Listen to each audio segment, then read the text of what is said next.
Are we live? Testing, testing, testing. Can you guys hear me? I haven't done this in a while. I'm nervous. Aw, shit, we're muted. Fuck! Damn it! No, it's over. Fuck! Nah, I'm just kidding. We're right back, boys. Welcome back to the show. It's time for the third position. No friends. We're loners now. It's time to do nothing but dedicate our lives to the truth. Buckle in, boys.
do we go now?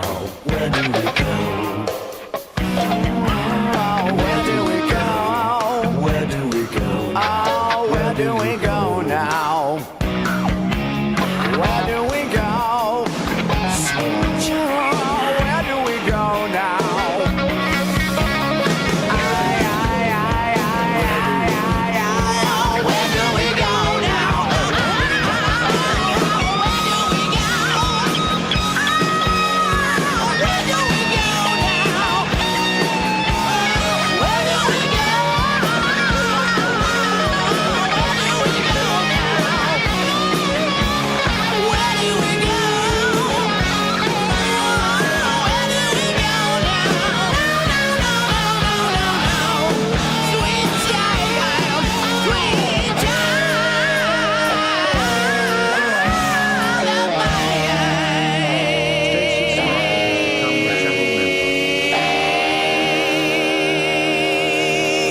convince myself I'm a man of wealth and taste. I'm a king of rock, there is none higher. Sucker MCs should call me sire. To burn my kingdom, you must use fire. I won't stop rocking till I retire. Now we rock the party and come correct. All sets are on time and rhyme connect. Got the right to vote and we'll elect. Another rapper can't stand us, but give us respect. I wanna rock.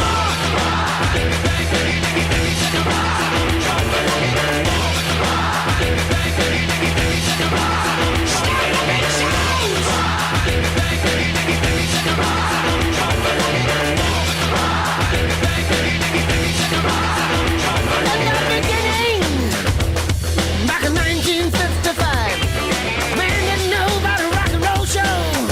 No, that guy. White man had the schmaltz, black man had the blues. No one knew they was going to do what Tchaikovsky had to do. Oh, let me rock. I just know what I want. I love rock and roll. Put another time in the jukebox, baby.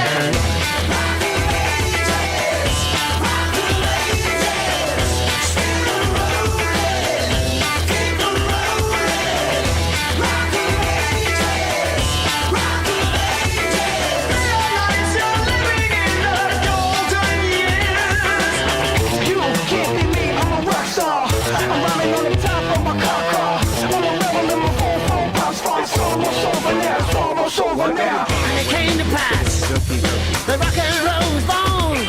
Love bars and land, every rock and band going up the stone. And the guitar man got famous, the business man got rich, and everybody was a superstar. It was a singing rich. Oh, let me rock. I just don't know what I want. I love rock and roll. Put another time in the jukebox, baby.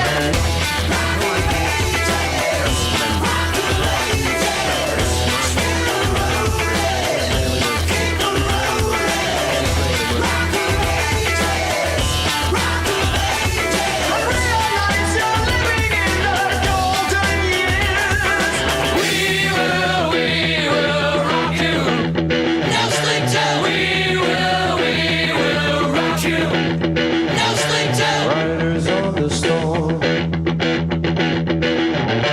Riders on the storm. Into this house we're born. Into this world we're thrown. Like a dog without a bone, an actor out on loan. Riders on the storm. And the music was good and the music was loud.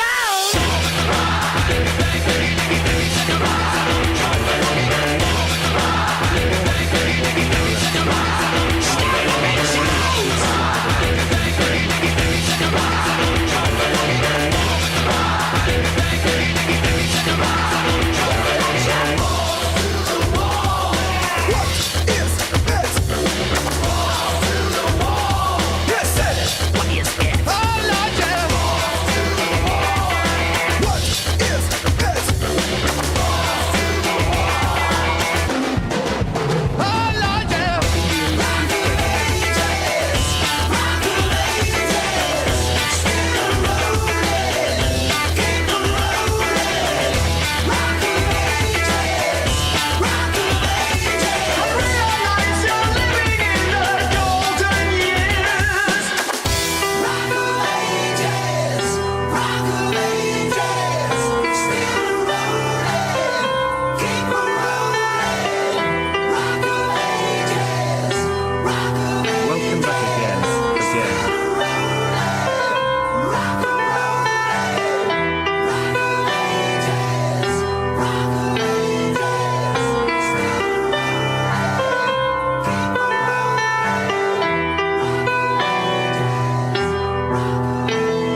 Hello, ladies and gentlemen, and Teaching welcome to the Turtles has third become a position channel with member. AugieRFC. Teaching Turtles That's not the celebrates real 4 name of months the of show, membership, but, you know, Doc we're of going to stick with Ages. it. What's going on, guys? Welcome back to the program. I have not been live since RFC Mania. I've not even appeared live, unless you're a loyal soft drink TV viewer, then you would see me live very often. But if you're not a soft drink TV viewer, you haven't seen me live since May, when we did RFC Mania, which, by the way, how was RFC Mania, guys? That was, to me, that's like a Hall of Fame has become stream. a channel member. But you look skinnier, Chad's saying. Yeah, shout out Soft Drink TV. That's right. Then you know, I never know what people are going to say. You know what I mean? Like, people are like, you're fat as fuck, you're skinny as fuck. I feel like I haven't changed, okay? I don't even think about that. Soft Drink is where the RFC community is at these days. Yeah, shout out Soft Drink TV. He's a great YouTuber. But, can you not hear the donations? Obviously, I can hear the fucking donations. Here, we got one right now. We got some gay shit coming in. Gawk of Ages. Gawk. We like Gawk, guys? We like Gawk jokes in August of 2025? Thank you for that. Yeah, close friend of the show, Flamenco. Yeah, we got that. Okay, listen up, guys. We got a fun show today, but this is really going to be like this is like the show of the year right here, because I'm officially, starting right now, I'm officially on my own, okay? I have burned through all of my co-hosts. It's actually over. Stream together when? Okay, I don't think that's the real Connor, guys. I'm just gonna throw that out there. I don't think that's the real Connor. But yeah, speaking of Connor, I'm on my own, okay? I've burned... What the fuck are these donations? I've burned through all of my co-hosts, okay? We're now in the solo era, okay? I no longer have anyone to sort of prop up and turn into a thing when they really shouldn't be a thing and break their mind or whatever, right? Because let's be honest, you know, you think about all of the Rogue past has become a people. channel member. You've got Flamenco, you've got Bull Blacks, you've got Tipster, all these people that I built up and created, right? None of these people were ever meant to be, in a proper universe, none of these people were ever meant to be things. They were never meant to be like actual entities in this sort of environment. And so that used to be the meta, right? You'd find people, you'd blow them way beyond a point where they were never supposed to reach. Then they go insane. Biggest blunder has become then we a have the channel arc member. of them going insane. We do the interrogations. First, we start with the fireside chats, but then we slowly crank up the temperature the more that they obviously spurg out, because that's what they're gonna do, because they're fucking morons, right? And then, of course, you know, you have like the years of milking that follows after that once they're officially branded a locale.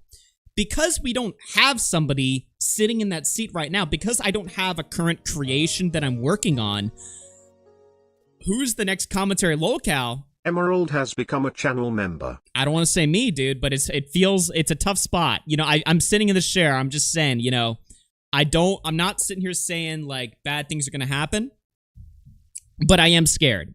Okay. I am fucking worried. You know what I mean? Now, people in the chat are putting out different names, which is very comforting to me. They're saying Tommy C and Willie Mac. Now, why would you guys be saying Tommy C and Willie Mac? Stop it. These guys are my friends. They're cool. They're cool people. Okay. Miles Chickuni has become a channel member. Thank you for that. Obviously, a lot of people have been asking me to cover the WillyMac stuff. I do have like a docket prepared on that. We're gonna be going over just like the most recent stuff. Look, I can't help it. I'm a community man. I've got to talk about the ongoings of the community and what's going on there. Now, I don't know if I'll talk about it at the start of the show. We might just talk about it at the start of the show and just get it over with, right? Because people want to hear my opinion on WillyMac. Oh, talk about WillyMac. You know, talk about your sub 80 IQ friends. Yeah. I fucking hear it. Channel member. But I do have no, the fuck you don't. I do have a segment prepared. There's a lot of talking like real for a second. There's like a lot of nasty shit that Destiny is working on right now. Destiny is, if you guys don't know what Destiny's been up to, Destiny is now focused on smearing everyone that's ever called him out as a doxer. Okay? That's the playbook that Destiny's going for. Where's the little blonde gay boy? Dude, it's over. Destiny is now focused on smearing every single person that's ever called him out as a doxer. He is going full dehumanization mode on every single person that's ever called him out. And he's obviously hurt. He's obviously broken. But now he's kind of trying to turn it on, the community. A lot of streamers that spent their, early parts of this year, January, February, March, calling him out. He's angry. He's ass mad. And he has his sights currently Close set friend of the show, Flamenco. on J-Stock and Queeman. He's been saying a lot of stuff. And I've been watching the DGG community, which surprisingly still exists. I'm kind of disgusted by that, honestly. I've been seeing the DGG community sort of paint people as doxers without any amount of evidence. Literally zero evidence. And then I'm looking on Twitter, and WillyMax also calling them doxers, but engaging in the same behavior that he's calling them out for. And I'm like, what the fuck are we doing here? So there's a lot of that stuff going on. Trust me. I'm going to go over it, and I'm going to be fair, and I'm going to be honest, right? I'm going to go over it. I'm going to be fair, and I'm going to be honest, because I like WillyMac. Okay? This isn't a... Trust me, people in chat...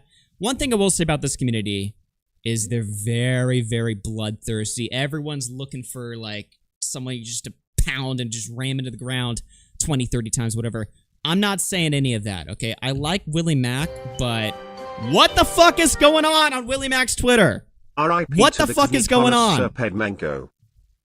What is happening here? We need to talk about this. But first, let me hit some super chats, and then I'll pull it up. There's a lot of... There's a lot of crazy stuff going on. Okay, let's hit Cowboy Mike Studios. He became a member. All right, Stingy with 13 months says, Augie finally got bored of the Switch 2 or Wrench stream, otherwise RFC is forever. No, trust me, I blew the RFC Mania money in a month. That shit was burned quickly, okay? Jim James has become a channel member. Jim James celebrates 8 months of membership. Yeah, thank you for that. I I'm poor now. my membership and So, the same we're back. day Augie puts up the waiting room. Coincidence?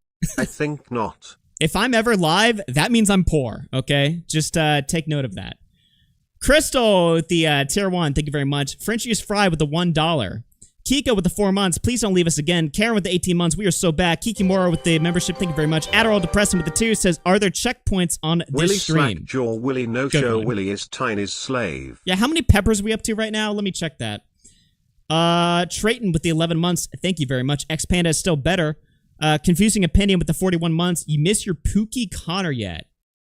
Spencer, you're just gay. Tenanza with the 27 months says, we are so back. Kiki Moore with the $2 says, punishment will win.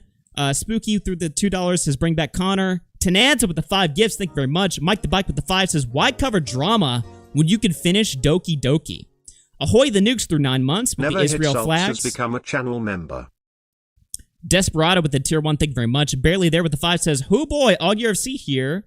Mutahar did an oopsie and lied about his entire life. Kiko through 10 says, us Indians keep taking L's. That's true. Indians, I was watching some videos. I fell down this rabbit hole the other day of just watching videos of Indian people coping about how bad their reputation are. I don't even know what I searched to even find these videos, but go on YouTube. Speed Pants has become a channel member. You can find a bunch of videos of just Indian guys just being like, fuck. Mutahar is as much Everyone of an thinks that engineer we as smell. Boblax is trans. And they just make videos talking about it. It's just crazy. What else do we got here? Jack Walker through 7 says, welcome back again. Teaching Turtles the 4 months, thank you very much. Nice with the tier 1. Spooky with the $2 says, Gawk of Ages. Adderall Dependent with the 5 gifted subs. Spondal with the 2 says, where's the little Engineer blonde Mutahar gay has boy? become a channel member. Balls Mahone with the $20 says, close friend of the show, Flamenco. Mike the Bike through 5 says, RC Mania, I don't recall. You should do it again to remind everyone. Yeah, totally, dude. Ahoy the Nukes through 5 says, rip to the cunny connoisseur Pedminko.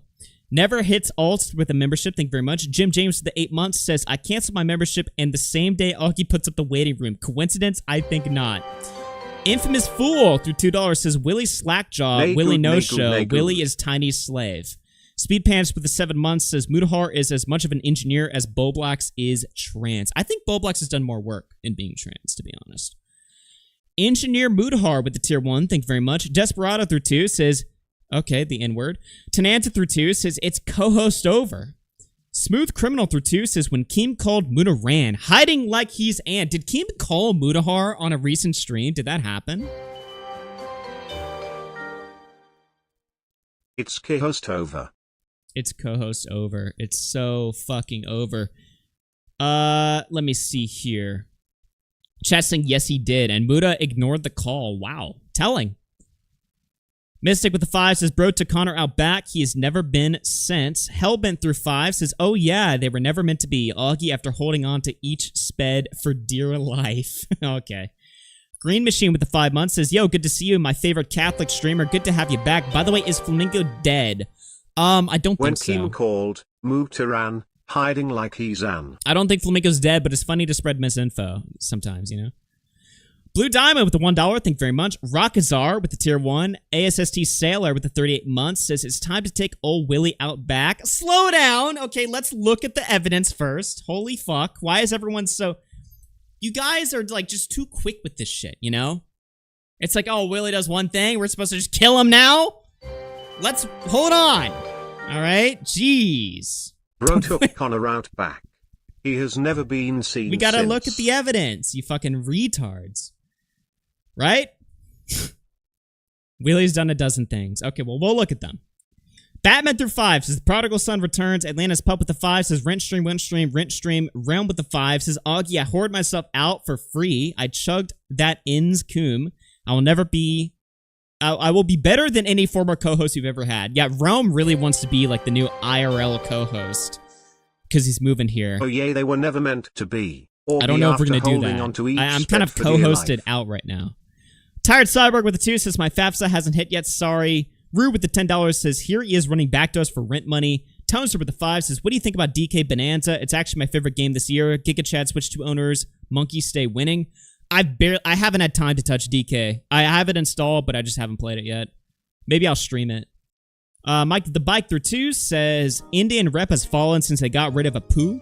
Scuffed to Reckless through 10 says, WillyHackShow and Tommy C. Okay, Disavow Green have Machine lost 93 has become a channel member. Flamenco Green Machine 93 celebrates Theorem. 5 months of membership. Swagboy Yo, Inward good to Pants see through you. 7 says, My in favorite stream Catholic please. streamer, glad to have you back. SGT Rex through 2 is says, we need a Flamenco G-Cam. dead.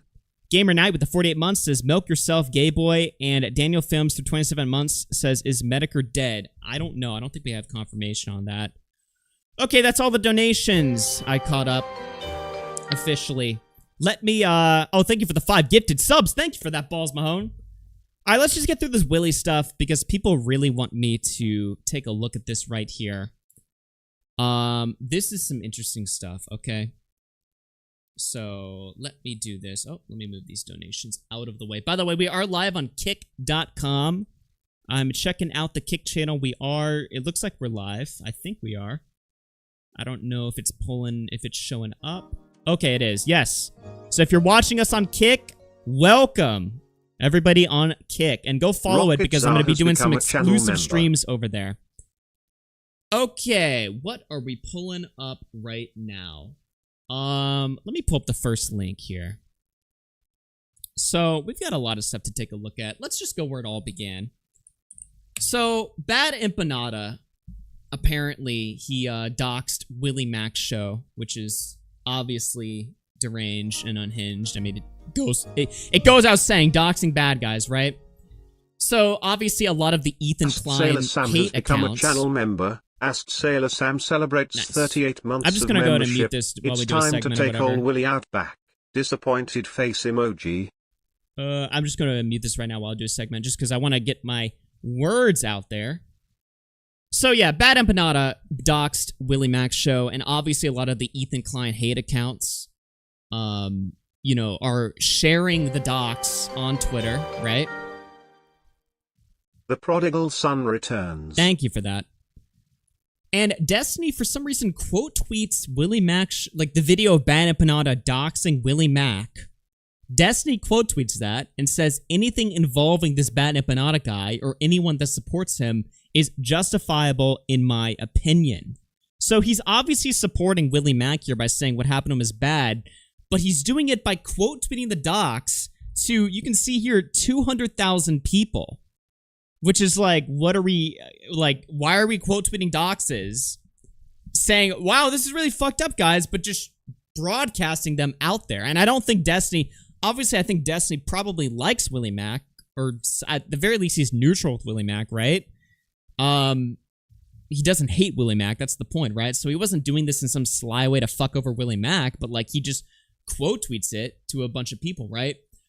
However, Willie Mac didn't seem to be too bothered by this, but instead he was bothered by some stuff that Queeman and J-Stock were saying. And basically what they were saying was it's kind of hypocritical for Destiny to get upset at, you know, Willie Mac for getting doxxed when he has a history of doxing people and is currently right now calling for their doxes, right?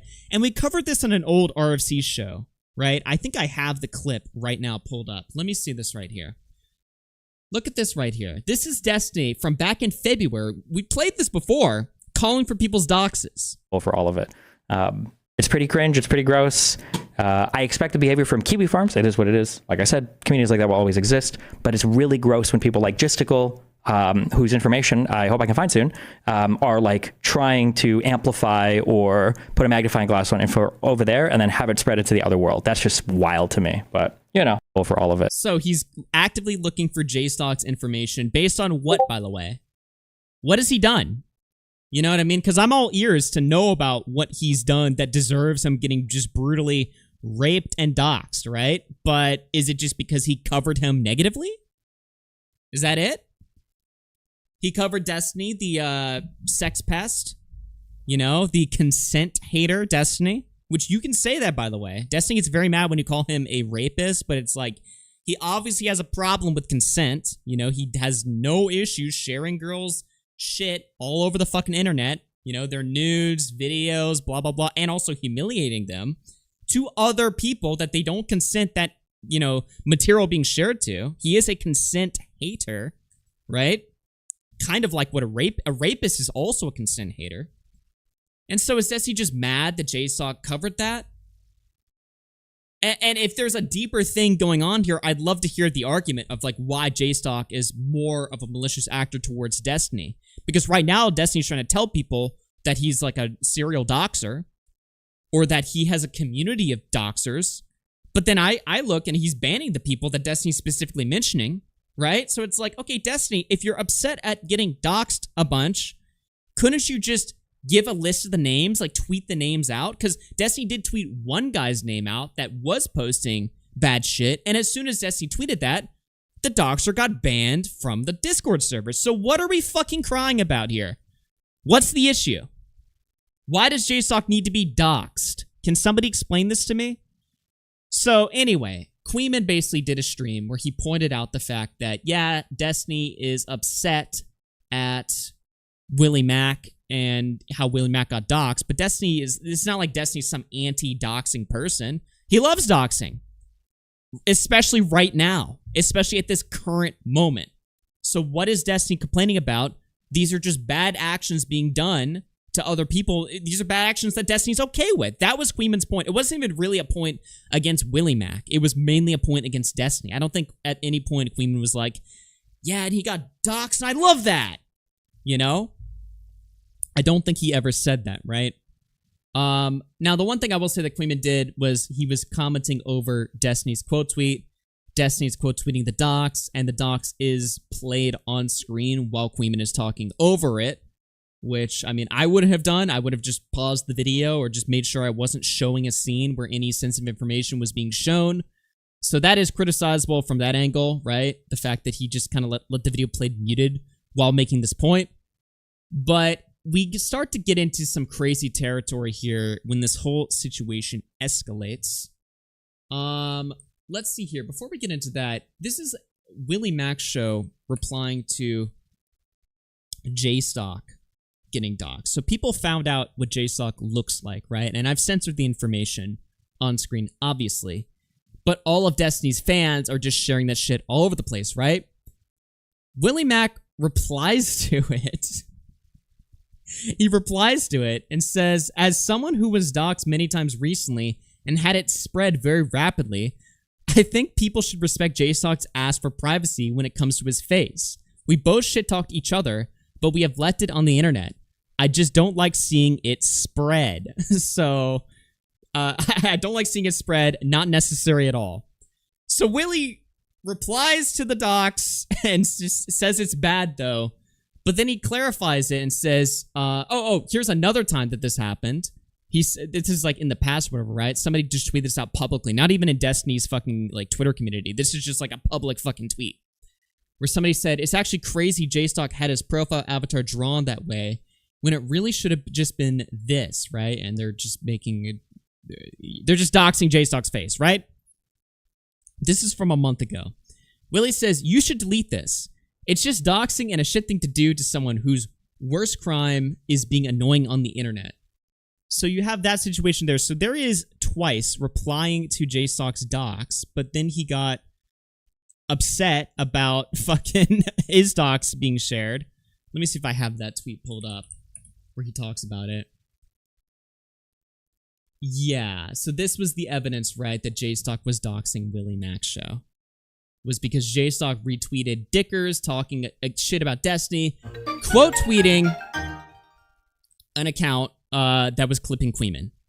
That's the dox. And WillyMac was very upset that JStock he basically been like, oh, who cares that, he was basically saying originally, he was like, don't fucking, dox JStock. Actually, I take it back because JStock, I'm seeing my information on his Twitter account.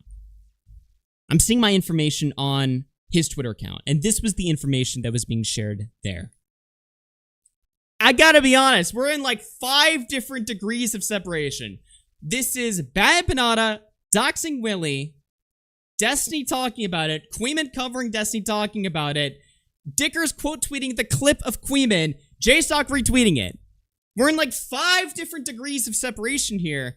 And the fact that Willy's replied to JStock's docs like 3 times, I showed you 2 times, here he is doing it a 3rd time just a few days ago before I even did this stream. And I actually had to like tell him, I was like, dude, delete this shit, right? This is a quote tweet of Destiny just full on just tweeting out JStock's, I guess, lead code, like his like developer, programmer account or something like that with his full name on it, right? Destiny tweets a link to JStock's full name. WillyMac quote tweets it and is like, the state of YouTube drama is cooked. Doxing is just above board now. Everyone has their own little justification for it, but it's also not illegal, so generally just a cooked and fucked up rabbit hole we spiraled down. And I'm sitting here and wondering, I'm like, why are you quote tweeting this when you were upset that JStock had retweeted something, a quote tweet of a video where your docs are shown on screen? It just doesn't make any sense. Like, there is so much more. And also, why aren't you mad at Destiny himself? Do I have the conversation where he's going over that? Let me see if I have that. Oh yeah, this is crazy right here. Literally days after he threw a hissy fit. Yeah, I mean, it just doesn't really make any sense to me, right? So look at this right here. So obviously people are calling him out, right? So this is really saying, I actually completely take this back as I'm currently seeing JStock retweet my docs, my bride's docs, and the location we are going to be at LMFAO. Very based, right? So I don't know what's going on here, right? When Willy says, I'm currently seeing JStock retweet my docs, my bride's docs, and the location, I'm sitting here thinking, I'm like, somebody's put out a tweet with all of that information stated, and JStock's just maliciously retweeting it just to completely fuck him over. That's what I'm thinking based on what he's saying there. But that's not what happened at all. And in fact, Destiny, if you want to like just get mad at the fact that there was like information shown in like a video, Destiny fucking blew it up in the first place. 263,000 views on this shit. Destiny blew up Willy's information. He's like blast that shit all over his fucking Twitter account, right? So why aren't we getting mad at Destiny? And you might be thinking, well, maybe he was mad at Destiny. He wasn't. Look at this conversation right here. So Alex says, brother, you replied directly to his picture 2 weeks ago, and what JuiceSucker did isn't even close to what you did. Are you actually completely compromised? What am I missing? So Willy says, I don't know how me replying asking to take something down is the same, as the tweet had over 1K likes. But if JStock thinks it is, I apologize. Also, a picture is pretty different than my entire docs, my bride's docs, and where we will be. But you and Smaggle are pretty retarded, so I get it. So he's also making a separate argument of like, JStock's docs isn't as bad as his, which, I mean, maybe you can make that argument. I feel like, I don't think JStock's ever shown his face before, right? So it's like, I feel like fully face doxing some anonymous guy is pretty revealing, right? I'm not saying Willy's dox isn't revealing too, but it's like such a weird argument to make of like, well, my dox is way worse than your dox, and so it doesn't matter if I reply to it because the tweet already had 1,000 likes. Like, what? What? Like, what are we doing? So Spondale says, would Destiny's tweet not be exactly the same as Dicker's tweet, if not worse, considering his larger audience? Willy says Destiny was defending me and took down the tweet when I asked. It's not the same at all. So now we've just completely lost the argument. Because again, if Willy was mad at both Destiny and Queeman and J-Stock, I could see that, right? If he's just mad at anyone just signal boosting the docs, even if that's not their intent, sure, I get it, right? But what he's saying is actually what Destiny did was good because Destiny was defending him, but what they did was bad because they're not attacking him but going after Destiny. That doesn't make any fucking sense. Like, that actually makes zero fucking sense. And by the way, the reason why I have to use screenshots to even find this shit is because the clipper, the Queeman clipper, deleted the tweet and re-uploaded it censored, right? J-Stock removed the retweet. Dickers removed his tweet. Everyone that Willy's mad at removed the tweet once they, even while they're shitting on him, right? Even while they're shitting on him, they still had enough courtesy to remove the tweet because they were like, clearly he doesn't want this information out there, so we'll respect that. So what are we getting upset about, right? And so DJ Screwdriver says, you said in your original tweet this, the intention of the J-Stock retweet was to show hypocrisy, not to spread the docs. Also, did you ask J-Stock to remove his retweet? Because he did eventually. Willy says, I guess when you show Destiny's hypocrisy, it's fine to spread my docs.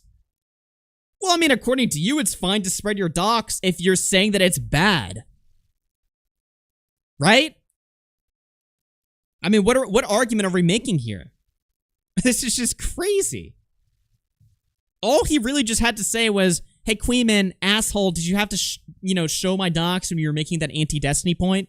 That's all he had to say. But he didn't say that. He said, actually, that they're malicious doxers.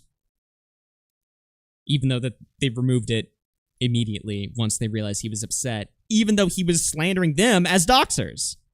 So it's like, what the fuck are we doing here? So, let's see here. So, DJ Screwdriver says, I guess when Destiny defends you spreading your docs, it's better than JSOC doing it with the screenshot with no direct doxes. Also, didn't answer any questions I had. Willy says, no direct doxed. He retweeted it. It's literally right there. Do you have eyes? Spino says, it's not a direct dox. It's a screenshot of Destiny's tweet, quote tweeting a video that contains it, but isn't even being shown in the frame. Which if you had a problem with, why did you not contact Dickers to have it taken down? Willy says, brother, the quote tweet had my full name, my future wife's name, and our location. I am talking to crazy people. This is insane. So I guess this is like a stupid side conversation because they think that this is like a screenshot or whatever, right? No, this is a video. To be fair, if you click on the video, you can see that information, but still, it's like, that clearly wasn't their intent, and you could have just talked to them to have it removed.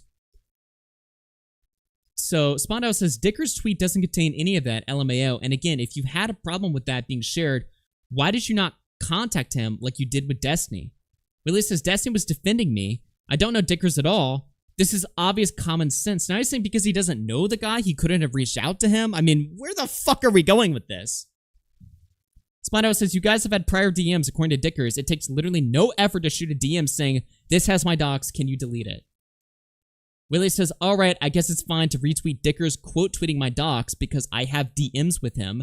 Makes sense. Same as Destiny, who I semi-know, defending how my doxing is bad. Genius.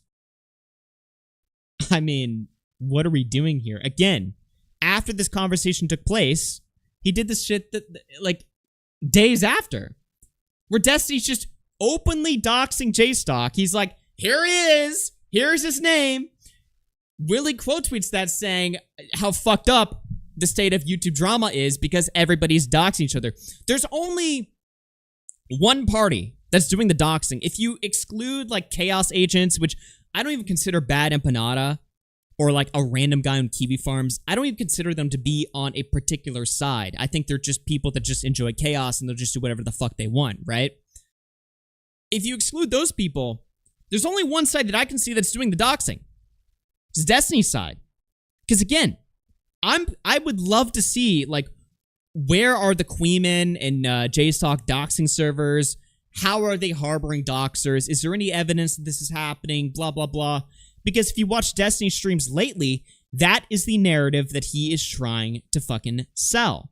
And it's working on his dumbass audience. Let me see if I can find Destiny doing this shit. Well, first of all, let me just pull this up, right? So this is just Destiny, just again, you know. Well, first of all, let's look at this, right? This is Destiny in his fucking, I guess this is his website chat. Why the fuck are you replying to a quote tweet of JStalk's Cox? This is Destiny on his site chat. Oh, there it is. Obsessed. Kiwi Farms. Lol, has Hutch been doxed before? So here he is just coping about Kiwi farmers, blah, blah, blah. Destiny says, the only reason I don't allow it on my formal platforms is because TOS. He's talking about doxing, by the way. The last Kiwi Farms page is literally doxing like 4 people who are semi-friendly towards me. Then he just shares information about JStalk.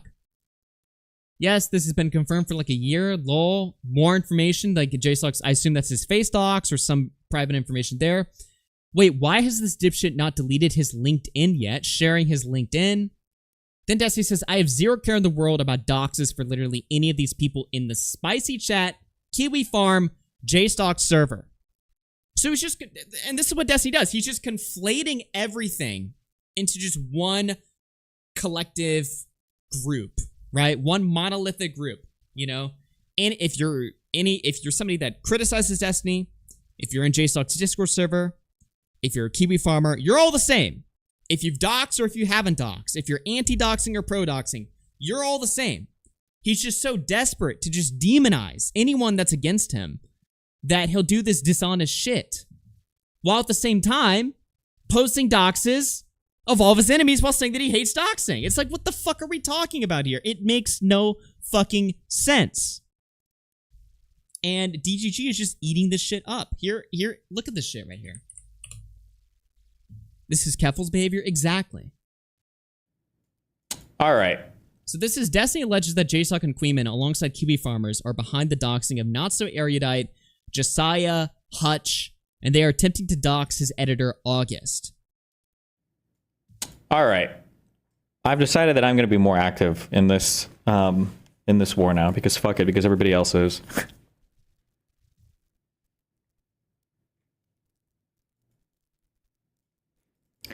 Okay, just so you understand the pressures that are at work here. Okay, so the Gistical Queeman Kiwi Farms army has like sided up in this to defend Hassan and attack my takes on this. I think so far, Hutch, it's Hutch, Josiah, hold on. Tenanza with the 5 says, remember when he championed Kiwi Farms during Drop Kiwi Farms? Yes! Destiny has weaponized and openly used Kiwi Farms against Anna. And against people he doesn't like. Destiny offered to bankroll Josh Moon when there was threat of legal action against him from Keffels, right?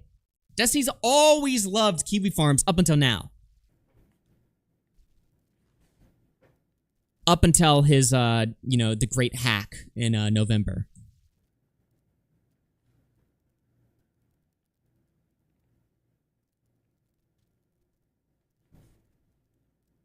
Oh my god, just the dead air. Holy fuck. I think Hutch, Josiah, and Kyla so far have had their doxes spammed because of the side, quote-unquote, that they're taking on this. And then people are actively seeking other doxes for people near here. And I don't know if people give a fuck about getting doxed or not. Apparently, it's just nobody cares anymore about this stuff. Yeah, you don't care. What do you mean nobody cares about this stuff? You're the guy openly saying, I don't care anymore. You're literally in your chat telling people, I don't care about doxing these people. They're scum. That's what you're saying. And now you're sitting on stream at the same time going, I guess nobody cares about doxing anymore. Yeah, you are saying that. What the fuck are you crying about? Getting doxxed out. Apparently, it's just nobody cares anymore about this stuff. But this is the and then Queeman and Gisticle are scheming in their Discord servers at night for how to like lend support to one side of this. But this is the wait. Queeman and Gisticle are scheming together late at night on Discord on how to lend side to what now? The doxing? This is like the active and ongoing campaign, I guess, behind the scenes for this stuff.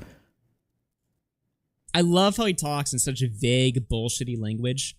He just kind of just says words that don't really make any sense.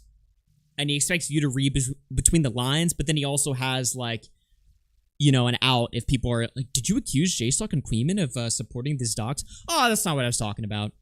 Because he uses such vague language. We'll see where Hassan weighs in on this for. Fucking right-wing fascist piece of shit that's doing mass deportations of migrants while So that's the Destiny clip right there. And DGG is eating this shit up. Look at this right here. So what are we looking at here? So this is somebody replying to Destiny doxing JStock in his website chat. It's called the right to self-defense, aka doxing in response. Why are these people trying to dox people around Destiny in the first place?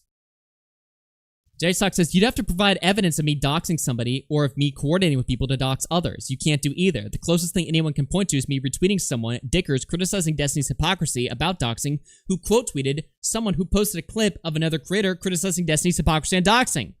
All of these are in reaction to the original Destiny quote tweet. In the tweet on my timeline, none of Willy's information is visible. In reality, I banned anyone mentioning WillyMacShow's information being publicized from my chats and disavowed it.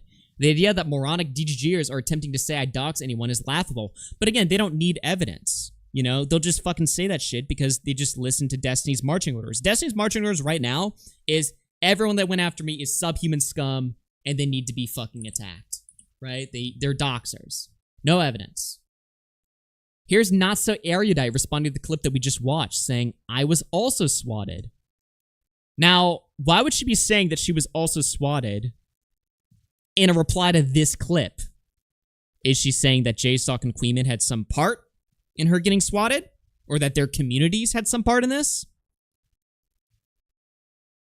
And obviously, you know, JStock disavows. I don't even think I need to, like, read his fucking response. But, like, you have, you know, Not So Erudite, notorious dumbass, gives literally the Ghislaine Maxwell of DGG, adding to the fucking narrative, stirring the fucking pot. What else do we got here? Here's one of Destiny's foot soldiers saying the closest... This is him admitting how weak the evidence is. The closest I've heard from clips is you allow Kiwi Farm schizophrenics into the Discord to hang out, and the commentary community plays footsie with them. That's what I've heard.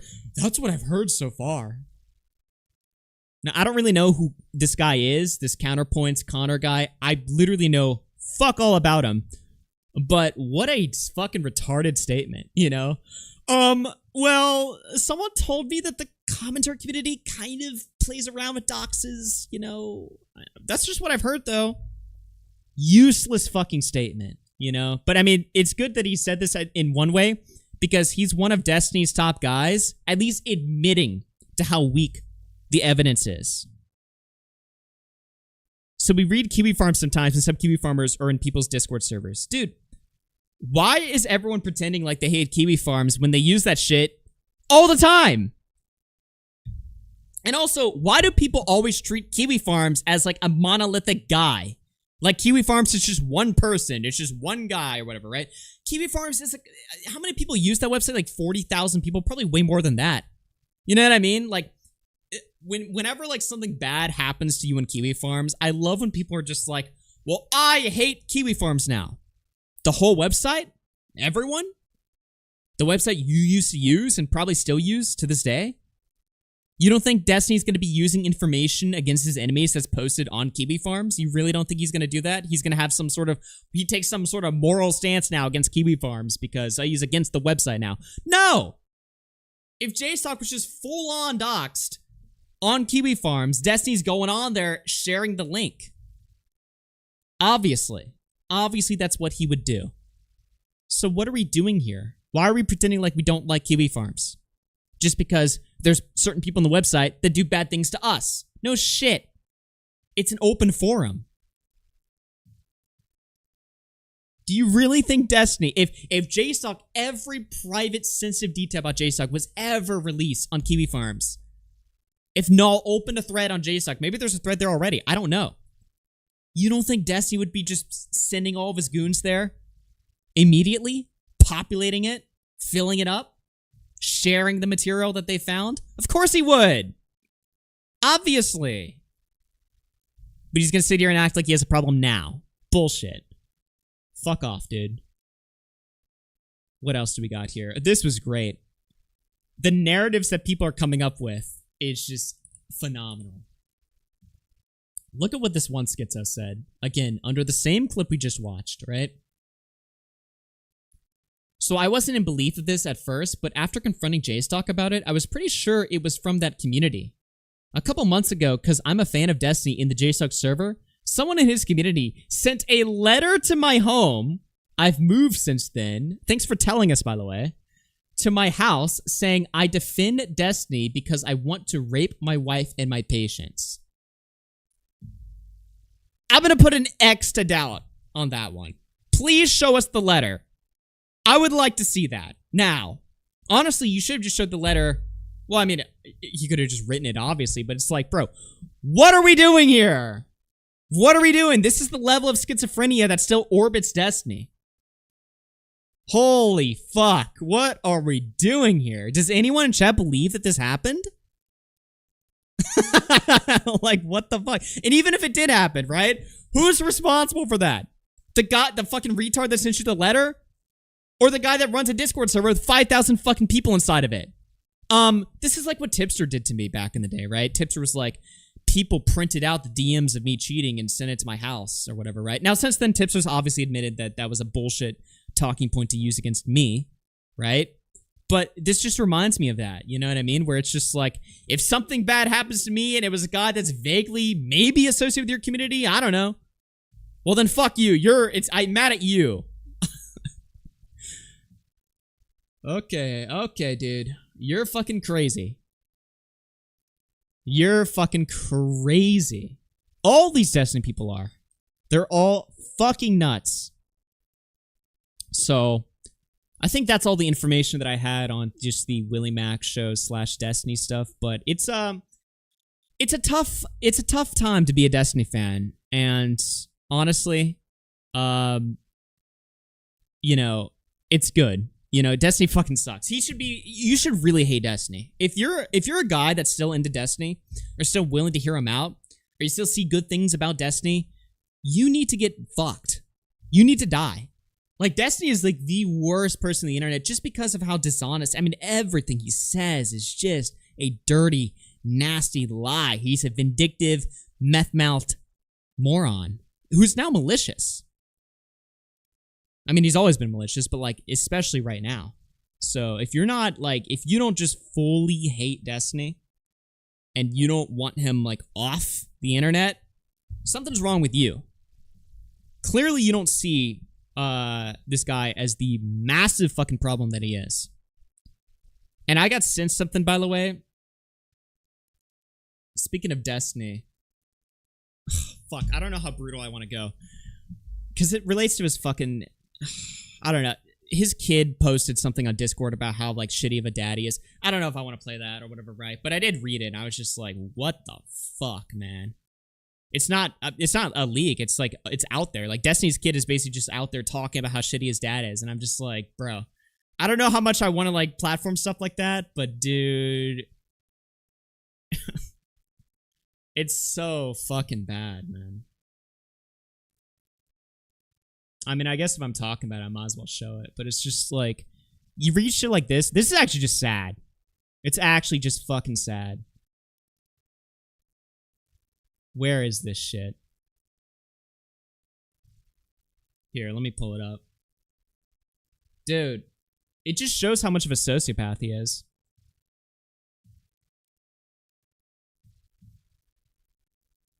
Let me pull it up. Bro. This shit right here is just fucking depressing.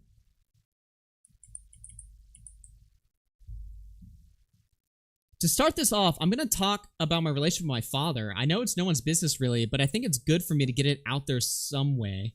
For context, Dad and I were much closer when I was around age 3. I already feel bad reading this. Dude, fuck this shit. It's just bad.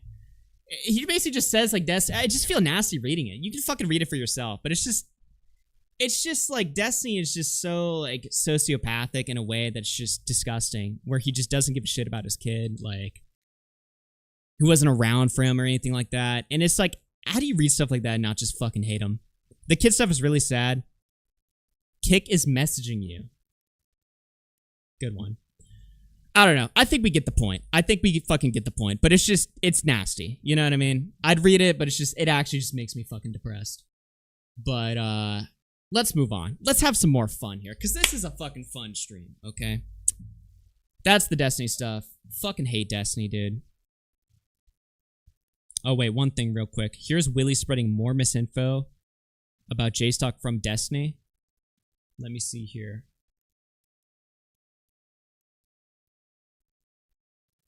Oh my god, dude. Oh my god.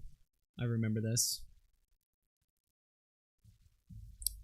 So this is back when Cherry had exposed a bunch of stuff about how she's dating JStock, blah, blah, blah, blah, blah. Nicholas Yura says, Cherry states pretty explicitly that she's spent every day with JStock and been in love with him for a year now, but I doubt we will get any clarifying statements, LOL. Destiny says, and to think that this was the same guy, JStock Jewstalker, who spent the last year saying having sex with mentally ill people equals rape. Crazy, huh? No, you fucking retard. That was never the argument that you have sex with mentally ill people, that means you're raping them by default. That was never the fucking argument. The argument is that you don't give a fuck about their consent because you'll share their images, videos of them doing all kinds of sexual stuff. You'll share that with anyone that asks for it without their permission. You violate their consent of having that imagery shared. You violate consent, like a rapist, right? You're an e-rapist. You know, it's a hyperbolic term. And I get why he doesn't like being called that. Boo fucking who? You know? But that was never the argument that if you have... And if it is, clip it. If there's clips of JStock sitting there saying, having sex with mentally ill women means you're a rapist, please fucking clip it and post it. I'd love to fucking see it. That was never the fucking argument. But he's gonna be dishonest and spin it. And then what is this? Everything Destiny's saying here is true. Actually, it's not true. Actually, everything Destiny's saying here is complete bullshit. And again, prove me wrong if it's not fucking bullshit. But wow. Yeah. Okay. So that's the stuff right there. And if WillyMac disagrees with me, obviously he's welcome to call in and talk about it or something like that. But I just think, just to wrap it up in a pretty little bow, all I want to say is just, you know, I don't think I fully buy that WillyMac is like control Destiny opposition. I think he's just fallen for it. I think he honestly is just fallen for it. But it's hard to like logically understand why he's posting this shit. I mean, the two options is literally just he's like brain dead retarded right now, or he's controlled opposition. And neither of those are very flattering things to say. But I mean, like the idea that he was like maliciously doxxed by JStock is just complete fucking bullshit. And I guess I'll need to see how this plays out as we go on or whatever, right? But I mean, if he has any disagreements with my coverage, of course he's welcome to. He's even just welcome just to talk to me about it, right? But yeah, I don't know, man. It's I mean, literally, you have to have like a 0 level, sub-zero IQ. Or here's the other option. Maybe he's just mad. Maybe he's just really fucking angry and pissed off at JStock, and he's just kind of looking to say anything. Which, if that's the case, that's pretty fucking bad. You know? That's pretty fucking bad. If he's just, like, pissed and, like, this guy JStock's been an asshole to me, so fuck it, I'll just smear whatever I can against him. That's bad. That's really bad. Because that just means you're just willing to compromise your morals and, you know, you're willing to just say complete bullshit about people that you don't like that have done things that are annoying to you. So I think that's honestly probably what's going on here. I think he's just mad, guys. I think he's mad and he's just willing to say this shit about people without even really thinking. Because again, I commented the other day, he's quote tweeting Destiny posting JSock's docs, and I replied to him. I'm just like, dude, why are you fucking sharing this? And he deletes it instantly, but he doesn't really say another thing on it or whatever, right? So it's like, I think he's just mad, and I think he just sees something against JStock, and he just wants to just post that shit immediately. He's like, he sees something going on, like a new angle or a way to attack him, and he's just like, fuck it, throw it up, without even thinking, which is pretty bad, because that means it's spite driven. So I think that's honestly what's going on there, but I could be wrong. This is just me speculating.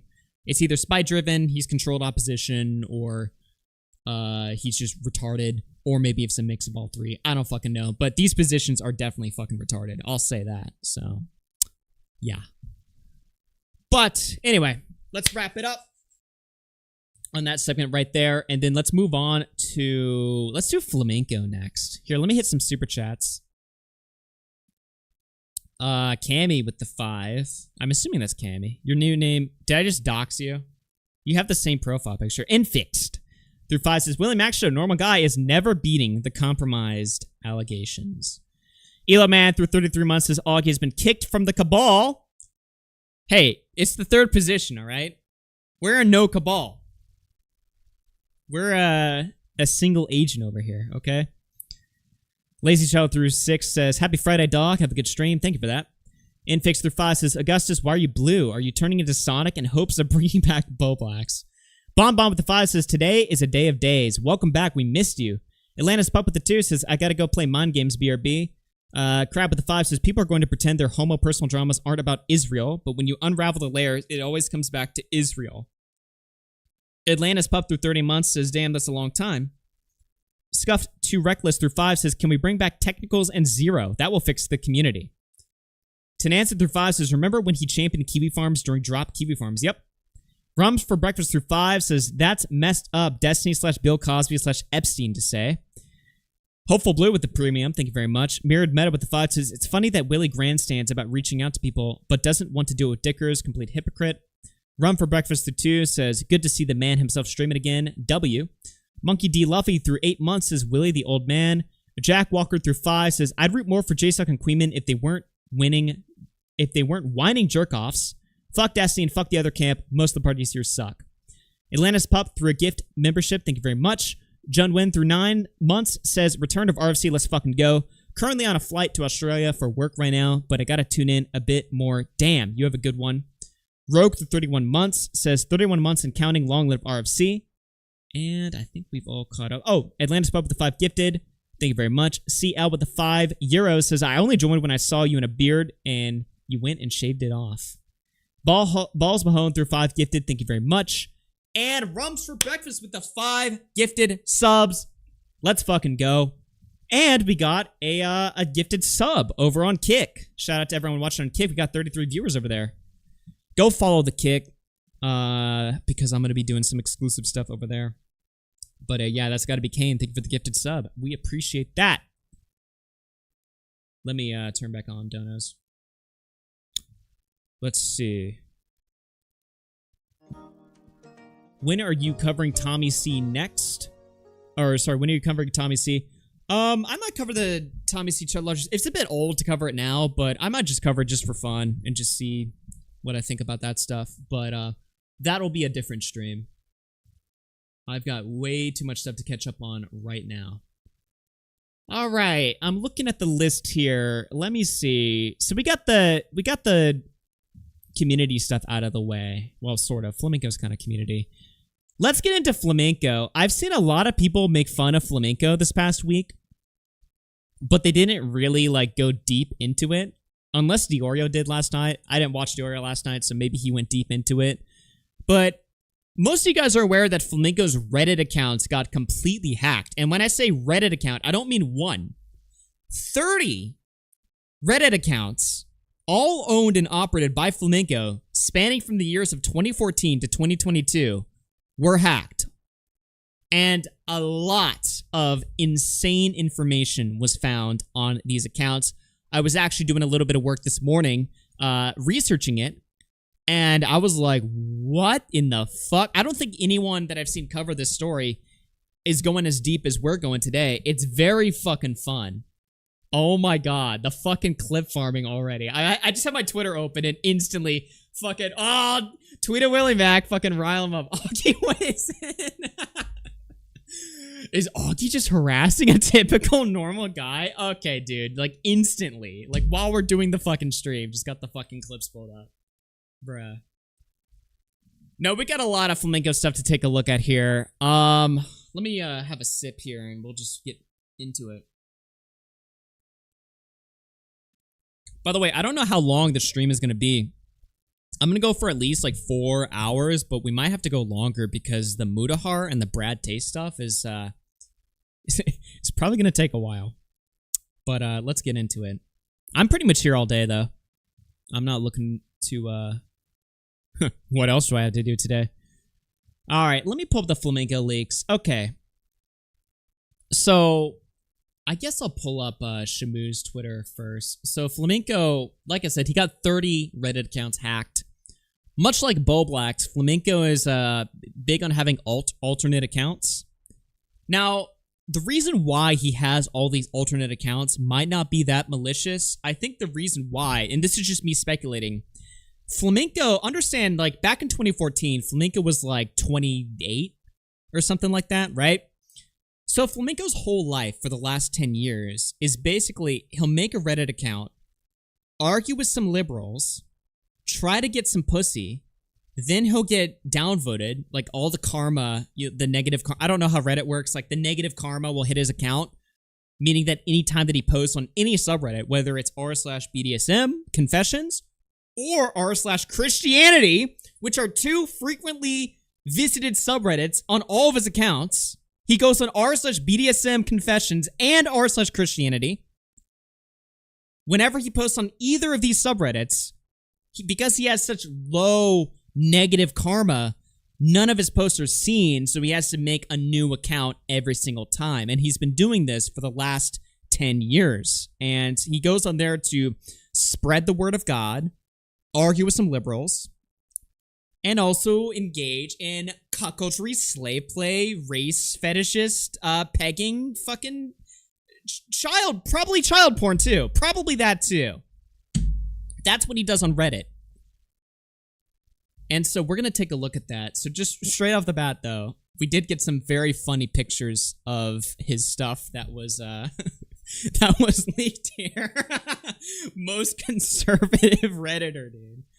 Yeah, exactly. Well, you want to talk about how conservative this guy is? Look at how conservative his house looks like.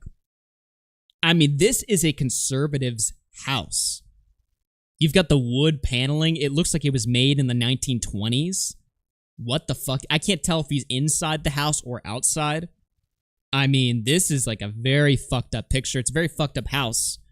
I guess this is, yeah, grandma's house. Grandma, the same grandma, by the way, that gave him $20,000 so that he could goon for 2 years without having to get a job. Probably that same grandma. And there's his face. This is, again, this is a picture of him when he's like 28. I'm making this all up, by the way. He might be a lot older.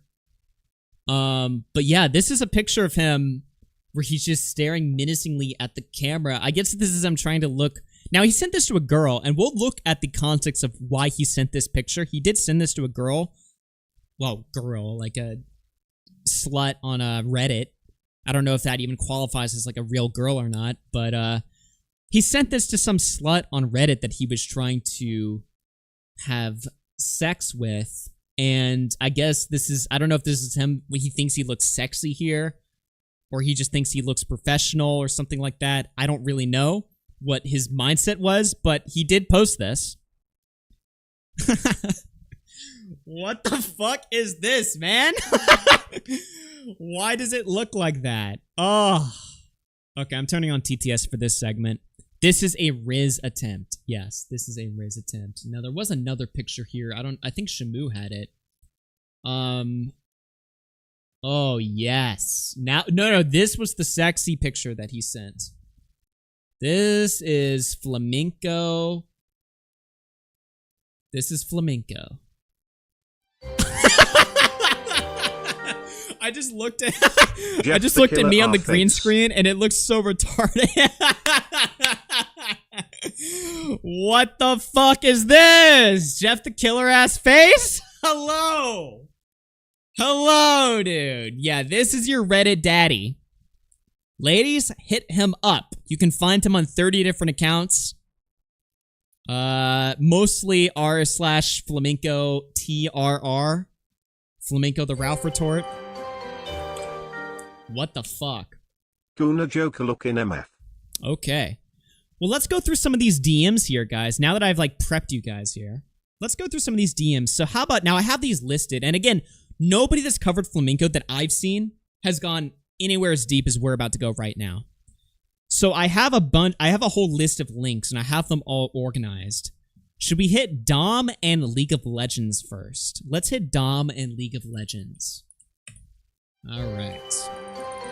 Let's pull this up. It's going to be a little bit of a tiny read. Flamenco in the suit shows us exactly what Slender Man would look like if he had a face. So let's start with this right here, okay? Let me just make sure I have my chat pulled up. Does this count as a Ralph W? Of course. Everything's a Ralph W.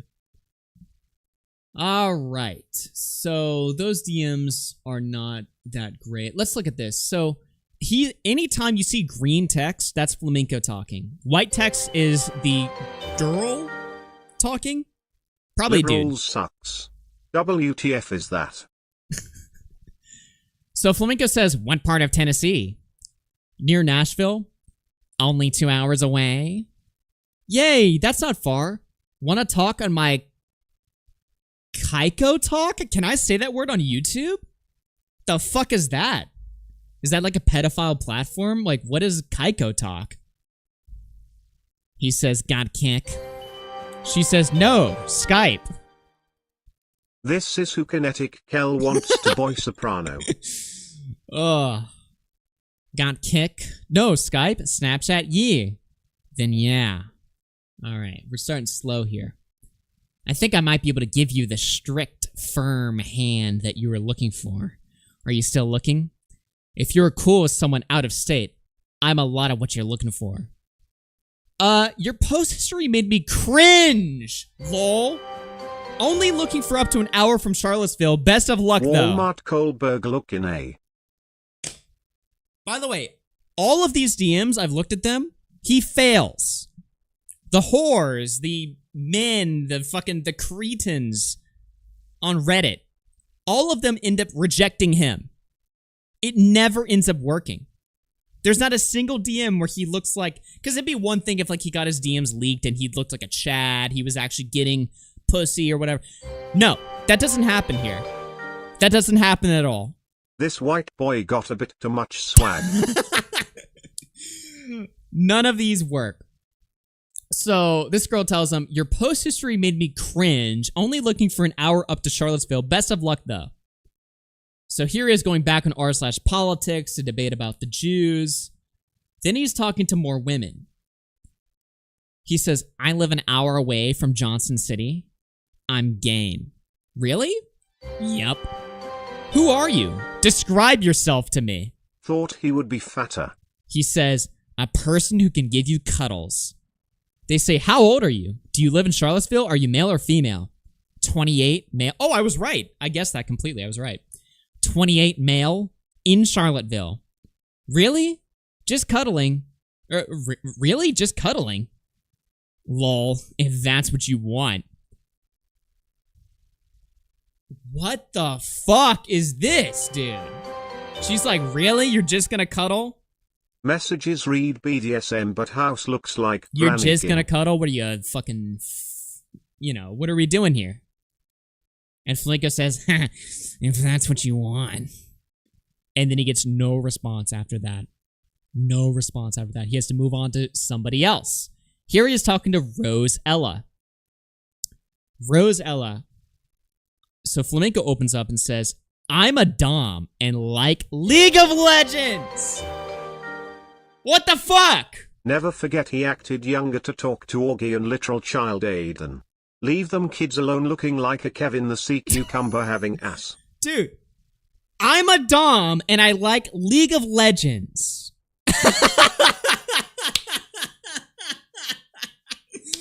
What are we doing here, Flamenco? And he's 28. He's not some fucking horny 15-year-old kid on Reddit just fucking saying anything. He's 28. I think he was on the kill stream at this point.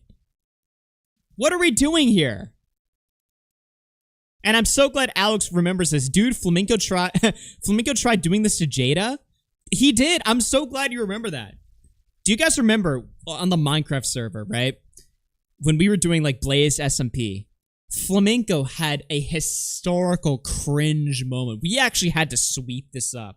Just kidding. I think nobody talks about this because it was so cringe that they actually felt bad for Flamenco, that they just out of courtesy just didn't talk about it. But he tried to shoot a shot.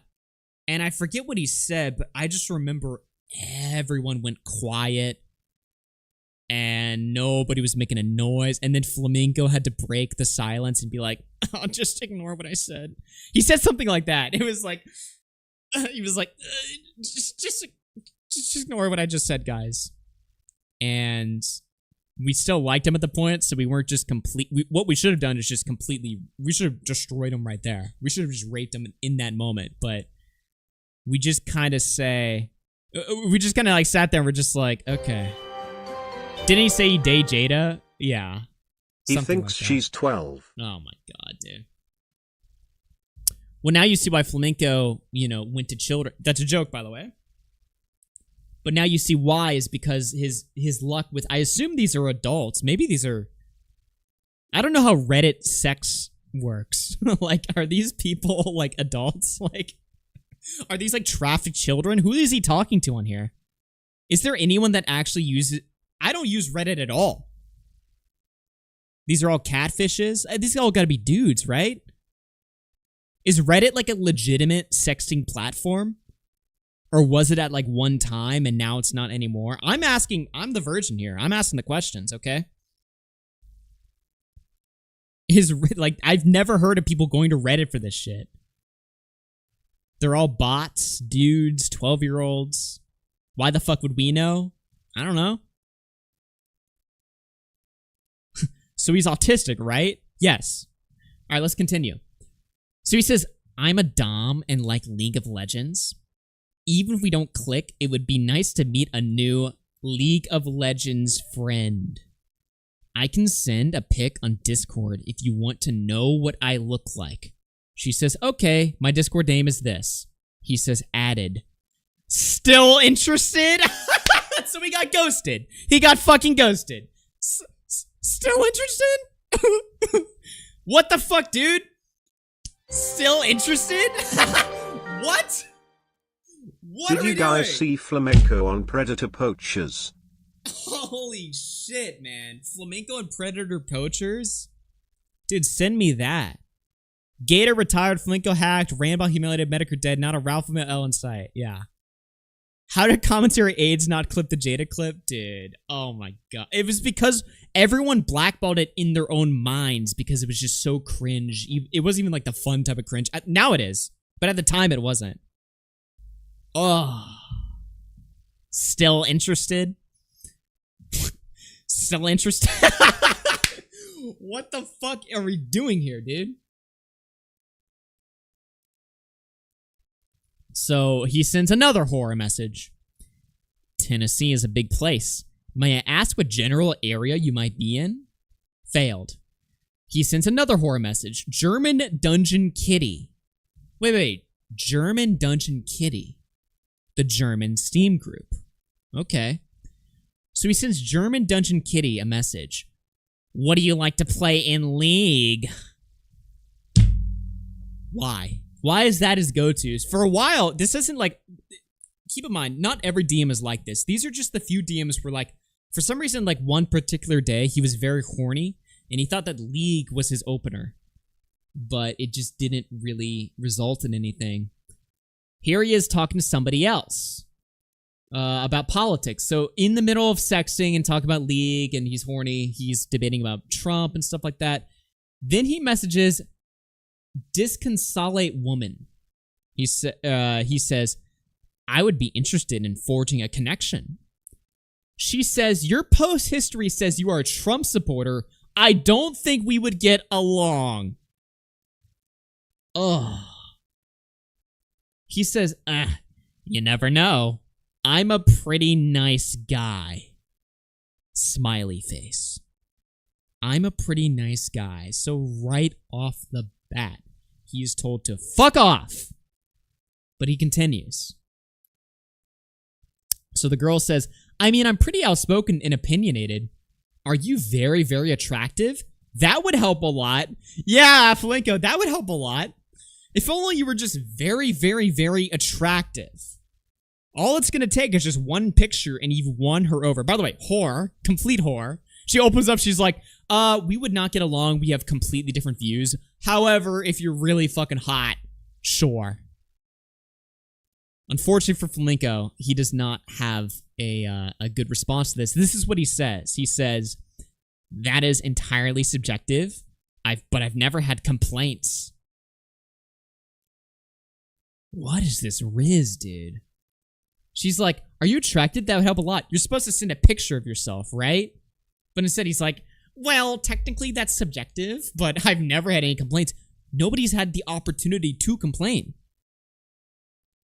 Nobody's had the opportunity to complain. It's either just that has either never been able to exist, like somebody complaining, or you're raping them and they can't complain. There's no chance where you've been with somebody and they have the opportunity to fucking complain about it. What are you talking about? So the girl says, well, I mean, you could be attractive and just not my type. I'm told I'm attractive, but I'm not sure I'm everyone's type either. He says, exactly. But you do have glasses. That's always a plus. Glasses. I mean, okay, I know I don't want to like be too crazy on this segment, but it's like how I feel like that's like a very like obviously, you know, everyone can see like, oh, glasses, you know, that girl with the glasses, she's cute or whatever, right? But I feel like if glasses is like you're like a major thing for you or whatever, that's like a very like sodomized fetish. Glasses. Is that a wrong take? Thoughts on this take, chat? WL. Like, to see a girl, it's one thing to see a girl with glasses and you're like, oh, she's pretty cute. But if you see a girl with glasses, you're like, oh, the glasses, just what I want. I don't know. It just hits different, you know? Anyway, maybe I'm reading too into this, though. It's different, though, right? Anyway. So he says, so she says, so what's your name? Do you have a picture of this supposed attractiveness? She has to ask twice, by the way, for the fucking picture. Is there anything else you would like me to know about you? I'm Josh. He sends a link, which is, I believe it's this picture that he sent.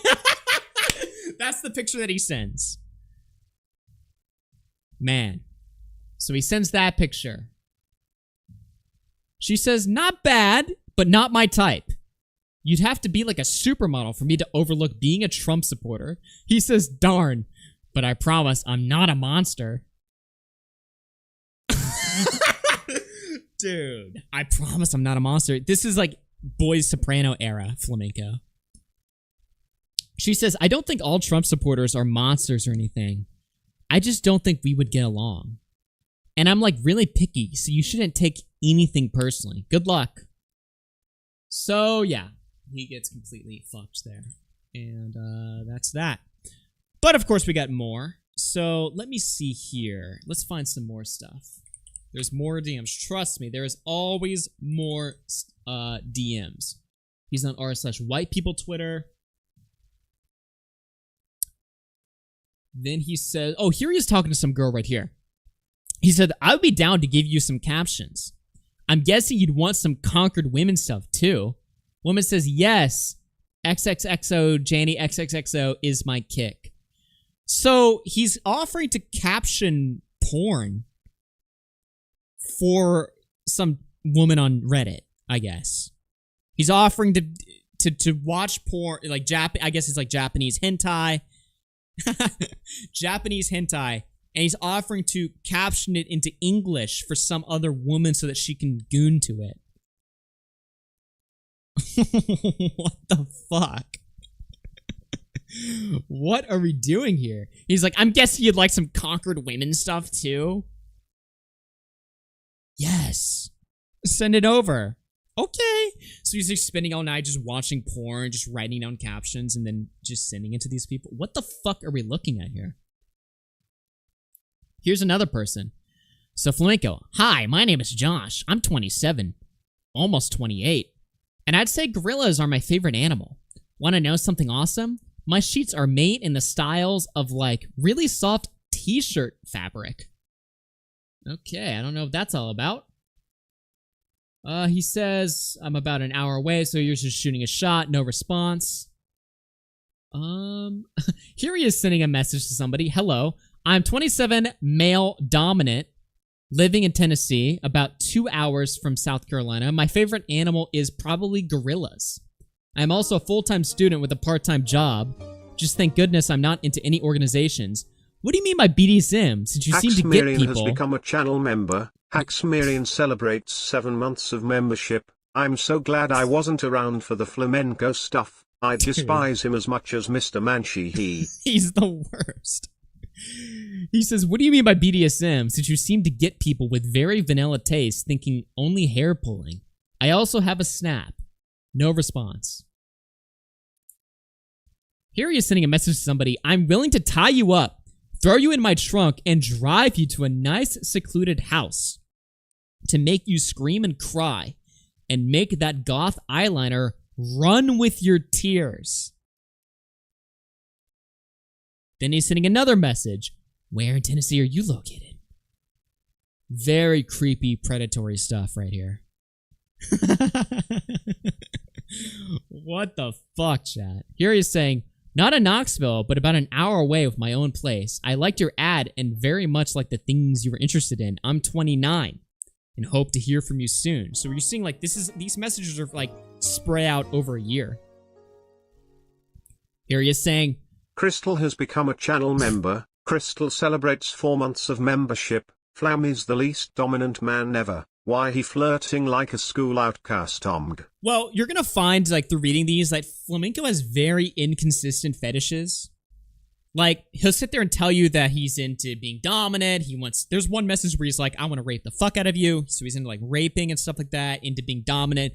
But then there's other messages where he's talking about being a sub and into cuckoldry and stuff like So that. you're telling me that Flamenco would go gorilla mode from time to time? Curious. No, his fetishes are very inconsistent. But again, it makes sense because like on stream, he'd always tell you his fetishes were like, you know, adult, like middle-aged, like Japanese women. But in reality, his fetish was little boys in Boy Soprano. So it's like, it makes sense why he's kind of all over the place. He's kind of just, he has no real idea. He's just a monster. I mean, just flat out.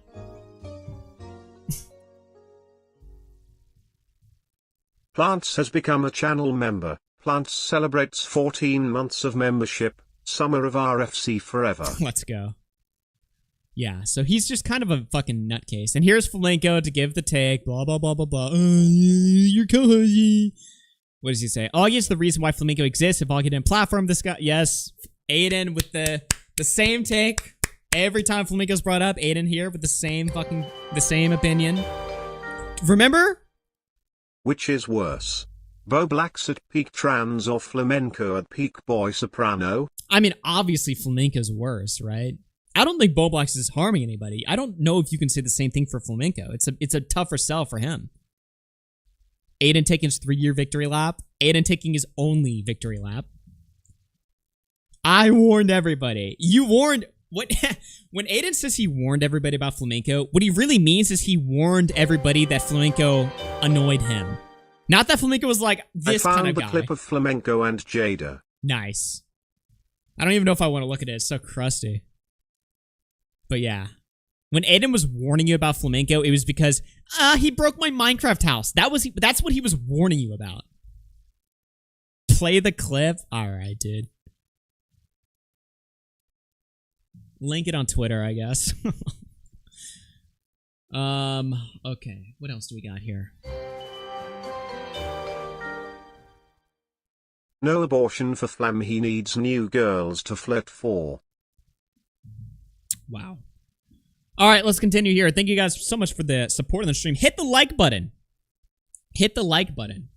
Does somebody have the clip?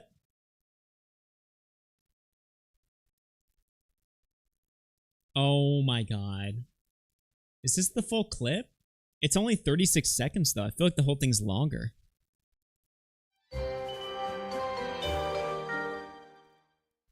Messages spanning across years but no success. I've always been good at finding patterns. All right, let's play it. Is this the person who was stalking Jada that you were talking about or whatever? Yeah, what a man, dude. Wait, why is somebody stalking Jada? Dude, he's a good guy. He's not stalking, dude. He's very. He's not stalking. He's just upfront with what he wants. I'm very passionate about Jada.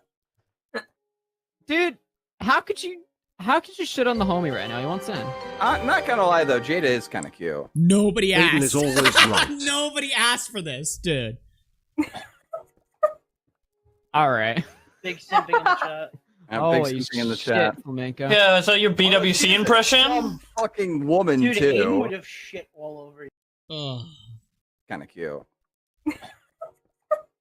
Oh my god, she's in call. I forgot about that. I thought she was just in chat. Wants in. It's kind of cute. All right. Big simping in the chat. I'm Holy big simping in the chat. Ugh. Aiden had first-hand experience with Flam's fetish. Ugh. That was just fucking nasty. Augie thought this guy was awesome, by the way. You guys don't understand, like, just the silence. Ugh. Even now, it's like, it just gives me secondhand embarrassment. I'm just like, ugh. Fucking gross, dude. Fucking gross. Nobody asked to. Nobody was even talking about that. And then he's just like, not gonna lie, just shoots his shot. But the thing is, though, the way that I remember Flamenco, the way Flamenco would always talk about women is exactly like how he talks in these DMs. So you know that they're real. He used to call psych sugar tits in calls. Oh yeah, I remember that. Again, it's just like, you can't even say stuff like that when you're a fucking predator. Or actually, you can say when you're a predator, but when you look like that, it just doesn't work. It doesn't fucking work, man. Alright, I'm gonna have to ask Aiden to stop A-logging in the chat, please. Wait, that's a fake Aiden Underground? Wait, what? Wait, what the fuck? The whole time. Wow, okay. Good one. That's not me. Wow. Awesome. Augie is the Hooked podcast coming back. Yeah, dude, it's coming back tonight. Baited. The whole time. Holy shit. I mean, a brilliant impression, though. What the fuck, man? How did I fall? How is it in 2025? He types exactly like it in. How are we doing the 2025 thing where it's like we fall for the fake accounts? There was like a whole year where this would happen every day. Fake Technicals accounts, fake Diorios. It would just happen all the time, Remember and this is still happening to this Flam day. saying the EDP decoy was cute. The EDP decoy was cute. Remember Flam saying that? I mean, listen, dude. Me and Dumpy agree, okay? Dude. That is just crazy, though. Alright, let's get back into these DMs. So what else is Flamenco saying? Alright. So Flamenco says to somebody... yeah. Fode. Flamenco says, so what I'm guessing is you want somebody able to access your computer at any time and threaten you with info that is gained from having access to all your personal info as well as naughty things on there. I'd be very interested in that. Now, if there was ever a fetish that was designed for Flamenco, this would be it. I feel like I have to reread that and parse that again. So I'm guessing what you want is somebody able to access your computer at any time and threaten you with info that is gained from having access to all your personal info as well as naughty things on there. That's like a Destiny Flamenco designed fetish. Smiling Okay. face with hearts emoji. Good one. The person says more or less, yes. Flamenco says, do you have limits of what you're willing to do? Or will you want to use a safe word? Perhaps even going so far as to tell you to clear a week out of your schedule and book a flight. No response. Ghosted right after this. Oh no, yo! Okay, so Flamenco responds to somebody. Your lady waits. He says, whereabouts in Tennessee are you? And where are you planning on going to school? And what is your ideal age gap? Hello! Why do all your Spurg co-hosts have my name? Holy shit! Holy fuck!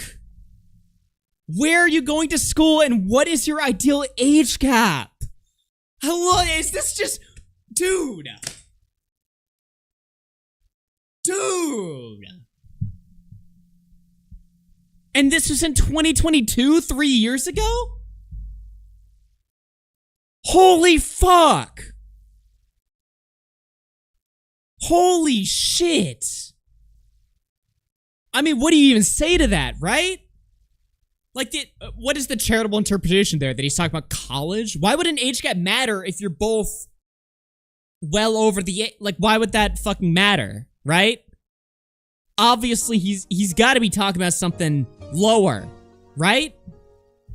Otherwise, why would you even need to talk about that? Tommy C's Cat has become a channel member. Tommy C's Cat celebrates 39 months of membership. Host Xander Hall's mom law.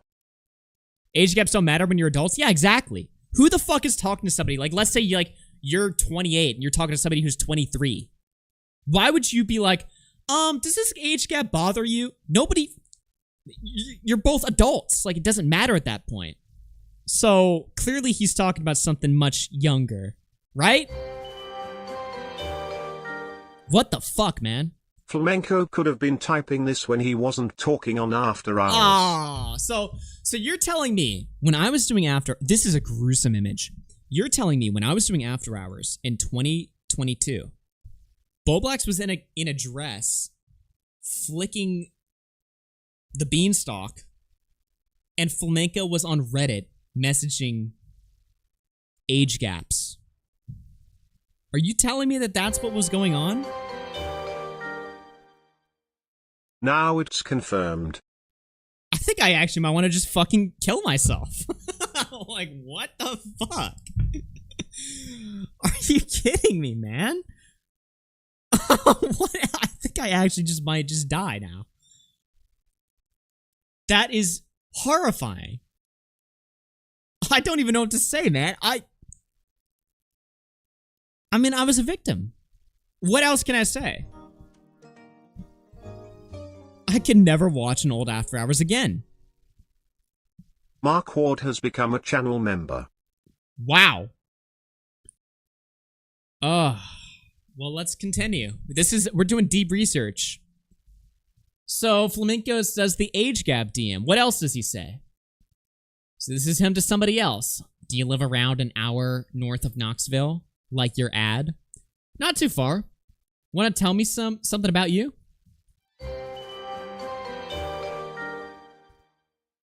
RFC funded the commentary finders cult. Oh, no, don't bring up the finders, dude. This shit's gonna fuck with my mind. This shit is gonna actually fuck with my mind. Fuck this shit, man. Fuck this shit.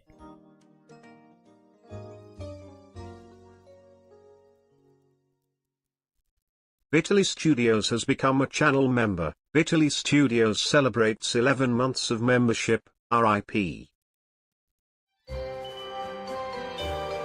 This is just fucked. The Flanders. Augie got graped. Alright, let's run through these. Next up, reveal Connor was also in Flamingo. No. Connor's safe, alright? The Unseen has become a channel member. The Unseen celebrates 24 months of membership. RFC Island. No. Listen, we expose the people from within. Okay?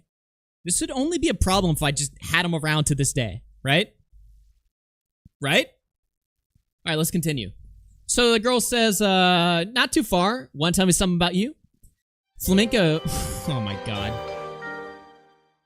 Eggy? First Manchi, then turns out Flam was after you two now. Can't catch a break. It's just fucked, man. It's a fucked up life, okay? I accept no responsibility for any of this, by the way. Someone says, how long are you gonna wait to talk about the title? Seriously? Listen, okay? We do a long show. We're an hour 40 in. These streams are a long fucking show. We'll get to Mutahar and Brad. Don't worry. This is important research we're doing right now, okay? There's no party Calm your like fucking an pants. RFC party. Calm your fucking pussy, okay? We'll get to it.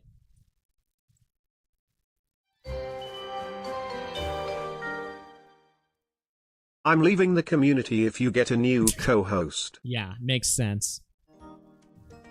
No one cares about Brad. I promise you the Brad stuff is very funny.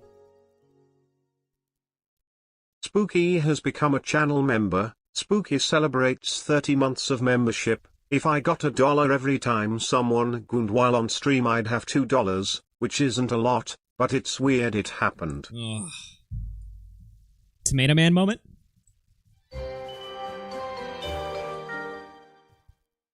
Release the Flamenco files. We're doing... Dude, the files have been released.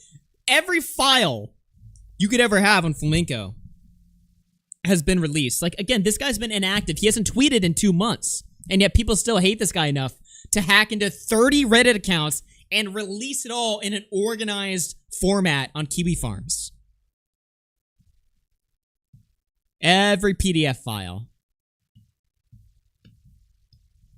All right, let's continue. So this girl asks, want to tell me something about you? He says, I'm 32 years old. Okay, so we started at 28, then we went to 29, now he's 32. So for 4 years out, 4 years now of this behavior. He says, I'm 32 years old, currently finishing up my degree. I generally vibe with the interests that you listed, both kink and vanilla. See, again, he's all over the place. Both kink and vanilla. Maxwell has become a channel member. She says, awesome. Do you have any history/experience in this lifestyle? Any idea what you're looking for? Flamingo says, I do. Quite a bit, actually. And I'm not super sure. Ideally, a girl that is somewhat kinky and I can vibe with outside of scenes. What? A bit of experience? Quite a bit? Really? Dude. Put this guy down? Nikki Red has become a channel member. Nikki Red celebrates 42 months of membership. Flam doesn't have the self-confidence to be a dom. He doesn't speak with authority. So cringe. Oh, absolutely. The only thing Flan dominates is tip in W/1 hand, nauseated face emoji. Yeah. No, this guy does not. We need Nick in here for ultimate grape review. Did Nick go over this last night, by the way? I know he covered it like a little bit, but did he get into full detail? We're going fully into the files. Trust me, I read all the DMs, okay? We're deep in. Did he go this deep? He did? Okay, good. That's good. Not all the logs? Okay, well, we're continuing. And by the way, this is not all the logs. I cut out anything that's not sexual. Like, there's some, like, screenshots where it's, like, just him arguing with politics with some stupid liberal. I don't fucking care about that. I just want the sexual stuff. Didn't Flam claim to have a GF during this time? Well, let's think about it. 3 years ago? Wait a minute. You're right. 2022. That was the same year that he refused to prove his girlfriend to Aiden, right? So, I mean, again, proving that Flamenco was lying about his girlfriend is like, you know, it's like proving Epstein was a pedophile. It's like, yeah, we know. But still, it's kind of funny to think about, though, right? It's like, yeah, I have a girlfriend. Do you think he considered these Reddit people his girlfriend? So he's like, I'm not technically lying. Man, this is just crazy, crazy shit, bro. We're so deep inside. Okay, let's continue. So he says, I have quite a bit of experience. She says, sounds pretty much like what I'm looking for. Something more well-rounded than just inside of scenes, for sure. He says, yeah, something ideally where I can enjoy hanging out with them, too. She says, exactly. It's a deeper connection that way. Flamingo says, so tell me a bit about yourself. She says, well, I'm 29, ambitious, but not as driven as I would like to be. Own my own little pottery shop and enjoy making art, playing video games, listening to music, reading in my day-to-day life. I have anxiety, and I manage that with some good old 420 therapy. And I like to practice self-bondage as a kind of way of pulling myself in. And you? He says, I'm 31 and currently finishing up my degree. I try to be pretty industrious, but is somewhat hampered by ADHD. But hey, medication is wonderful. I also like games. What kind do you play?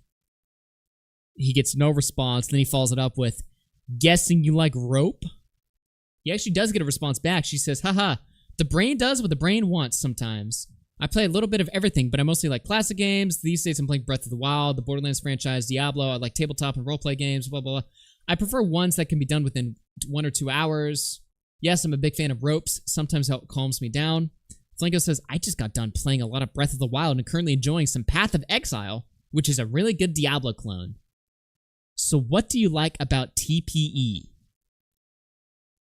Don't know what that is. But he gets no response. It's over.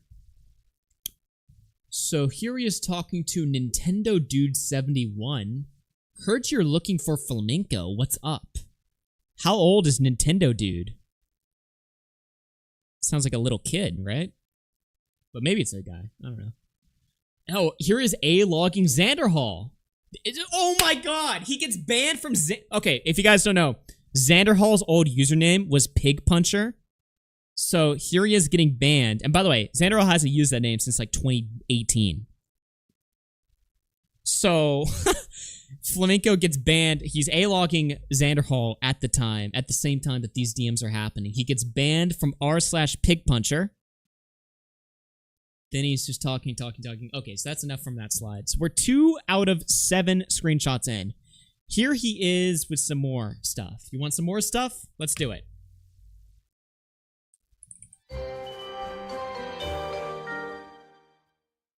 For the Billy Mitchell Ricky's Hot Sauce Fun. Hey, thank you, man. Dude, I fucking love Billy's, man. It's like not a joke. I don't know what I have to do to get sponsored. I don't know why I'm not sponsored already. But if you see this, clip this to Billy, like, I need a sponsorship, bro. I will sell bottles. I keep a bottle of me wherever I go. Anyway, back to this disgusting stuff. So here he is talking to Taffy Bunny. I think I can help, sweet little girl. Sweet little girl. Equals total power exchange. That's one thing to call her, like, oh, sweet girl, blah, blah. Sweet little girl. What are we thinking here, chat? Age? Age guess? Then he's talking about it in r/politics, some politics stuff, blah, blah, blah. Politics. Then he sends a message here. I really liked your ad. By the way, whenever he's saying, I like your ad, these are ads for like BDSM, sex work, blah, blah, blah. So when he says ad, he's responding to that's what he's responding to. He says, I like your ad and the nice vocabulary. Besotted isn't a word you see written out very often, sadly. What? Dude, what are we doing here? This is how he slides into a fucking Reddit hooker's DMs. I like your vocabulary. Besotted isn't a word you see often these days. Nigga, what are we doing here? Like, what are we doing here? Are you kidding me? What are we saying? Okay, what else is he say? I think that we may be able to work something out if you don't mind the fact that I'm all the way over in the States. I am looking for someone to build a relationship with, and you seem to be looking for mostly the same. I would have to say my favorite toy is remote-controlled vibes that can make for some lovely experiences out in public. I hope that you find what you're looking for, and more so that I might be it. Then he continues, lost baby... He's... Whoa! Okay, he's responding to somebody, lost baby girl. I fit the bill of your ad. I hope that you were still looking. These are like the worst fucking ways to slide in. Like sometimes he puts no effort into it, and sometimes he puts a lot of effort into it. But he's not like I don't think that's how you're supposed to talk on these Reddits. Stop being jealous of brothers Shota Riz. I don't think the way that he's talking, whether he did, like, what, he just responds like, I saw your ad. I hope that I can fuck. I don't think that's going to get you any responses, right? But then when he's like, I saw your ad, I saw you use the word besotten, and I'm a big English major myself, like, that's not going to work either. Like, the way that he talks, it's like almost like he's like trying to, it's almost like he's in like a job interview. In fact, I actually have like a DM here that perfectly illustrates my point. This is like just a singular DM. What the fuck did I just do? This DM like really illustrates my point. He says, I might be able to help you in your fantasy. I live around the Tennessee-Kentucky border, but am more than up for a trip for the right girl. I would fully be willing to slap you around, manhandle you, and beat you until you are only weakly struggling. If any of that appeals to you, I would love to hear from you. I can easily find a place to host, so shoot me a line if you're at all interested. Don't really have a favorite band. So it's like the way that he like words this, it's like he's applying for a job. He's like, here are my list of qualifications. Here's a little bit of information about you. Yes, I'd be willing to beat you and rape you and do all these things. But if these are things you're interested in, let me know. It's like the tone is all off on all of these. Just doesn't really sound right.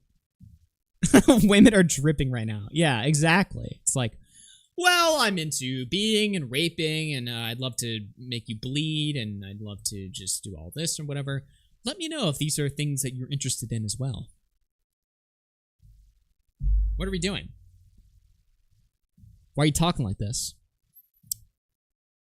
So he's continuing. He's messaging another girl. After he mentions lost baby girl, he messages Exka. Some rather fun subreddits you visit. Failed. Confederate slave. Race play is definitely a kink I enjoy, but you can never find anyone to engage in it. Here's another person. I might be able to help you what you're looking for. I'm just wondering what you like to do for fun in the realms outside of kink.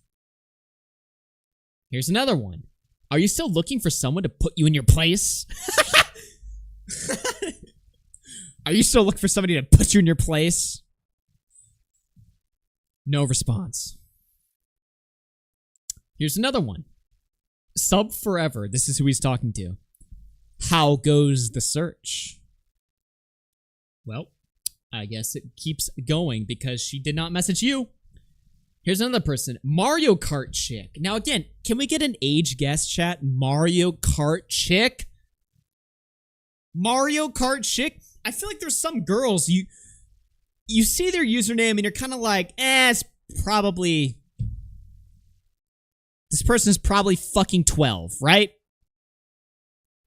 But Flamingo sees a username like that, he's just like, let me slide in. Fuck it. Mario Kart chick. Little Froky says, sounds like my type of girl, not gonna lie. I mean, you know.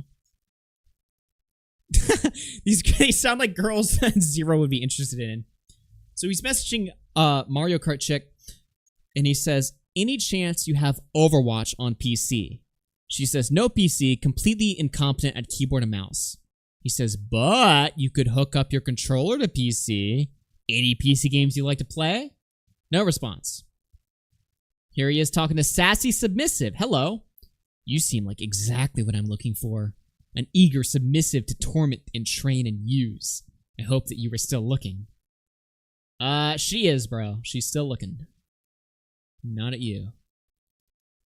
Oh no, these DMs. Flamenco is the type of guy to DM a Jewish woman. My penis was promised to you 3,000 years ago. I actually had to check if that was like actually Diorio because it wasn't his checkmark account.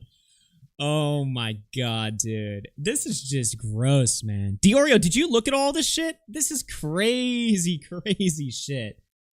Oh my god. What is Aiden DMing me?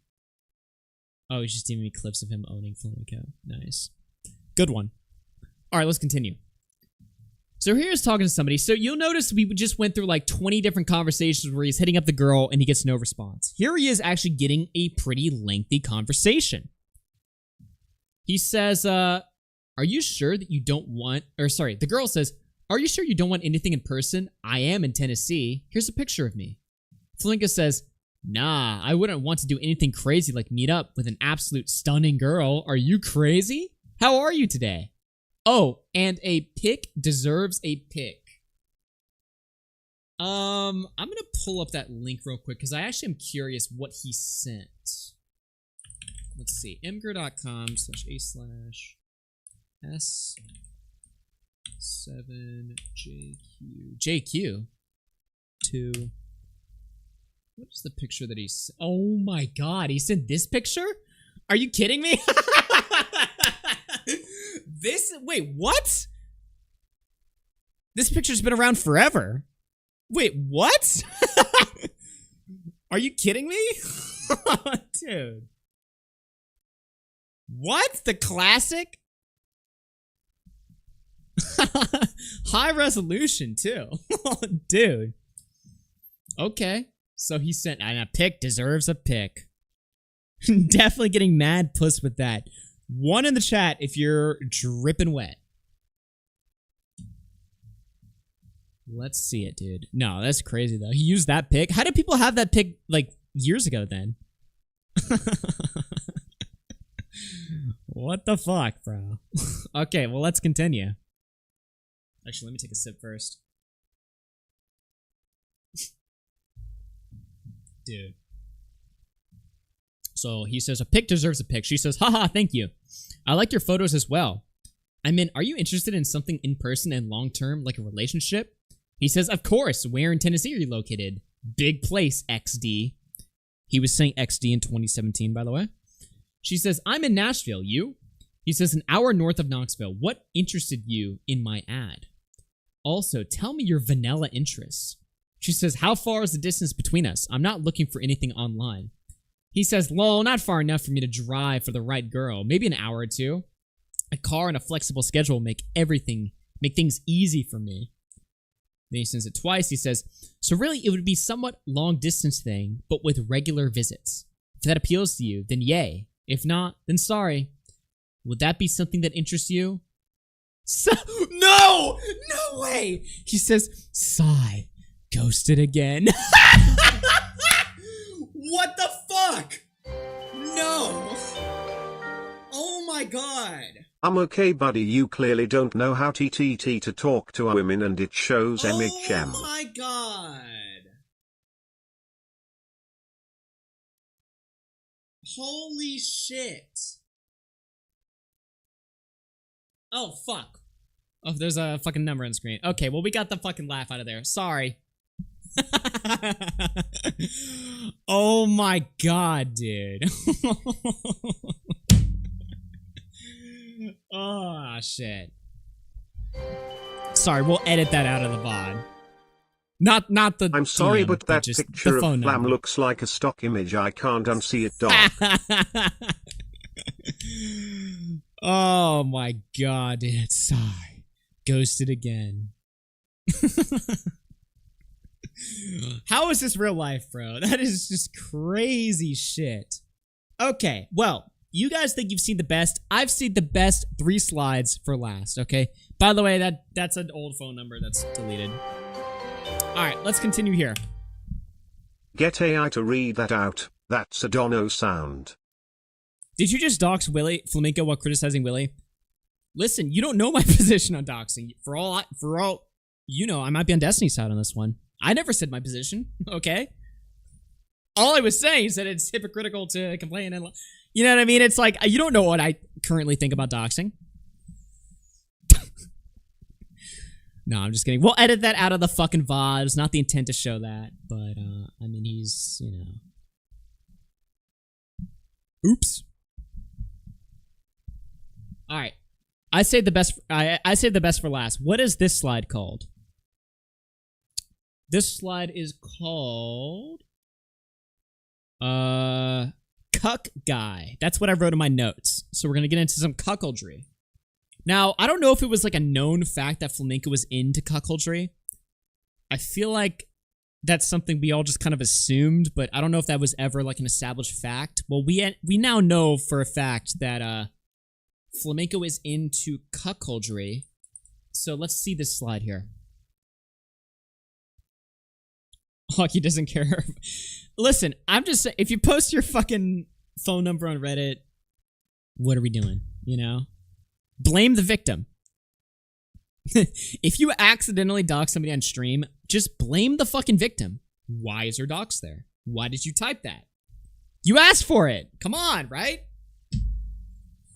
No, I'm just kidding. We disavow. I will be blurring it out. Don't worry. Don't fucking worry. Okay. All right, let's continue here. So,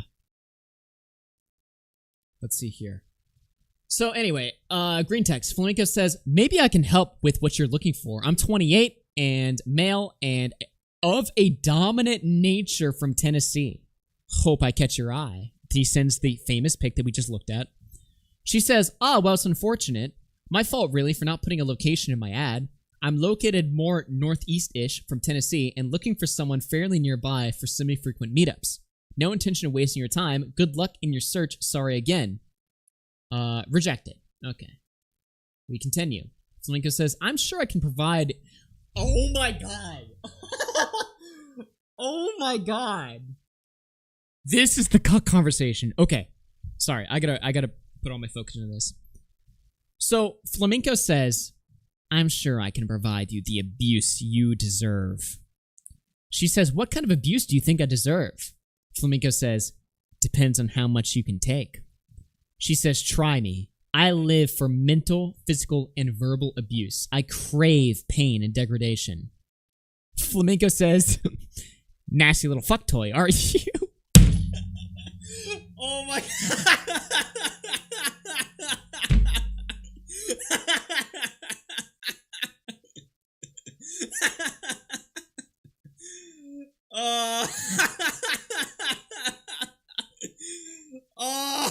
Oh, what the fuck, dude? Nasty little fuck toy, aren't you? Was she into it? You're gonna see he fails. Okay, so he says, nasty little fuck toy. I can't do this. Oh, it's so funny. Nasty little fuck toy, are you? I'm just imagining it in his fucking voice. Like, imagine him saying it. She says, she, by the way, let's be honest, this is definitely a dude that he's talking to. There's no way this is like a real woman. But for the sake of the argument, she says, I am a pathetic cum dump, only good for one thing. Flamenco says, what if I ordered you to go out right now and not come back until you made out with a stranger? Made out with a stranger. So, you have it right here. Flamenco's a cuck guy. I didn't know he was into that. I mean, I'm not surprised. It's like the easiest thing ever. Is this but has-been hotel writing or am I tripping? Crying face emoji. So he's fully into like P. Diddy. People are saying, yeah, Flamenco really is like very... all these weird things he's into. He's very like Diddy-like. Anyway, so she says... she says, what if I didn't come back until I have a stranger's cum inside of me? Flamenco says, lol. Well, then I would have you charge for it and then give you my money. What? Then give the money. What? So she says, too bad you are far away. You could whore me out daily. Flamenco says, well, if you were closer, I'd just keep you locked up to use you when I'm bored. Keep you chained up, beating you, and raping you whenever I feel like it. Yeah, he's saying, oh, pimp her out. Yeah. But it's weird, because so he goes from, like, cuck to pimp to I'm just gonna beat you and rape you infinitely. It's like, he's all over the place. Why would he just not... she was into the pimping. You know what I mean? So why would you change it up and go the other direction and be like, well, actually, I'm just gonna rape you. What? Like just a few sentences down, we're going from one extreme to the other. It doesn't make any sense. So he says that, and of course, no reply back. She ignores him. He can't stay consistent, dude. He can't stay consistent in his fetishes, you know? So yeah, he says, I'll keep you chained up, beating you and raping you whenever I feel like. That's awesome. All right, what else do we got here? Flamingo sends a message. I think I may be able to take control and make you a filthy, destroyed slut. I hope you're still looking. No confidence. I think... Harry says, I'm interested, but is it a deal breaker that I am the same age? What? Why would that be a deal breaker? Why would dating somebody the same age as you be a deal breaker? Yo, Chud Logic Raid and Billy Mitchell in the chat simultaneously. I feel dirty listening to this, like I need to find a priest and confess all my sins. Yeah, I mean, everyone Smiling listening to face this with should tear be going to emoji, church gun emoji. I'm not even gonna say after the stream. Go to church right now. You know? Shout out everybody from the Chud Logic gang. We are knee deep. And also shout out Billy Mitchell. Of all the times to click on, you're gonna see some pretty nasty stuff. But listen, these people are freaks, you know? These people are freaks. Wow. Billy, we need an Augie code. Yes, we do. We do need a code. Look at how many viewers I have right now. Imagine if we had code RFC for some fucking hot sauce, dude. Imagine. All right, let's continue here. I can't celebrate yet. We've still got so many more logs to go through. So Flamingo messages some random person, DDLG throwaway. Wait, DDLG, isn't that like a pedophile thing? DDLG. Wait, or am I retarded? Turn the volume up and listen to this in church. Yeah, no. Daddy Dom little girl. Isn't that like a pedophile thing? Wait a minute now. So we have like another instance here.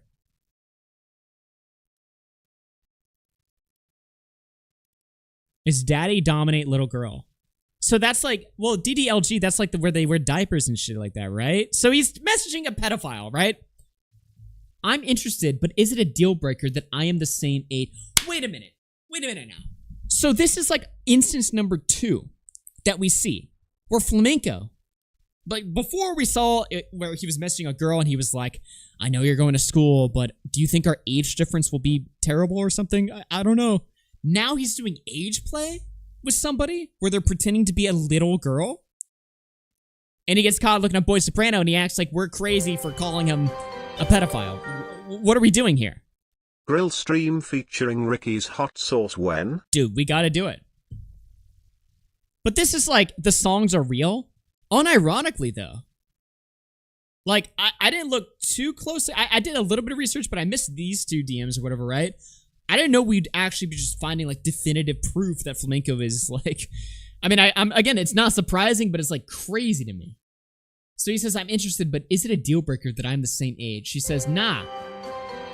Well, okay, same age, so he's not talking like a literal... Flam's fetish is jack of all trades of fetishes. Done? Ricky'sHotSauce.com? Discount code RFC for 15% off? Is that real? Wait, how is that done so quickly? Wait, what? Yo! I'll send you a 3-pack. Augie, what's your favorite flavor? Habanero. Let's fucking go. Dude, Billy Mitchell, code RFC. Let's fucking go. Let's fucking go. Code RFC. PIM has become a channel member. PIM celebrates 6 months of membership. If Max lied about credentials with Pred catching and Muta was lying about his credentials to LARP, is Nexpo also lying about being a corporate CEO? Wow. Is Nexpo lying? Wait, are people mad at Nexpo now? I wasn't even aware that there was a campaign against him. Okay. Well, thank you for that. Code RFC. Flam seems like the kind of guy who cries after S. Nice. Let's go. Thank you for the 5 gifted, by the way. Adderall dependent. This is my 13th reason. Yeah, literally, though. I mean, this is just crazy, man. Billy Mitchell's resurrection has been the funniest shit ever. Yeah, people are telling me to take a look at his Carl Jobs thing. This stream is like way too packed already. We're still in the intro part of this stream, by the way. I haven't even gotten to to the main topics yet. This is still the intro. So, but yeah, no, this is just fucking crazy, man. But we'll definitely take a look at that. But yeah, code RFC for the Billy Mitchell's hot sauce. And yeah, Billy, send me some habanero. That is my favorite flavor. Although I like all of them. Yeah, I feel like I like all of them. I just bought one. Let's fucking go. Hell yeah. All right, well, let's continue. Before we get all wholesome and fucking cute with each other, let's finish reading this filth, okay? So, let's see here. So, he's talking to Daddy Dom Little Girl. That was crazy. What else do we have here? So, Flamingo says, I'd be game for something. I'm right on the Tennessee-Kentucky border. Person says the man who makes his own posting about wanting an online sub.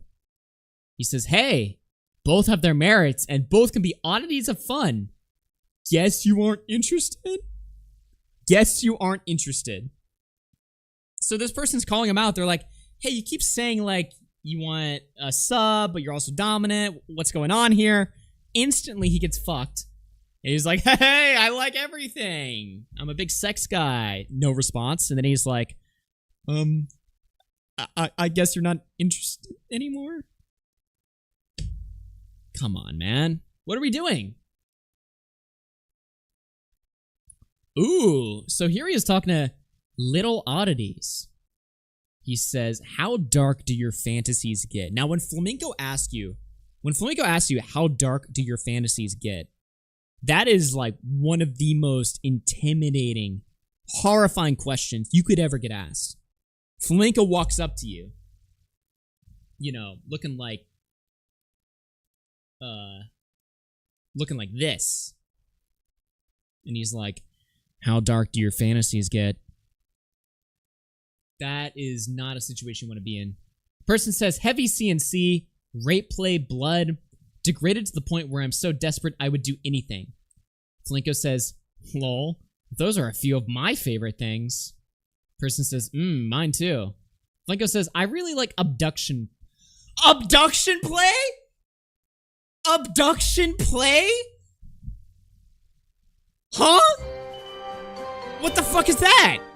Like abducting kids? Just used code RFC to get my 3-pack of hot sauce. Can confirm it works, lol. Thank you for that. Let's fucking go. Thank you for the hot sauce. I'm a little taken aback. What is abduction play? Is that literally just you pretending to kidnap a bunch of little kids? And he's into that sexually. That is crazy, bro. That is fucking nuts. Billy, just sent your 3-pack. Let's go! Let's fucking go, dude. Bro, I just got my order confirmed. I just saw it on my phone. That's good, because I was just about to run out, too. Ricky's world famous habanero 3-pack. Nice. Let's fucking go, dude. Thank you, Billy. Billy's always the man with the sauce, you know? He's always got the sauce. He's always got you restocked, reloaded. We love to see it. Okay, sorry. I have to go from thinking about the hot sauce and food and stuff like that to going back into this like sick, disgusting shit. It's like a little bit of like a mind fuck here, okay? Let me just take a sip and recollect my thoughts here. So, Flamenco literally says, I like abduction play. I mean, ladies and gentlemen, we got him, right?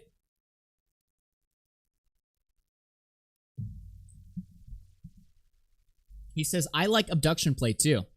Like, I love the idea of playing out abducting and breaking a girl's will into a perfect, compliant slave girl. The person says, ugh, yes. He says, hee, right? Just so sexy. I mean, you gotta be like Diddy to enjoy this. I don't accept that there's any normal people that are into this. Never. This guy is textbook predator. Yeah. Someone get the hard drives. Someone needs to investigate him. So Flamingo messages sub throwaway. He says, I'm sorry that your first search didn't go well. Maybe I can help with what you're looking for. I'm 28 and male and a dominant nature from Tennessee. I absolutely adore what kinks you are, and more so. Find myself looking for very similar things. Namely, I want a best friend as well as a sub. I've been told I have lovely eyes. Maybe you can be the judge on that one. He sends the same picture. Vanilla-wise, I also like video games, PC, and some TV shows, but I'm also a crap ear at normal music playlists. So if we do pursue a relationship, be ready for a lot of Eurobeat. Eurobeat? Like funk? Is that what he's talking about? Also, I really like to go hiking. What I'm mainly looking for is a relationship that would be online for the most part, but if things are hit off, I will be fully willing to travel in the far future, if that interests you. Augie underestimating how many women are into stuff like this. No, I'm saying, like, if you're flamenco, if your text... Okay, I'm sorry to anyone in the chat that I might offend, but if your sex look like flamencos, you're flamenco. I just won't see it any other way.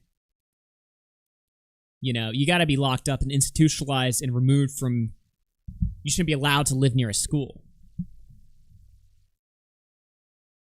Alright, what else does he do? Oh, I hope I might be able to alleviate your boredom. That's how he opens up with one girl. I hope I might be able to alleviate your boredom. Sends the picture of him. Here he is, blah, blah, blah. Here he is. I think I can help with your problem. Namely, that there is no point in women relieving pleasure. When women reviving pleasure. I'm very interested in your ad. I'm a bit far away, but can travel for the right girl. Okay, we get it. Blah, blah, blah. Is 28 too old? Just curious. Another sus age DM. Okay, you're just asking for stuff. Alright, I don't think any of this is super interesting. Let me see. Is it a deal breaker if I'm 2 years shy of 30? So he's always been very insecure about his age. That's like an interesting thing to note. He's always been very like, you know, I know I'm almost 30, but... And why? Why is that something that bothers you? Alright, here he is talking about PC gaming. I don't think any of this is dirty. Okay. I don't think any of this is good. Let's move on to just a couple, because I think we're like dragging this out just a little bit. Let's get into just like some of the funny stuff that I noticed, and then we'll move on. There is still some funny stuff here, though. What is this? Where is the message I wanted to find from here? Oh my god, dude. Oh no. So you guys remember he talked to, I don't know if you guys remember the username. He talked to one account called Confederate Slave. Here he is talking to that person again. He says, genuine white nationalist went to Charlottesville here. Genuine white nationalist went to Charlottesville. Guys, we officially have confirmation that the Charlottesville picture that everyone said was Flamenco, I didn't think this was Flamenco. I thought this was just some dude or like some Photoshop. Turns out, Flamenco confirms it right here. This is a real picture of him. Flamenco went to Charlottesville. So he confirms it in these leaks. This is all real. Dude. We all knew it was. I mean, it looked like him, but I was like, there's just no way, man. No, this is Flamenco. This is real.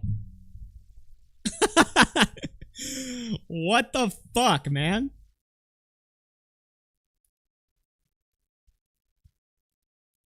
Dude, it is just crazy.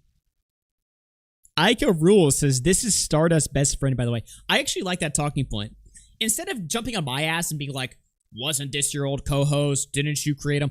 Stop saying that and redirect your guilt by association towards Stardust. Because really, Stardust had way more to do with Flamingo than I ever did, right? Let's just be honest here. Stardust platformed Flamingo way more. So please start using that talking point instead of going after me. Suckleberg has become a channel member. Suckleberg celebrates 6 months of membership. I thought Big Nick ate you. Thank you for that. Yeah, please use that talking point instead. And if you keep bashing me for being friends with Flamenco, understand that you're just sweeping for Stardust. And that she still has a lot of stuff that she needs to address, okay? Alright, what else do we got here? So he says, genuine white nationalist here. I think that I could easily take what I want from you. Not really insecure, but I can tell you all about what really pisses me off. The girl replies, what pisses you off? He says, I would say leftists, communists, subversives in academia, and Jews. She says, yeah, naturally. And then Flamenco says, and just degeneracy in general. Why do you ask? Now, why does he care about degeneracy? He's like, I want to fuck you and make you my dirty slave, but I hate degeneracy. It's destroying the West. What? Where are we going with this? Again, he's so inconsistent. Where are we going with this? How can you hate one but not the other? What are we doing? Schrodinger's trad? Yeah, like, what? And also, this is just so dry. It's like you're talking to Confederate slave. You know what I mean? This is supposed to be like race play. When she asks you, like, what pisses you off, what you're supposed to say here is, like, blacks or something. You know what I mean? Like, something like that. But instead, he gives this, like, long list of, well, leftists and communists and subversives in academia and Jews. It's like you're hitting all of the points that she doesn't want to hear. You know? It's supposed to be race play, but he fucks it up. He brings up a bunch of other shit. Just gives these, like, long-winded... Again, I know I'm critiquing race play right now, which is insane. But I'm just saying, it's like, you're supposed to say one thing here, but instead it's like, he just says all this other shit. Oh, man. This is just terrible.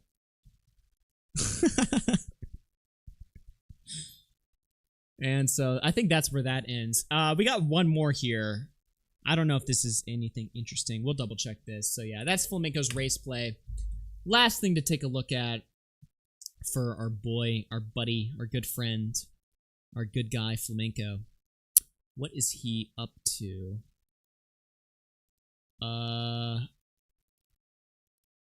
Okay, let's read this. So I have a few questions. 1. Are you interested in forced feminization and other such fetishes? 2. What server and data center are you on? Final Fantasy 14? 3. What other nerdy interests are you into? I'm 29, male, dom, and I'm currently looking for pretty much what you are offering. I see you also made posts in the Hypno Hookup sub. Are you still interested in that sort as well? Person says, yes, I'm pretty tomboyish to begin with. 2, I play in blah, blah, blah, blah, blah. Okay. He says, the hypno stuff is more interesting than I have a passing interest in. Sorry, the hypno stuff is more something that I have a passing interest in. And something that I would love to learn more of how to do. Well, I'm on Primal. But there are still other games we could potentially play together. Also, what anime you're into? No response. No fucking response. Harry is saying, hi there, I'm 28 years old, and I'm looking for nurturing and caring dom to regularly talk to and do things with online. I have very little experience, but I'm super willing to learn. I have a pretty free schedule, mostly going to work and the gym for my daily routine. I also live here. Please let me know if I can tell you anything you want to know. Person says, hey, I'm sorry it's taken me so long to get back to you. Tell me more about what experiences you have and what aspects of BDSM appeal to you most. I'd like to know about your kinks and preferences, and tell me a bit about yourself outside of kink. He says, can you re-PM me your ad? No response. Bro. What the fuck are we doing here? Okay, I think we get the point here. I think it's gotten to a point now where I physically cannot take it anymore. What a blunder. Yeah. But that's the Flamenco leaks, ladies and gentlemen. That's what Flamenco's been up to. Our guy, our top our top moderator here. Flamenco would call Vosh a degenerate, by the way. Yeah, I mean, he would always talk about how, like, porn is bad, Vosh is a degenerate, the left is ruining the West, and all these things, whatever, right? But the whole time, even during 2022, this is what he was doing, you know? So, it's just absolutely fucking crazy. Oh my god, dude. What are we gonna fucking do here? Okay, well, I don't think we have anything more of the Flamenco segment. I will, let me see here. Let's see here. I'll take just a short bathroom break, and we will get back into this stuff. We got BradTaste and music coming up next, and Mutahar. So stick around for that. 18-year-old Cami had more is and the same age preference as Flamenco. I'll be back here. What should I play? Is there something I can just pull up real quickly? What the fuck? Okay. Let me just find something real quick just to play.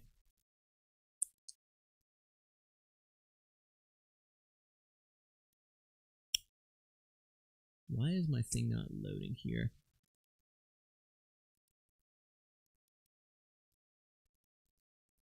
Alright.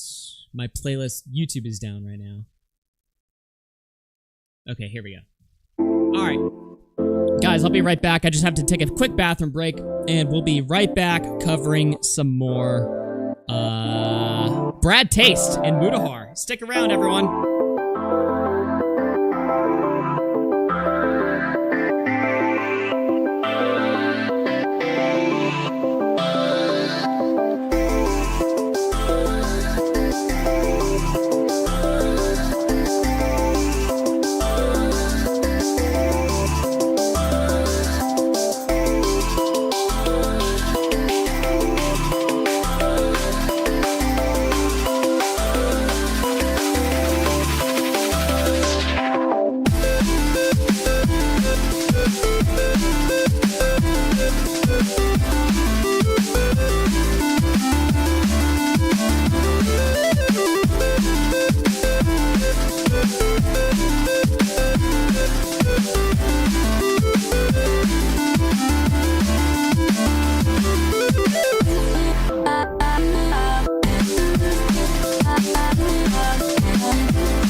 Okay, we're right back, ladies and gentlemen. Welcome back to the stream. All right. This is the sort of music you would hear in a YouTube tutorial. I just pulled up Leafy Radio, dude. Shout out Leafy Radio. All right, let me just double check my Twitter real quick. How are we doing over there? Make sure to tweet the stream out. Dude, these clips are crazy, bro. Dude, the fucking Clippers. Huge RFC update. AugieRFC comes to the realization that he's been running a freak show for years. When will he take accountability? Alright, that's good. Oh, man. Lots of stuff going on. Dude. What the fuck, man? Yeah, lots of people are tweeting out the clips. That's good to see. Okay. All right, let's get back into the show here. We got 1,200 watching. Make sure to hit the like button. Make sure to hit the like button and support the stream. We got a lot of more coverage to go. We actually just got done with the intro to the stream. Now we're going to get into the real topics. So, yeah. Welcome aboard to the show, everybody. The third position. We are back. the third position. So let's go over BradTaste in music. I did a lot of research on this guy because here's the thing. When I was gone, I picked like the worst year to sort of quit the internet because last year a lot of new lolcows were created or spawned into existence, and I missed all of them, right? And so in doing research, I had to kind of like educate myself on who Brad is, but he is... I'm like, why the fuck was I not here covering this guy originally? Like, he is just great. Like, this guy is just so good. And the domestic violence video that he uploaded a video admitting to domestic violence, or that he was at least charged with it, or arrested for it. Not charged, but arrested, right? He's a music review channel that Lyrics, Liam Donovan, completely stole the grift of. He does these streams where he just asks guys for money to listen to music. It's a very successful grift. I've actually done this grift a few times, and it works. If you just fire up a live stream, and you just ask people, hey, send me fucking $10 to play a fucking song that you want me to play, they'll do it. And so Brad made a whole channel around this, and now you saw Lyrics leave the community, and he's now Liam Donovan, and he's basically doing the exact same thing, and it just works for some reason. You can just go live on YouTube just listening to music like you're some stoner retard. Like you'd be listening to that music anyway, but you can just make people pay you to do the same thing you would do anyway. It's great, right? So BradTaste in Music is the originator of this format. Here's a picture of him, just so you guys know the type of person that we're talking about. This is BradTaste in Music. This is what he looks like. Kind of a flamenco-coded individual now that I think about it. The thing that got him into trouble here was he tweeted out a picture last year of him hanging out with Ethan Klein. He hung out with Ethan Klein, and his audience is very lefty, so of course they were upset at this. This is kind of like a precursor to the Ethan Klein, Destiny Hassan drama last year. Even last year they were fucking mad, right? And so at first, when he had his whole audience telling him to go fuck himself, he stood his ground. He was based at first, right? People were saying like, bro, shut up. You're willingly aligning yourself with Zionists, and you expect not to be criticized for it? And he's like, dude, it's not that serious, bro. So at first he stood his ground, but of course he got just destroyed by the Palestinian left. They really just damaged his psyche quite a bit, to the point where he kind of started to turn on Ethan Klein, which got him into more trouble because then the commentary community started covering him because he turned on Ethan Klein. He threw them under the bus. Here he is saying, I am aware that being around Ethan and Gila at the moment is very questionable. I wanted to meet them despite people's valid criticisms of them. This is bullshit, by the way. He just wanted to meet them because he was a fan. I'm aware this is a bad look, and posting a photo with them upset many people. Not the best decision on my part. Has become a channel member. Now, I'm quickly going over all this stuff just to, like, sort of just bring you up to speed, because there are some people in my community that don't even follow, like, this stuff, right? They don't even know who Brad is. He posts a picture with Ethan Klein. The lefties turn on him. He throws Ethan Klein under the bus. Commentary on Ethan Klein turns on him. I think Ethan Klein put up this, like, giant, like, 3-story long Instagram story where he's like, dude, like, it sucks that as a Jewish person, you can't be photographed with me. Otherwise, like, you know, you're supporting genocide, and it's all just because I'm a fucking Jew. So Ethan pulls out the Jew card. Commentary starts turning on him because he's weak. And he just creates this giant shitstorm level disaster for himself that sort of caused everything to spiral out. It was the first time that he'd ever not been in control of his own narrative. So he tweets that. I think I already read that. Let me see what else we got here. Oh my god, the fucking same link. What else does he say?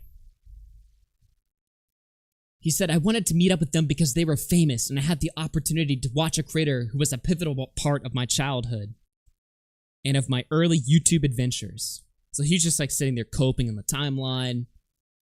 Then he put up this weird tweet, which was crazy to me. He said, what's happening right now in Palestine is awful beyond comprehension, and I finally understand why it's been so hard for me to speak about it. I said that if I stayed quiet, I said that I stayed quiet because I didn't know enough, but truthfully, I felt like I couldn't listen. Members of my family have died at the hands of Hamas. What? This is the part that I read where I was just like, what the fuck are we talking about? Members of my family have died at the hands of Hamas. And it has been, honestly, one of the hardest situations I've ever been presented. I understand why people are upset, and I want to make it very clear that I stand with the people of Palestine. So it's like, he's just making this up, right? Did this ever happen? Because why would you not know about the Palestinian-Israel conflict at all if members of your own family were murdered by Hamas? The fuck are we doing here? Before he's like, I just don't really know, and I don't really keep up with politics. However, my family was murdered by them. So you're... What? Of course you know about this situation then, right? Why are you bringing this up now? He says, I haven't talked to many of my family members in months because they believe that Israel's horrific actions are justified. I know they are not. Israel is committing genocide against the Palestinian people. I'm going to do my best to keep educating myself and to listen to Palestinian voices, and I hope... So he basically just put this bullshit up just to kind of calm down the crowd that was coming after his ass. Of course, this, satisfied nobody. And he just kind of had a meltdown. He started going on his Instagram story. He was like, from creator to creator, I genuinely don't understand how anyone is supposed to handle the amount of noise that comes from having any opinion. I think I've seen every single side of the situation be mad at me for a different reason. I'm either doing too much or not enough, and trying to make everyone happy is killing me. So this is kind of like the first situation where people started to see that, oh, this guy is like ridiculously unstable. On top of that, he has a chronic weed addiction. Now, you guys remember in RFC Mania, one thing we kept noticing is that every unstable guy is addicted to weed. And that, theme continues right here. It's crazy. Let me pull this up right now. Also, let me replay this donation.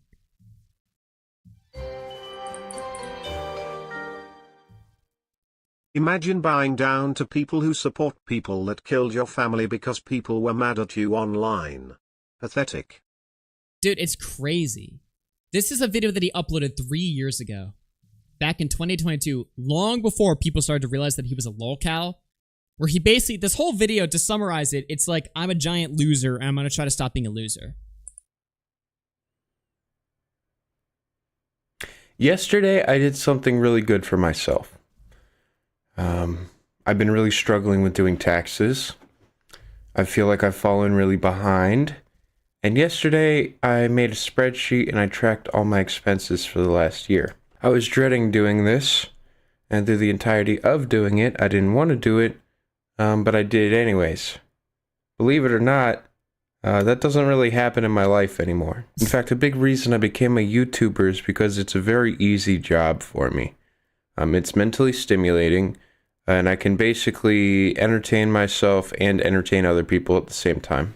I dropped out of school to pursue what I'm doing now. And I don't necessarily think that that's a bad thing, but it definitely comes with some challenges. The last year or so has been really difficult for me because I've kind of just disappeared mentally off the map.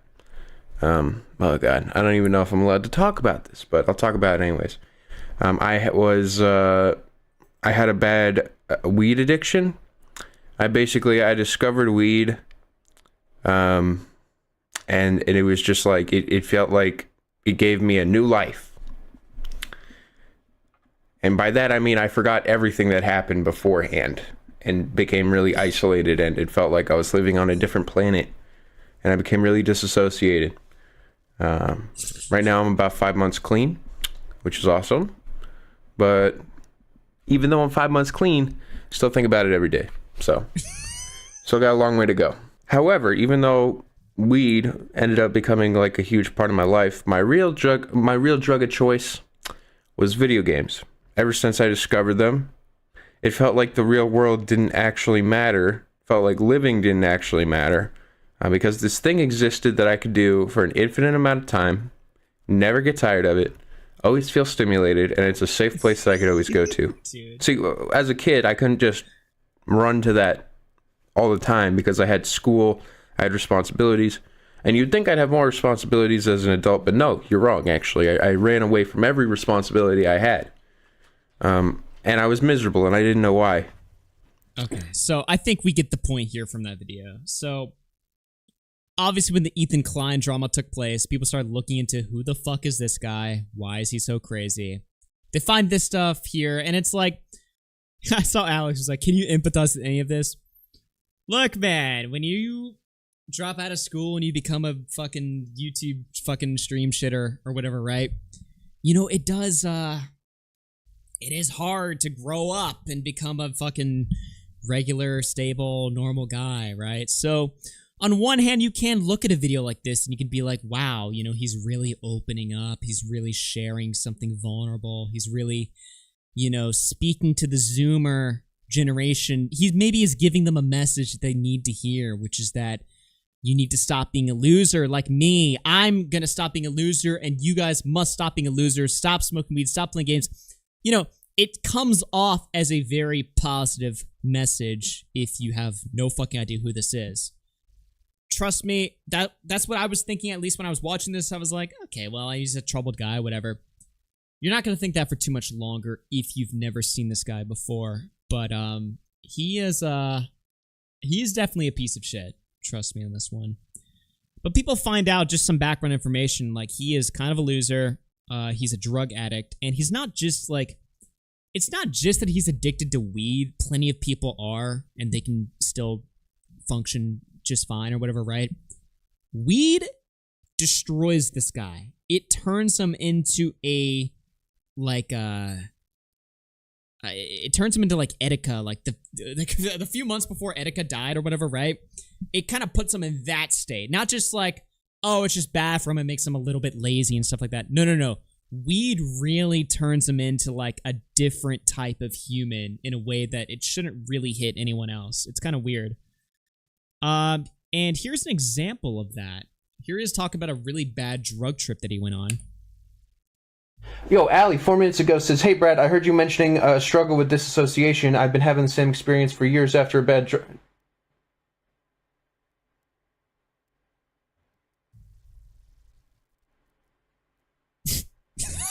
Thank you, Allie. Dude.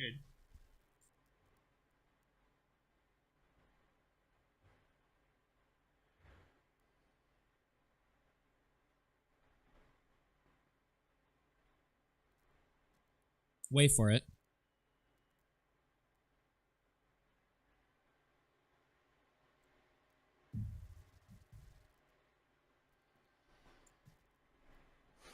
Sorry.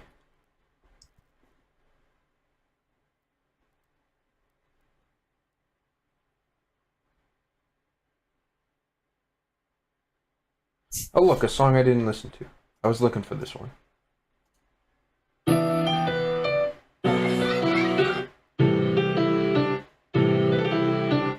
This gets crazy, by the way. Tonight the moon is rosy, crimson red. The rose got a little so it would forever instead. And now we can't get. No, I did listen to this one. Sorry, I just. Chat's just like, you good? What happened?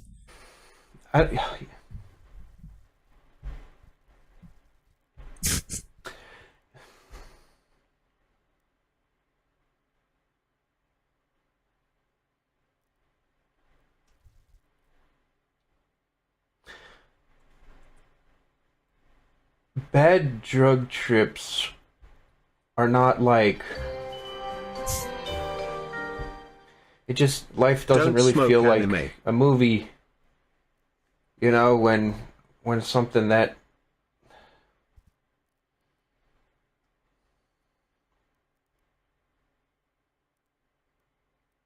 Just one of those things you kind of suppress and don't think about anymore to kind of just move on.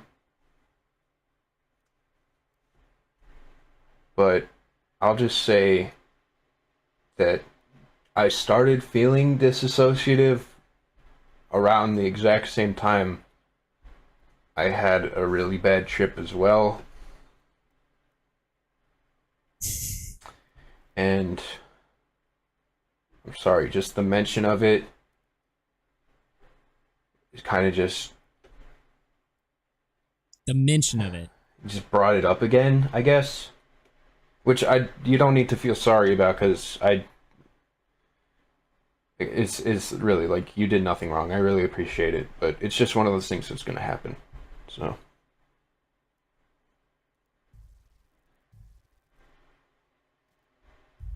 Sorry, I'll explain. I used to smoke weed a lot, and just one day I had, like, I'm not gonna talk about it, but it was just like, yeah, it's hard. What makes it also so hard about bad drug trip, like a real one, like a really existential one, is it just feels like you don't know how to explain it, and it instantly feels like it changes your life. One bad trip makes you feel like you've instantly, like, it's changed your life. Again, like, weed should not hit somebody nearly this hard. What the fuck did he do? What happened? Just instantly feel like you will not be the same. Like one of those, like, 2,000 milligram, like weed gummies. I was in a call with Cyrus once. That's a great way to start a sentence. I was in a call with Cyrus once, right? And I watched him. He had like a big giant gummy worm. It was like the size of a giant log object, right? And I just watched him like down this entire thing. I'm like, dude, how much shit is that? And he was like 2,000 milligrams. I'm like, okay, for context, like a normal dosage of like weed, like is like 5 milligrams maybe, right? Hold on, I've seen Bo Black's. Let him cook. I was in a call. Someone think that just stop. I was in a call with him. He was just eating this shit. It was like 2,000 milligrams, and I'm just like, I'm just sitting there thinking, I'm like, how fucked do you have to be able to like consume this? It can't be good, right?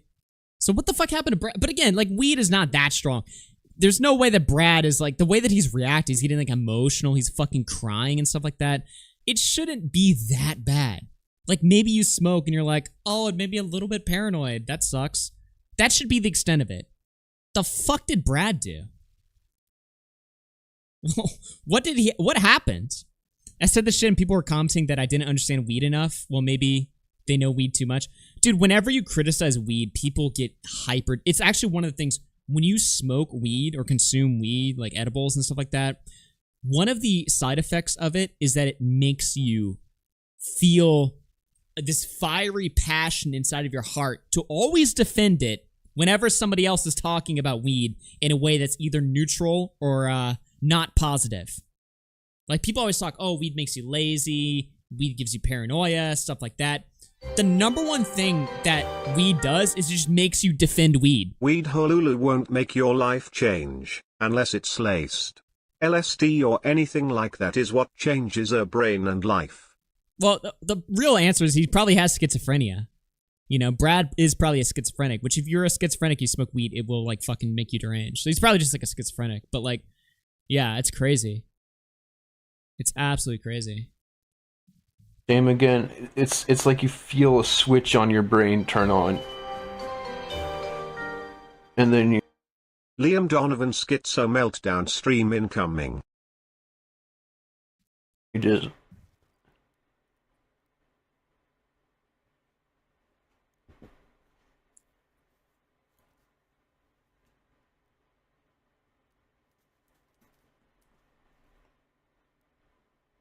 Wait, somebody says, it doesn't? I'm high right now and I don't feel the need to defend wheat. You just did it right now. See?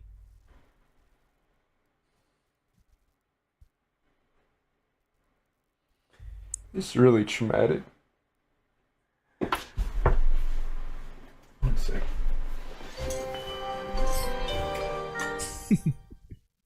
This is good news, Augie. We may have dropped out of college, but we can be engineers. Personal computer emoji. Personal computer emoji. Thank you, Nick. Linux. personal computer emoji, personal computer emoji, Linux, personal computer emoji, personal computer emoji. This is good news. Thank you for that, Nick.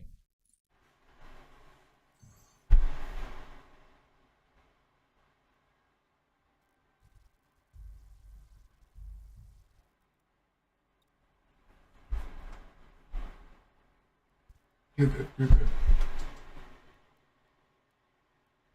No, I appreciate that. It's just, I'm not, it's not that I'm happy that you're going through it. It's just nice to know that someone else, like, I'm just not alone in this shit. Just dropped a 1/4 GDAB for you, Augie. Nice. Honeybee emoji, honeybee emoji, honeybee emoji. Listen, I'm not anti-weed, okay? I'm just saying it's bad for you. That's all I'm saying, okay?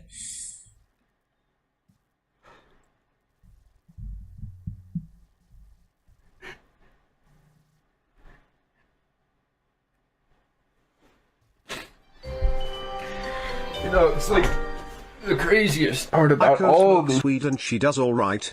Thumbs up emoji. Thank you.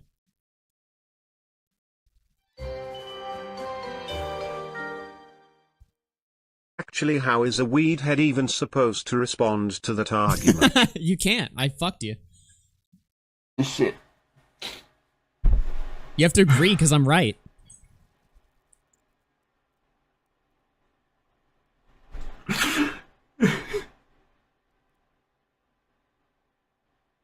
Okay, I think we get the point of this clip here. So he's addicted to weed, and he gets very emotional when he's talking about it. Here's just like a funny old tweet that I found. This is, I guess, to demonstrate his ego. This is from 2018. I have fangirls sending Instagram DMs. Call me Jesus. But seriously, it's happening. Luckily, this isn't my first rodeo with fame, so like I can stay level-headed under 90% of conditions. Well, luckily he can stay level-headed. So here's the thing with Brad. After the H3 drama, people start looking into him. He gets into this whole conflict with Rose Malay because he starts promoting Rose Malay. Apparently, he's like best friends with Rose Malay. He's like, I see a lot of my problems within Rose, and she's been doing a great job. Well, people hated that because Rose has 8,000 tweets defending rape. And so then, of course, once he got pressure for, promoting Rose, he throws Rose under the bus. Rose gets angry. She makes a video where she's like, you knew about all of my takes on rape for years. You didn't care. Drugs are bad, Mkai. So he gets into this big thing with Rose.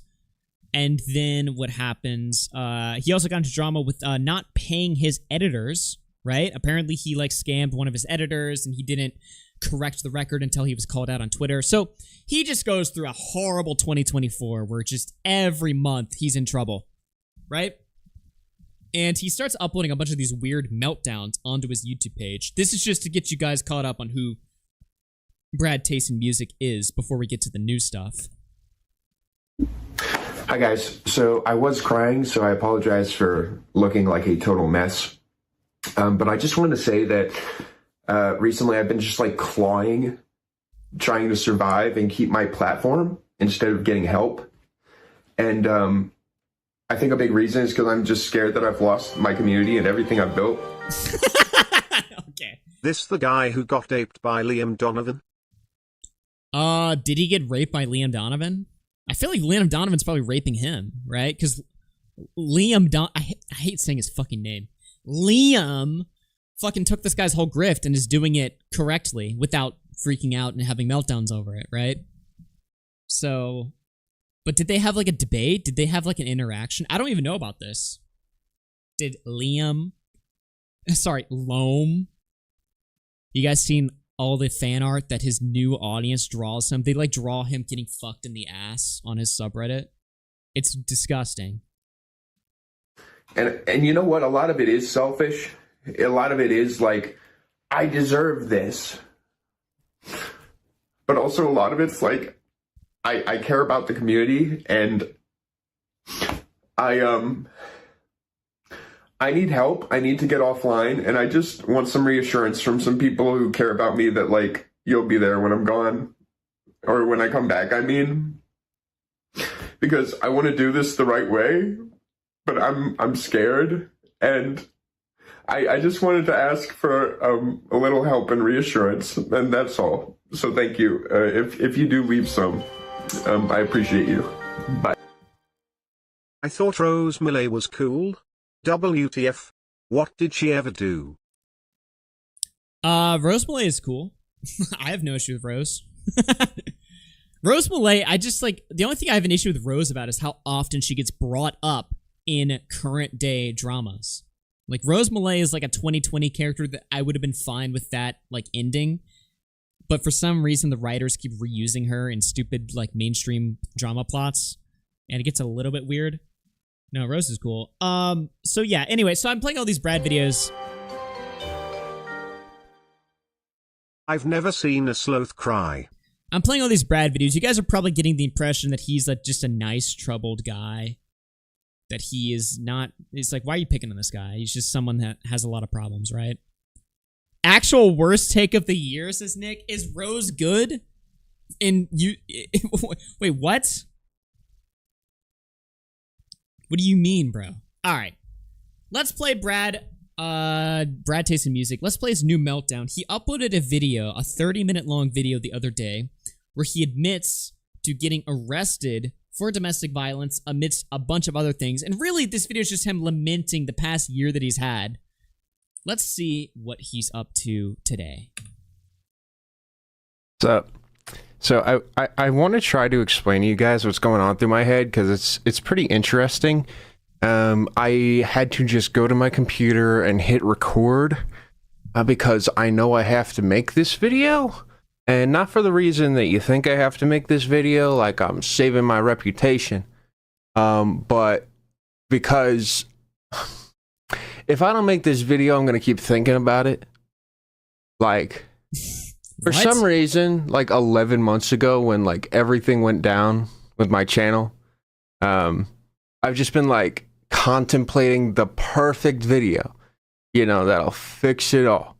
I'll just say the right words and everything will go back to normal. I have learned so this is crazy. This is like a full black scene, right? So 11 months ago, he got canceled. That's when all the stuff with Ethan Klein happened 11 months ago. And he was just sitting there brewing. And I remember, actually, you were talking about Rose Millay earlier, right? When Rose Millay made her video on Liam Donovan, she'd mentioned that apparently her and Brad have reconciled. They're cool now. And she let it slip that Brad is just very fucked up over this drama that happened. And he just is not doing good about it, right? So this is a video that's been brewing for 11 months. Let's see what he has to say. He's looking for the magic words that will get him absolved from all of this. Think about it, right? If you're Brad, what would you do? Would you admit to getting arrested for domestic violence? Or would you say something else? That is not reality. And I don't people to like you, by the way. Want it to be reality. So basically, I'm here making this video really for the reason that like I want to get certain information across to people who care. And I don't really know a better way to do that. You know, realistically, like, yes, I would love for this video to like, make it so that like it's easy for me to just return, you know, go back to normal, what I was doing before, you know. But the reality is I could do that anyways. I'm in a good spot right now where artistically I'm.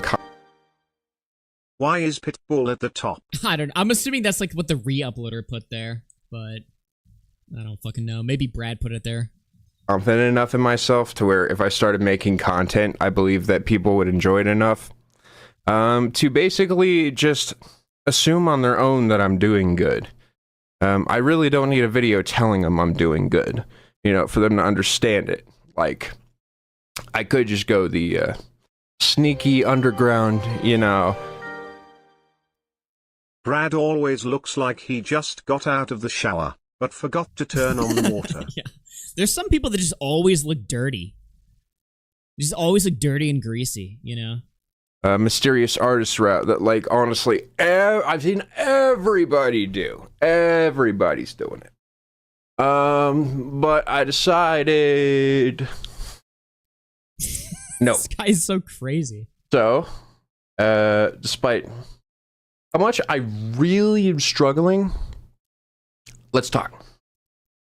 All right, let's start from the beginning. Let's start from the beginning. Of, like, where things went wrong. Yep. I went to a show. It was a live show in California. It was Ethan Klein and Hila Klein performing. I had backstage passes. I met them. I talked with them. I related a lot to them, especially Hila, with her struggles with being Jewish right now. And, like... What? Okay. Why are leftists always crying on camera? I don't know, dude. If you're gonna cry on camera, you better have a pepper in your mouth. Like, it's... How do I say this? See, it's like... even now, like, I don't want to fucking talk about it. Like, I really don't. You know? But... I related to Hila about the struggles of being Jewish. Why not Ethan? What I want you to understand is that, like, my horrible response to this whole situation is a long-term thing, or like, is the result of a lot of stuff, you know? It's like the moment where things snap. It's not the moment where it's like everything went wrong, basically. So, like, at this time, you know, like, I post a picture that I have with me, some friends, my fiance, Ethan and Hila Klein, and basically, I was like, yeah, I could post that. It's great. You know, I didn't think it would be a statement. It was really stupid of me, because of course it's a statement. It's Ethan and Hila Klein. But I wasn't really ready for war. I wanted to back out. So, like, I basically just went against them and said, you know. Are we watching a broken, poor version of Tobuscus? He's really broken, man. He just doesn't understand the internet. It's like he got into trouble. He took a picture with Ethan and Hila Klein.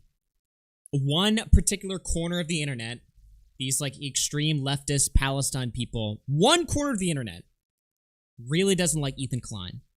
They also happen to sort of commingle with the music community, right? So it's like, the one thing creators don't realize is, like, when they're getting a bunch of shit, they're not able to recognize that it's only coming from, like, one corner of the internet that doesn't really give that much of a shit about your content anyway, right? All of these people, they might sort of know Brad, or, like, they might have watched a Brad video before, but these are not his core audience. These were not his main viewers giving him shit. This was, like, a select fringe community off of Twitter that was like, you're hanging out with baby-killing Zionists, fuck you. That's not his audience, but he's so stupid he thinks that that is his main crowd, so he's panicking and rushing, and he's like, what do I say to get rid of these people? Oh, I know. I'll throw Ethan and Hila under the bus, which makes me look like a weak piece of shit. It makes me look like I have no fucking morals.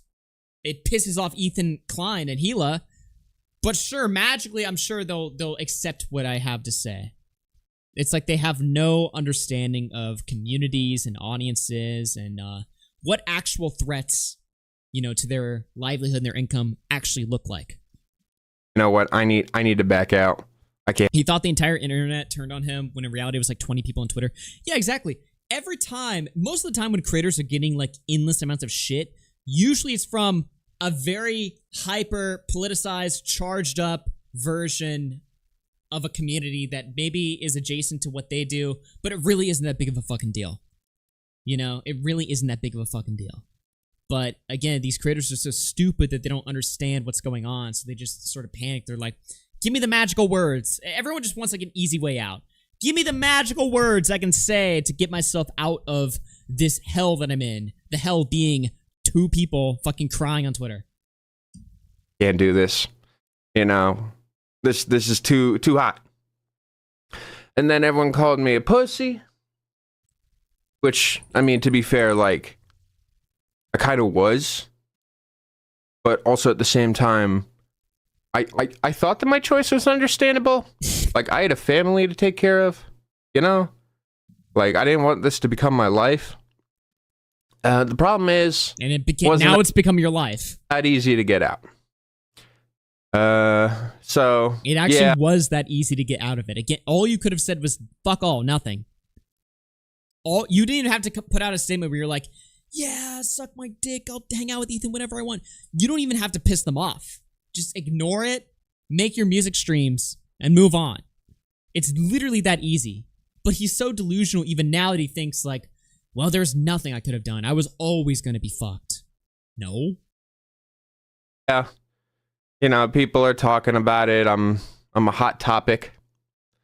And my partner is freaking out because she's involved.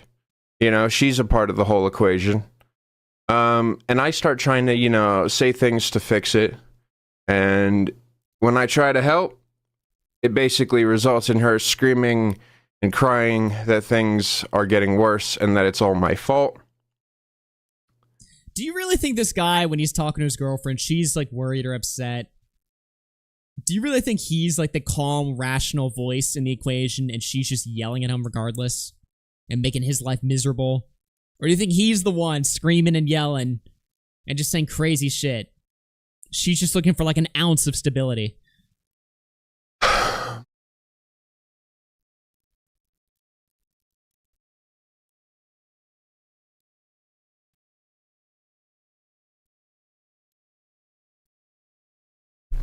So I'm trying to, you know, keep my job because I'm paying her a ridiculous amount of money, like $5,000. What does he mean he's trying to keep his job?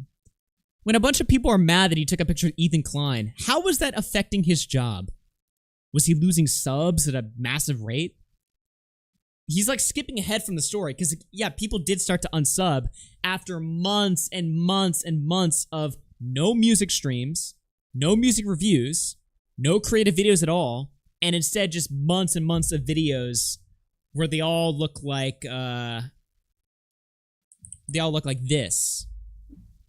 Hi guys, so I was crying, so I apologize for... When you're uploading nonstop videos like this, yeah, people are gonna unsub, and you are at risk of losing your job because your community's sitting here getting fed shit like this all the fucking time, every month, instead of actual content. So yeah, of course, then you're at the possibility of losing your job, but not at this moment. You taking a picture of Ethan Klein, you were not at risk of anything. A month to basically do nothing, and I'm gonna be honest with you guys. I don't have a problem with that. Like, if I like paying her $5,000 a month so she could, you know. Whoa. Okay, hold on. This part's funny. To, you know, keep my job. I'm trying to keep my job. I'm paying her a ridiculous amount of money, like $5,000 a month, to basically do nothing. And I'm gonna be honest with you guys. I don't have a problem with that. Like, I'm paying my stupid bitch girlfriend $5,000 a month so she can sit on her ass and do nothing. But I don't have an issue with it. I mean, I'm cool with it, but sounds like you have an issue with it. And also, what do you mean you're paying her $5,000 a month? Is for what? Rent and food? What do you mean you're paying her $5,000 a month? How is it that expensive? Where does this guy live? Is he literally paying $5,000 for rent every month? The fuck is he talking about? $5,000 a month? If I like paying her $5,000 a month so she could, you know, lay around, smoke weed on the couch and be happy. Great. You know? But he's so manipulative. He's like, yeah, I pay her so she could just sit on her ass and smoke weed. Yeah. Great. I love it. Wow. Just throwing her under the bus here. What is your living arrangements? Why are you spending that much to live? I don't think that she really respected me. I don't think she saw things in me that were like important for her to see. So, it went really bad. What? Like, as soon as the picture was posted, it became me panicking, trying to fix it, and her basically getting angry at me trying to fix it. I'd say that everything reached an apex when she recorded me in my house, yelling at her through the door. I was fucking pissed. I was just like mad because I'm trying to fucking figure everything out in like an impossible situation, you know, trying to get things back to normal so that like we could live a normal fucking life. Dude, and that is just a gruesome image to think about. You're dealing with like, your first internet controversy. If you're ever in a position where you're screaming at your girlfriend about internet drama because it's so personally affecting you, he's not talking about he's getting doxxed and swatted and like people are after him. He's talking about internet drama. Like imagine screaming at your girlfriend because you're fighting technicals and the drama's stressing you out. You know? Imagine screaming at your girlfriend because Bo Blacks leaked that you went to a Nick Fuentes event or something like that. You know what I mean? Like imagine every like drama situation that me and my friends have ever been in, and now picture like one of us is like screaming at our girlfriend because this shit's just fucking pissing me off, man. That's fucking crazy. I don't know what to do. You're screaming at her about like you're saying like stupid names like technicals, zero. She's supposed to like take this seriously. Like what are you talking about? And she repays me by recording me in my house without my knowledge. She sends it to my parents. She sends it to friends. She sends it to people who are associated with Hive Mind. Yeah, and it's his friends at Hive Mind. This guy is a victim of everything. What a world, what a world. He's Crying like face emoji, nerd face emoji, nerd face emoji. He's like the male version of what's her face? That woman that also smokes a bunch of weed. That stupid bitch. What's her name? What is her name? Casey Tron? Yeah, Casey Tron. So he keeps mentioning, by the way, now we got back to Brad here for a second. He keeps mentioning his friends at Hive Mind. Hive Mind, this is like a giant music review channel. It's run by multiple people, right? Apparently, they used to do a lot of work with Brad. After his girlfriend, his ex, records him being a deranged, screaming lunatic, she sends it to them, and they cut off contact with him. He's going to bring this up a lot in this video, so just giving you some background here. She sends it to friends. She sends it to people who are associated with Hive Mind. Yeah, and it's the biggest betrayal I've ever felt. I honestly can't believe he beat her because I feel like he would try, but he'd be so incompetent he either hits the wall or himself instead. Yeah. Really, like, I felt so violated. But, like, she couldn't hear that because she looked up that it was legal to do that, you know, to, like, record me in that state. And because it was legal, it was moral to do that, you know? But, like, man, you know, like, at that point, I was done with her. Like, at that point, I was like, this is fucked up. Like, I'm doing everything I can in this situation to make things work. I love you, but we're not going to be a good match. So, yeah. Why is he telling us any of this? This is so TMI, it's crazy, dude. Is it really that crazy for her to record you being a screaming lunatic to her when you're so comfortable telling us this whole story now? You're nuts. Like, nothing to you is private, clearly. You tell the whole world about what's going on. So why is it a problem when she does it? To make things work, I love you, but we're not going to be a good match. So, yeah. I believe maybe like a week later, I was streaming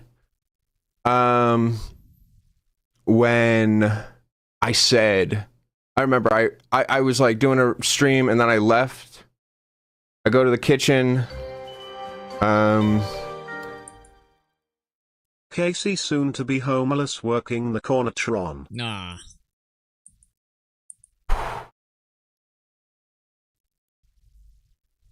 I see her sitting on the couch, like screaming and crying, and I'm pissed off. Like, because like I'm trying to focus, you know, get work done. and it felt like she was interrupting that. Now, here's the thing. Oh no. This is where we're gonna get to that story. Brad is about to become BradTaste in Cox when he's tasting all those yummy man sticks behind Walmart to make ends meet. Wow. Amazing donation, Colton. What I want you to understand out of all of this, and remember how I said that it was all like, you know, it wasn't just this scenario happening, that this was like a long-term effect?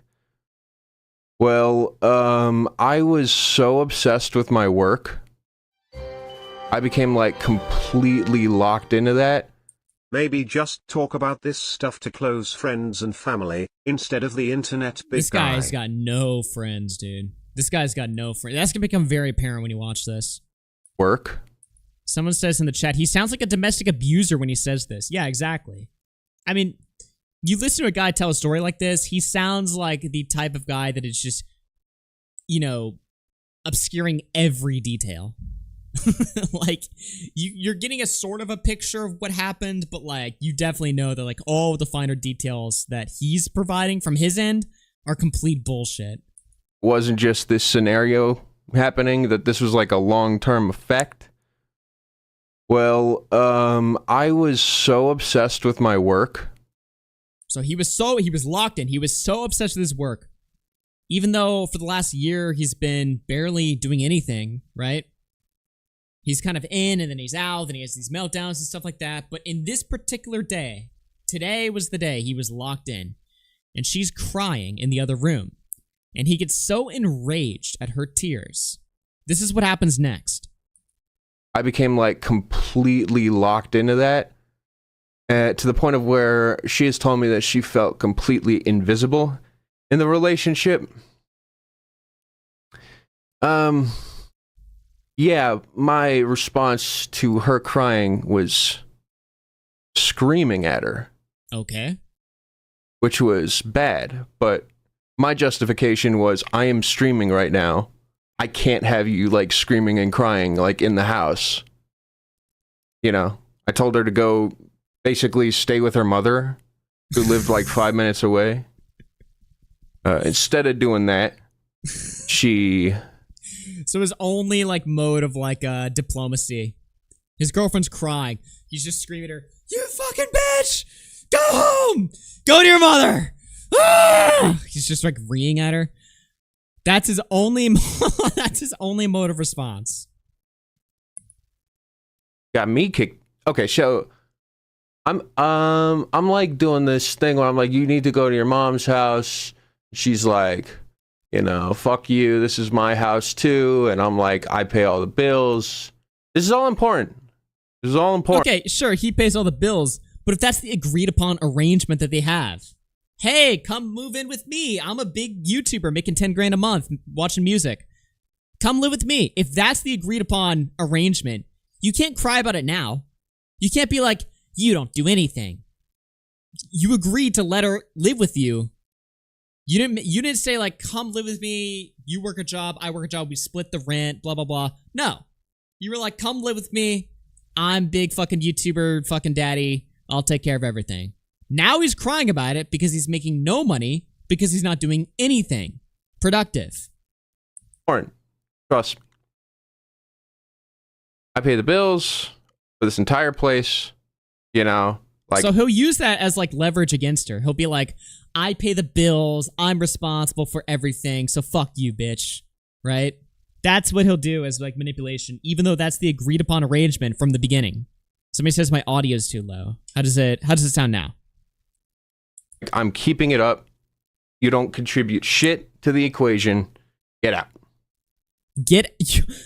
I pay the bills, you don't contribute shit. Get out. Too high now. Okay. Nice. So he says, get out. Get out of here.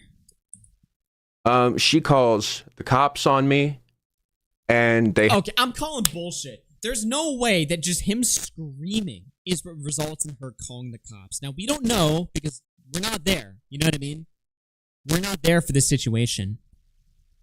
But,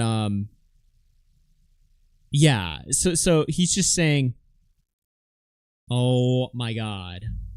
What are you guys bitching about? I'm trying to do a fucking segment. segment. So he's just saying, oh my God, I'm there for this situation. It sounds fine.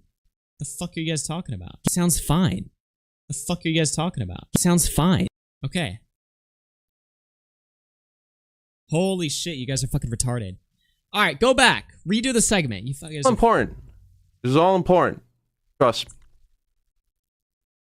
I pay the bills for this entire place.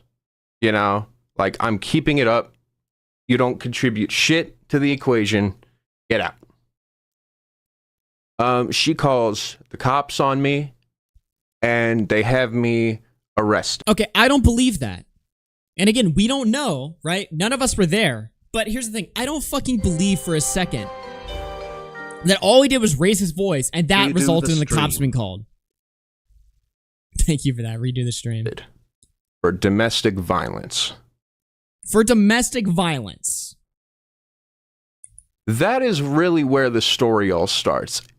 Like, she was never going to expose that this interaction ever happened, by the way, other than when she recorded him and did send it to his parents and some of his friends and to Hivemind, right? But she wasn't going to make this like a public, like Twitter, here's my coming out of my abuse situation. That was never going to happen. He opened the door to this. Nobody was even talking about Brad. That's the other thing too, right? He keeps saying like, I've been in hell for the last year. The only time people cover Brad or talk about Brad is when he does shit like this. How does he not get that? Nobody was talking about this guy.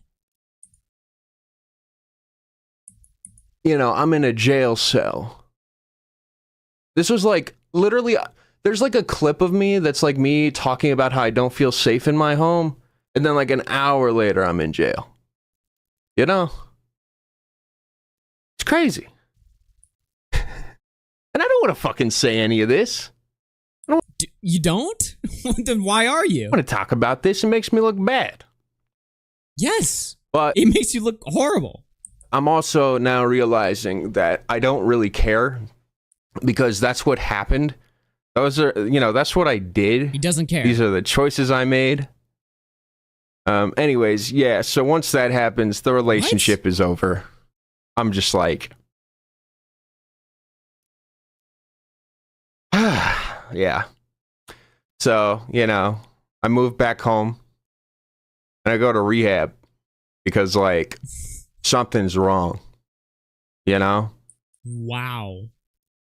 I mean, talk about just making yourself look horrible. He really just sounds like an unhinged, crazy, schizophrenic, drug-abusing, violent piece of shit. I mean, that's what he's making himself sound like here. Like, I mean, he had to move himself out of his apartment, live with his parents again as a grown-ass man, and go to rehab. But for some reason, we're supposed to believe that, oh, their interaction was innocent. All he did was just raise his voice a little bit, guys. I didn't do anything. All of this is happening and just I don't understand it. Rehab is okay. You know, I learned a few things. You know, like in 5 months of being there, like, yeah, you know, there was stuff that was helpful. But, man, I felt so betrayed. She basically she moved to Detroit. And here's kind of where it gets difficult for me. Because it's one thing like losing your partner. It's another thing like with losing Hivemind. What the fuck? What the fuck?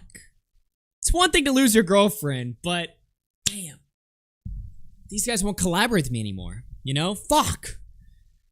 You know, it's one thing to lose your girlfriend, but it's another thing to lose Anthony Fantano. I mean, he's not going to work with me ever again because, you know, she had to send the video of me fucking abusing her and it's just, it stings, man. Fucking bitch. That's what he's saying in his video. Like, the fact that, like, these two things were so connected.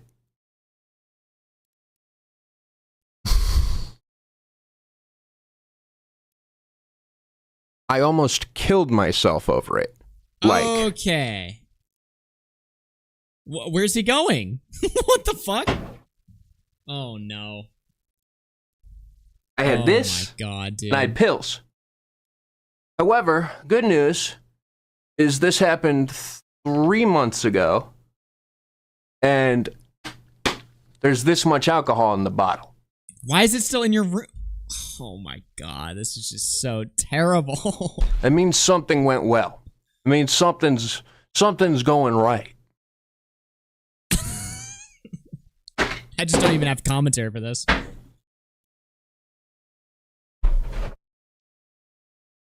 Let's talk about hive mind. Okay. Let's switch the subject a little bit, guys. Hive mind is a collective of guys who I very much respect. But Riley's a diva and Graydon's a brute. Here's the thing, though. That just makes me like them more. What? Ronnie McBlunt. Riley's a diva, the other guy's a brute. That makes me like them more? Are we like gay now? What are we talking about here? Because they're very human. In fact, I think that like they're I'm sorry, I'm literally like I don't understand what either of those words mean. Flaws are the things that really, attracted me to them. Attracted me to them. What really made me like interested in them interested as people. What made me connect with them on like a much deeper level. So, the fact that like my ex moves to Detroit, like around all these like hive mind people, and then starts like dating Graydon's roommate. And like Riley leaves me on red. Wow. And it's just like, wow. What are you saying, bro? Why are you saying this on your fucking channel? The problem is that people don't really treat their YouTube channels like it's a job. You know what I mean? You never walk into work one day and just be like, ugh, it fucking pisses me off that my fucking wife is banging the other guy in that cubicle over there, but whatever. I'll get over it. You would never say that at work. You know what I mean? But because YouTube is such an informal, fake job, people think that they can just get away with just letting all of their thoughts and feelings out, and it's somehow going to make it better. I don't fucking understand that. I really love the people at Hive Mind still. Like, even the guy that's like fucking your ex? In case you don't know who Hive Mind is, I collaborated with them. They're like a pretty big channel, but just they did to me what they did to Nick is Not Green. Oh, no, another piece of shit? Oh, really? They threw me out for the trash, just like they threw Nick is Not Green, aka the biggest lying scumbag piece of shit, also on the internet, besides me. They treated us the same way. I wonder why. I remember when I was there and they were telling me the story. Nick is Not Green, great friends, he has his thing that happens, and bye-bye Nick is Not Green, no longer associated with the name. Now, of course, at the time, I'm just thinking like, oh, thank God I'm on the right side, of this shit. But then I ended up on the other side of things. The wrong side. And I actually, I would say became friends with Nick is Not Green, but I honestly just, I don't. Oh, yes, dude. They had a lolcow cope therapy session together. This is my favorite thing that happens on the internet. It's like when Just a Robot reaches out to Bull Blacks and they start lamenting about how the internet fucked them in the ass. And they're like, man, we should work out together. We should go to the gym together. We should communicate. We should cry together. That's what they really mean, right? We should just get into a call together and cry together. Because we both got fucked. Because we're wrong. Temple Beth Amphetamine. I fucking love when, like, YouTubers, and it's always, like, people that you never would have expected to, like, interact with each other. Like, Nick is Not Green, for some reason, has to be involved in this guy's life now, only because both of them got fucked. It's such a funny way to meet people. I think he sent me a message, like, 5 months ago that I never checked. So, even then, like, not doing great with that. But like, I got to see that perspective. You know, I got to see both sides. And in my opinion, I don't give a shit. You don't give a shit about what? The drama that Nick is Not Green did, where he falsely accused his buddies of rape or allowing. What was the Super Mega? I'm not super familiar with the Super Mega stuff, but wasn't that whole story Nick is Not Green platformed false allegations in a vindictive way to fuck over Super Mega because he was like dating the girl that was like lying about them? Isn't that literally what the story was? Let's just pretend for the sake of the argument that's what the story was, right? Why would you not care about that? I talked to him and I don't give a fuck. So you just have no principles and no standards, no ability to critically think.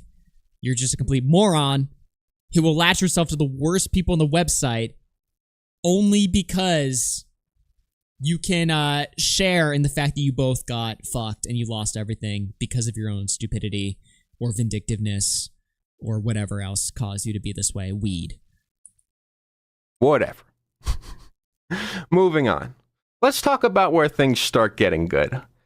Look at this picture right here, okay?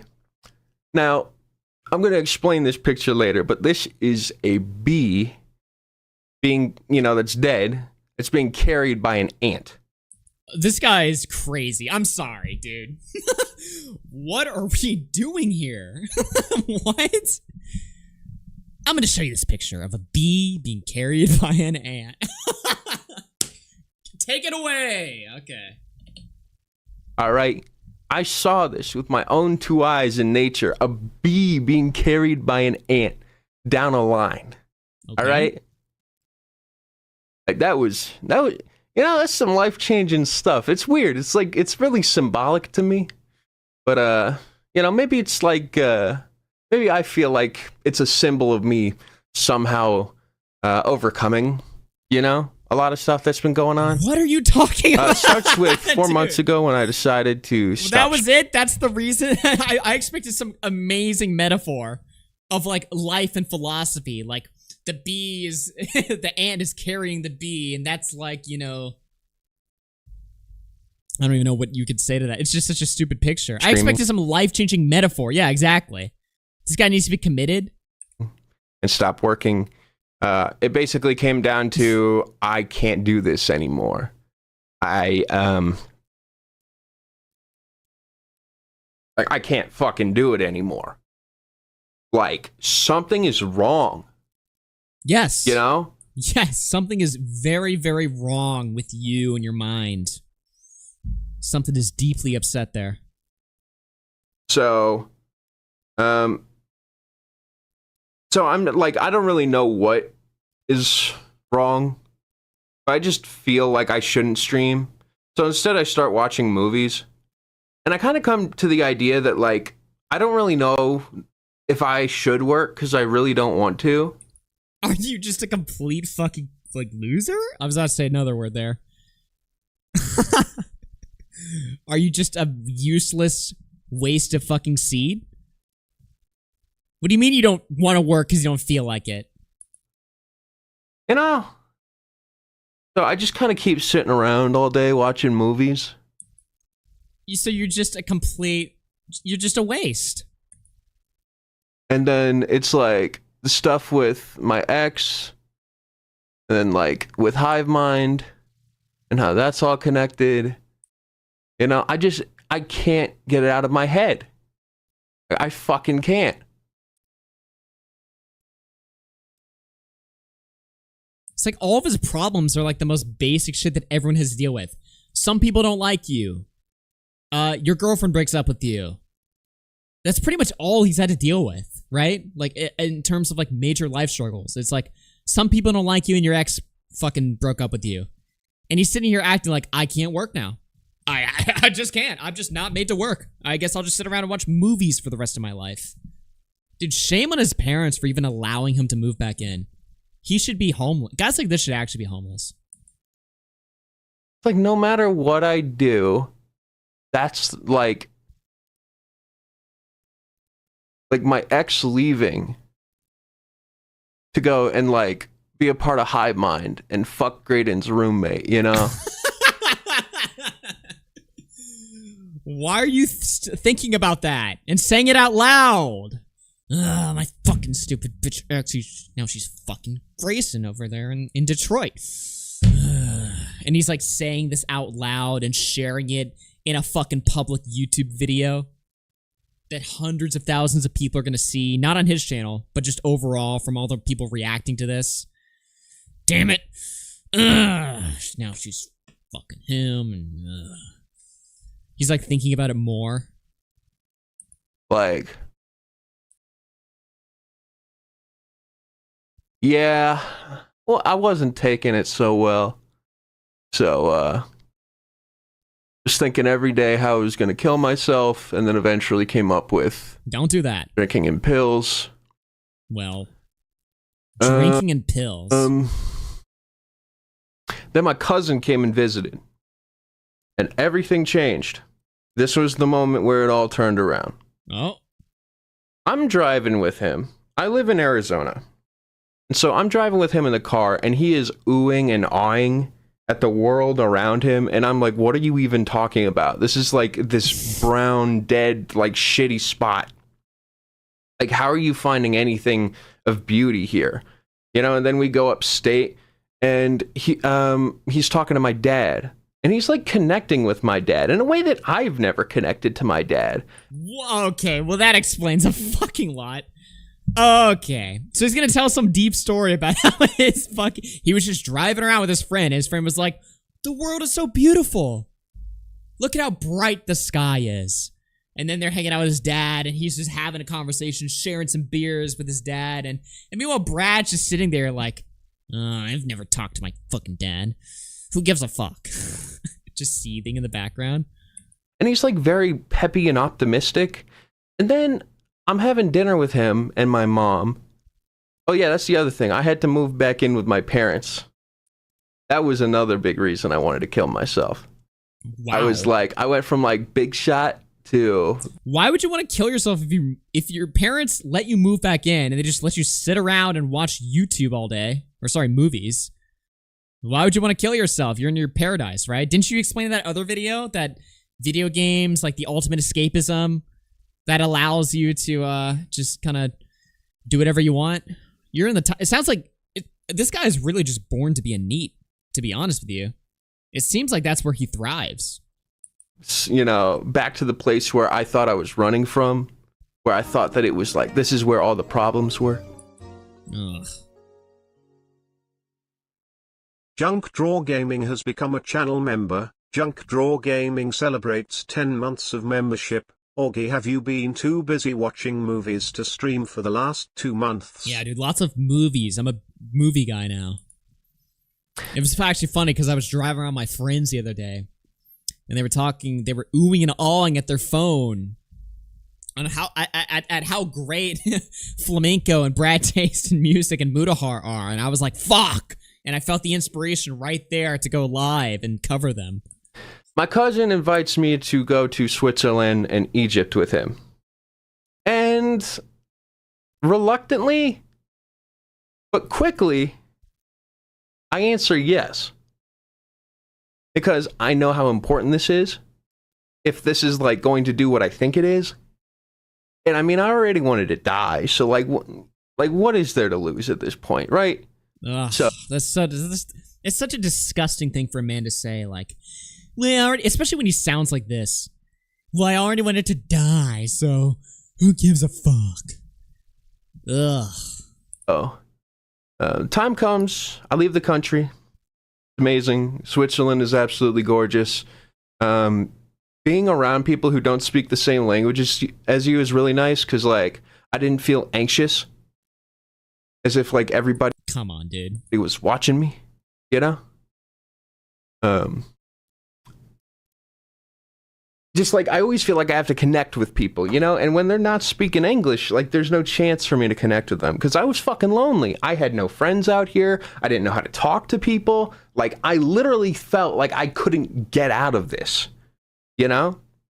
And for a moment, I didn't have to. I could just be in it. I could just indulge in it. And it's that mindset that really got me like really far through this whole process. This is all just like mental masturbation. You know what I mean? Like, people are so obsessed with, like, I just need to be in the right headspace and then I'll figure it out, right? No. You just need to do shit.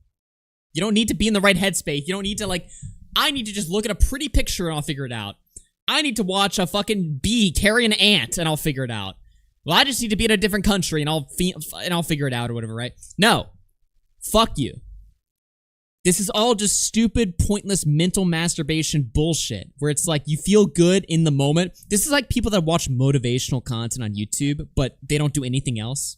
Like, there's nothing wrong with watching motivational content as you're doing stuff, right? But if you're only watching that and you watch motivational videos and you're like, damn, these videos are making me feel good as fuck, and then you go back to doom scrolling and doing nothing, you're a fucking loser, right? And that's like the type of shit that he's talking about right here. You're not gonna go to fucking Switzerland and figure your shit out, you know? You're just gonna feel good in the moment, come back and pretend like you have all this like profound wisdom to share with the world, like, I have it all figured out now. No, you just went on vacation, you felt good for a minute, and now you're still a loser. Do something about it. Yeah, I mean, I had fun with Switzerland and Egypt. There's not really much to say. I took a picture that's one of the best things I've ever seen in my life. I'm waiting to write a song for it, you know, because I need to crop the image and add an explicit symbol on it, you know, because then it becomes the real deal. You'll see one day. I come back. I'm feeling okay. I'm feeling all right.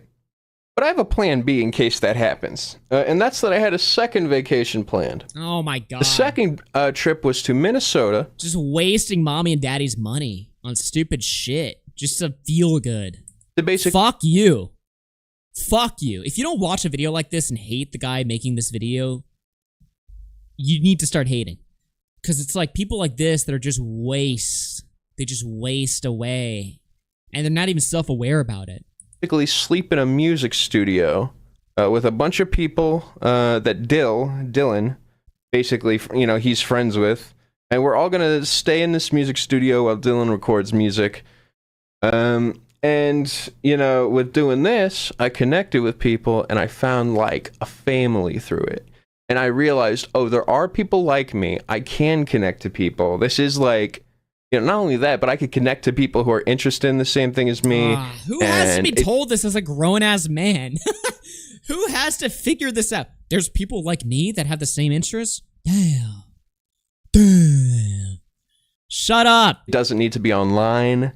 Being in the studio showed me that, like, there's all this cool stuff with music, and I don't need to just, like, you know, be stuck behind a desk doing YouTube for forever. See, this is like another side effect of weed, though. And again, this guy obviously, just to be clear, this guy obviously has way more issues than just weed. But one thing weed does is sort of locks you into that mental state that you're in when you start smoking it. So if you're like fucking Aiden and you start smoking weed when you're like fucking 12, you're 12 forever. That's how you feel mentally. It doesn't let you grow, right? This guy is like just mentally fucking 16, but he's in a 25-year-old man's body. And he doesn't really know. He thinks that the most basic surface level thoughts are profound. It's sickening. I come back and I'm like, okay, you know, that was like the greatest experience of my life. Like, that was life-changing shit. And now all of a sudden I'm doing pretty good. Are you? When you're uploading shit like this? Again, you're not. That's why I hate these fucking stupid stories. Like, I'm actually getting mad watching this. I need to chill. But I'm getting mad watching this because I'm like, you did not learn shit from these vacations. You don't know anything. Because I'm looking at you right now. I'm listening to this video. The fact you're even uploading something like this proves that you are the exact same, actually much, much worse than you were a few months ago. But I still don't want to work. See, exactly. It hasn't changed. I feel a little good. You know, I'm twisting my nipples. I feel a little good, but I don't want to work or do anything useful. Fuck you. Changing shit. And now, all of a sudden, I'm doing pretty good. Yeah. But I still don't want to work. Okay. And it's weird. I don't really fully understand why. because like I'm feeling better, right? Why don't I want to go in front of a camera and have everybody, listen to me talk about stuff and judge me for it, Turns out that it's not because I don't like that, but it's because I've actually burnt myself out so badly with music that I fucking hate it. And not only that, how do you burn yourself out of listening to music? Music is something we all listen to every day. How could you ever possibly be burnt out of listening to music? I can understand being burnt out of like playing video games. You know what I mean? Like sometimes you go through phases of your life where it's like, yeah, I grew up playing video games, but I don't really do that as much anymore because it's like I just don't do that. But music? Like music is such like an integral part of just maybe not day-to-day life, but like music is always going to be there in your life. How do you burn yourself out from listening to it? That just sounds like such bullshit cove. But BradTaste in music, like thinking the name, saying it out loud, gave me like this, even now, gives me this sinking pit in my stomach feeling. Like this just absolutely awful feeling. Hearing your own name makes you feel like shit. Well, that's just a you problem, bro. Don't feel happy thinking about working on my YouTube channel anymore. In the same way that I used to, or at least I didn't. Then do something else, then. Fuck. Used to be sober to him. He's the type that finds common grounds with all faceted opinion when it's not warranted. He's also the type to watch motivational videos just to feel good about themselves. That's exactly what I'm talking about. For those needed. Yeah, exactly. Dude, if you don't want to do your fucking channel, okay, fine. Build something else. Do something else. You live with your parents. You have unlimited free time to construct anything you want.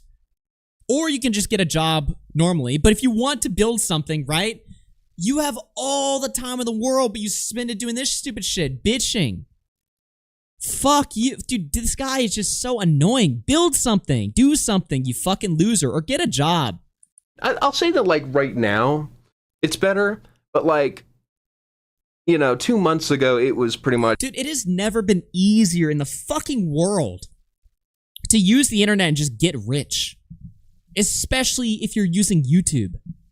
Like, what the fuck, okay? You don't have to, like, even be present and active and have a personality on the internet to make hundreds of thousands of dollars. The fuck is... Nobody has the fucking right to bitch about anything. Much like, Like, we literally live in, like, an unprecedented time period where you can just get rich basically doing nothing. And everybody knows that. I'm enjoying everything else that has to do with music right now that isn't, like, my job. I'm starting to, like, care about it again. And that's because of one thing. My friend Kendall. I would visit him. We would go and watch a movie, and then we would sit at the park, sometimes in my car. We would smoke weed, and we would listen to music.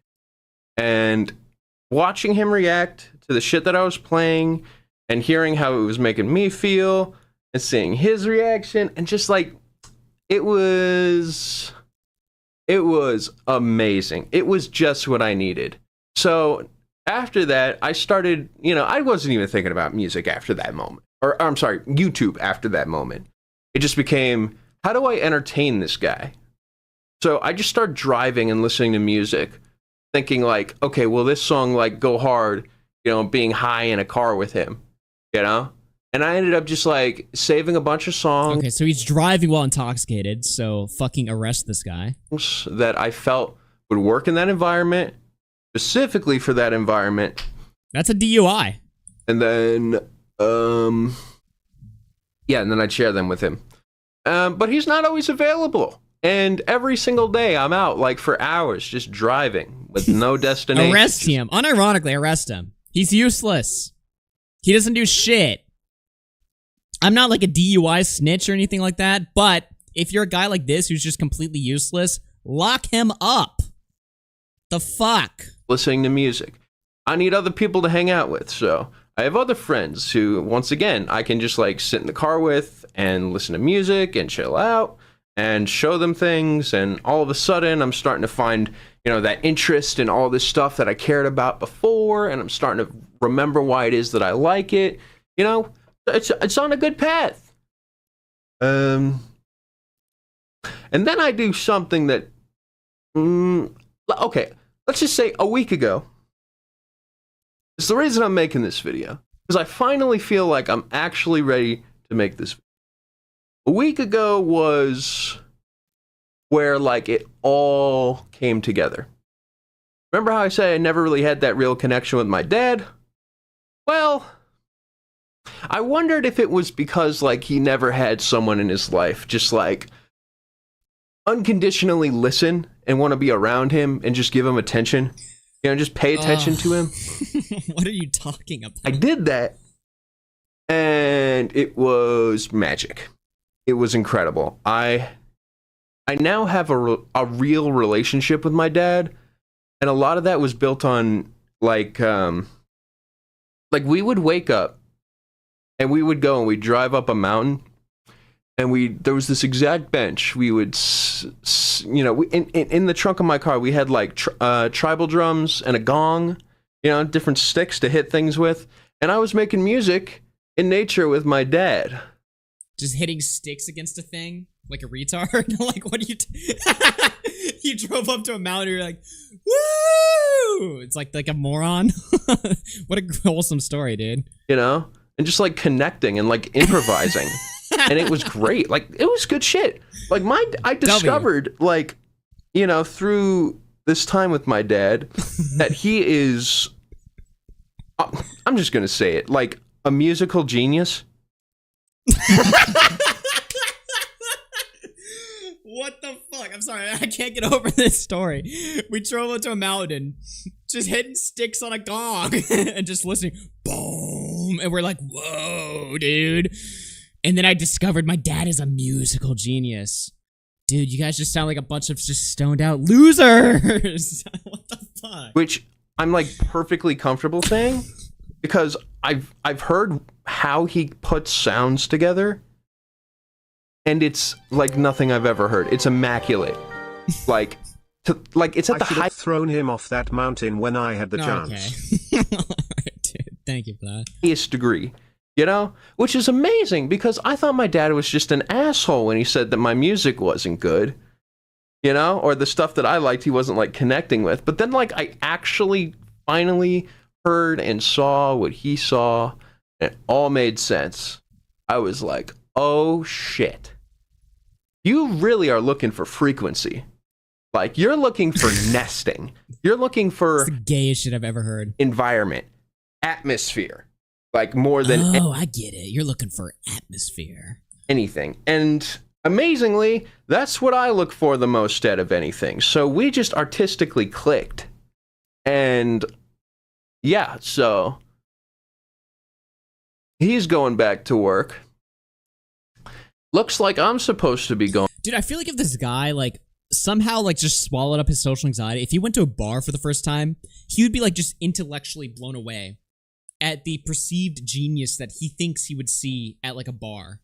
You know what I mean? Like, he'd just listen to a bunch of drunk retards just yapping about whatever the fuck, and he'd be like, damn! Because he has no understanding of, like, social interactions. He doesn't really get anything at all.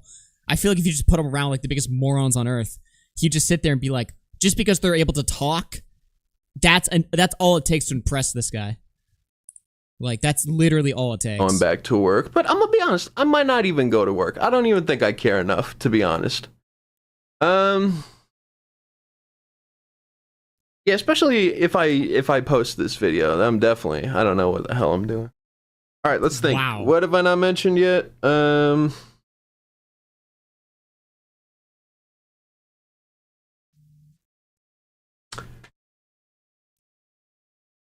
There are many members of the community who've given a lot to this channel who have received absolutely nothing in return. Not even well, that's a horrible thing to do. Acknowledgement from me, you know, in a way that's cold, in a way that they recognize that they feel and they feel betrayed with. I've lost 2 Discords, okay? I've lost 2, not 1, 2 Discords to mutiny. All right. So clearly I'm not doing something right. I'm aware of that. However, all I can do is try my best moving forward. And dude, how are people this stupid? I don't fucking understand it. All right, we got 10 seconds left. Oh yeah, stream FK Twigs. There you go. Wow. All right, that's it. Bye. What the fuck was that? So, obviously he was high out of his mind. He was in some sort of like weed psychosis. He's like just through the clouds. He finds the fucking enter key. He just fucking uploads this shit. And he really just says too much. Because again, most of this video is just him being a loser. But the parts where he like admits like the domestic thing with his girlfriend, I think that opened up a whole giant can of worms that he was not really prepared for that to become public discourse. His girlfriend had a lot to add to this conversation. We'll go through some of her comments right here. She says, "Thank God there's some people in these comments who understand. Yeah, the last part, I never came out with anything because I just wanted peace. I wanted to move on and heal from the trauma. I didn't want to rehash it at all. I have no idea why he'd go public with all of this because I've been biting my tongue, and everyone who actually knows my side of the story knows it would be career-ending bad for him if I shared it. Even after everything I went through, I didn't want to air it all out publicly and make rehabilitations even harder for him. I still don't want to have to do that. I'm in a much better place in my life now, but the result of this video just feels so unjust and very triggering." Good one, Brad. So she didn't want to say shit. She didn't want to say, she's in no position right now to be wanting to say anything. But of course, he had to start the conversation for no reason. We've got more stuff on her Twitter here. I'm sifting through the many notes, audio recordings, and screenshots I have dating back to 2019. I'm not sure how much I want to share, if any. Please understand I spent 5 years with this person. 5 years. Holy shit. And he was paying me to work with / for him for less than 2 years of that. I do not want to hurt himself, or I don't want him to hurt himself, and I do not want to get into legal trouble. I have been silent the past year because I wanted to see him get better, and I desperately wanted to move forward with my life after spending half of my 20s being abused. It's clear he still wants to punish me for the consequences of his own actions. This is not a new thing for me, as he did that the entire length of our relationship. After almost 6 years of trying my hardest to protect him, despite the abuse, I just don't have it in me anymore. I'm not a public person, never have been. I'm trying to handle things in the best way that I can, right now. I just need some time to figure out the best way to move forward. I don't have anything compiled or prepared because revisiting it is incredibly triggering. Thanks to everyone who's reached out with words of support. I have no doubts about what I went through, as I have undeniable evidence of it and have discussed it extensively in therapy and with close friends. I don't really see the need. I don't really need strangers to believe me. I'm in a much better spot in life now, surrounded by wonderful people who do not mistreat me. At this point, I am more interested in spreading awareness and validating the experiences of people who have gone through similar things without the support that I'm so lucky to have. If anyone reading this can relate to anything that's been discussed or shared so far, please let me know. There's a way out, even if it feels impossible right now. Reach out or have a friend call the domestic violence hotline and get yourself safe. So that's what she had to say. Obviously, she's not in the mood to sort of leak what she has, but according to her, it is career ending. I mean, obviously, I'm curious, like, what could he have done? Because I don't believe the story that, oh, he just had a yelling match with her. He just yelled at her. He raised his voice. And this resulted in police called and him being arrested for domestic violence. I mean, it's in the title. It's kind of a joke title, but still. I think he got violent. That's just my personal opinion. I think he got violent. But what do you guys think? I mean, I just don't believe. He seems like one of the most unreliable narrators of all time. I just don't believe, oh, I just raised my voice and that's it. Because if that's all that happened, obviously raising your voice is not domestic violence. At least I don't consider it that. I consider violence to be something sort of like physical, or like him putting her in a life-threatening situation, or him like threatening violence upon her and stuff like that. Those are things that I consider more to be domestic violence. If he's just yelling at her, arguing with her, that's not it. But I don't know. I guess we'll have to wait and see if that ever comes out. What else do we have here? Okay. Oh yeah, we have some more stuff here. So she has more comments. New Tina comments from the Op Blocks Live. I never sent. This is still the girlfriend, right? The ex. I never sent the audio recording to his friends. I sent it to his mom, my mom, and one friend in Detroit. Nobody at Hive Mind. So here she is denying what he said. I will be releasing something with the help of my therapist and probably after having it approved by a lawyer.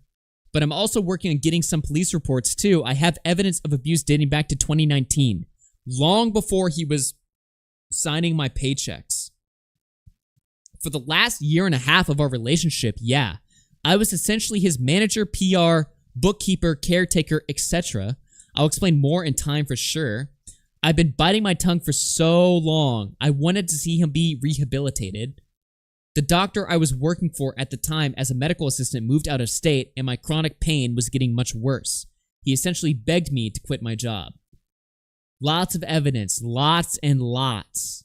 Have been truly rooting for him since he was going to intensive outpatient therapy. Have been until yesterday. Now I'm getting people in my DMs telling me to kill myself. I wanted it to be private. When I release a statement, it will be released independently of any channel or specific outlet. Ha ha ha. I'm really not interested in protecting him anymore. Just my own peace at this point. So I want to see the files. I really want to see the files, man. Okay, so we got some more context here. So that's everything from the ex-girlfriend. I mean, I want to see what she's got. There's a little bit of a situation between his editor. So BradTaste Music used to have this editor. He got in trouble last year because the editor, he like scammed. I'll just play this quick video explaining the context. It's like 1 minute of an internet anarchist video where he just explains the context of who this editor person is. Let me just hit it right now. Theft. In August of 2024, a Twitter user by the name of Peruko accused Brad of putting them in a $411 debt. Apparently, Brad hired Peruko for an editing job and helped them buy professional editing software. But then, out of nowhere, Brad refunded the amount, leading to Peruko's PayPal account being 411 Canadian dollars in debt. When Peruko brought this up to Brad, he sent less than half the money back, and then started avoiding Peruko by ghosting their messages and telling her to sort things out with PayPal support instead. He did eventually returned Peruko the money he owed, but not before her tweets caused yet another wave of backlash. And his explanation for this whole fiasco, well, it was because he was quoted disabled and misunderstood. He further clarified that he refunded Peruko because his glasses were broken and he has poor reading comprehension. How the two things... So he pays for this editor's equipment, pulls the money for some reason. The editor's like, what the fuck? Hey, send me the money back. And he's like, I can't read. My glasses broke. I have autism.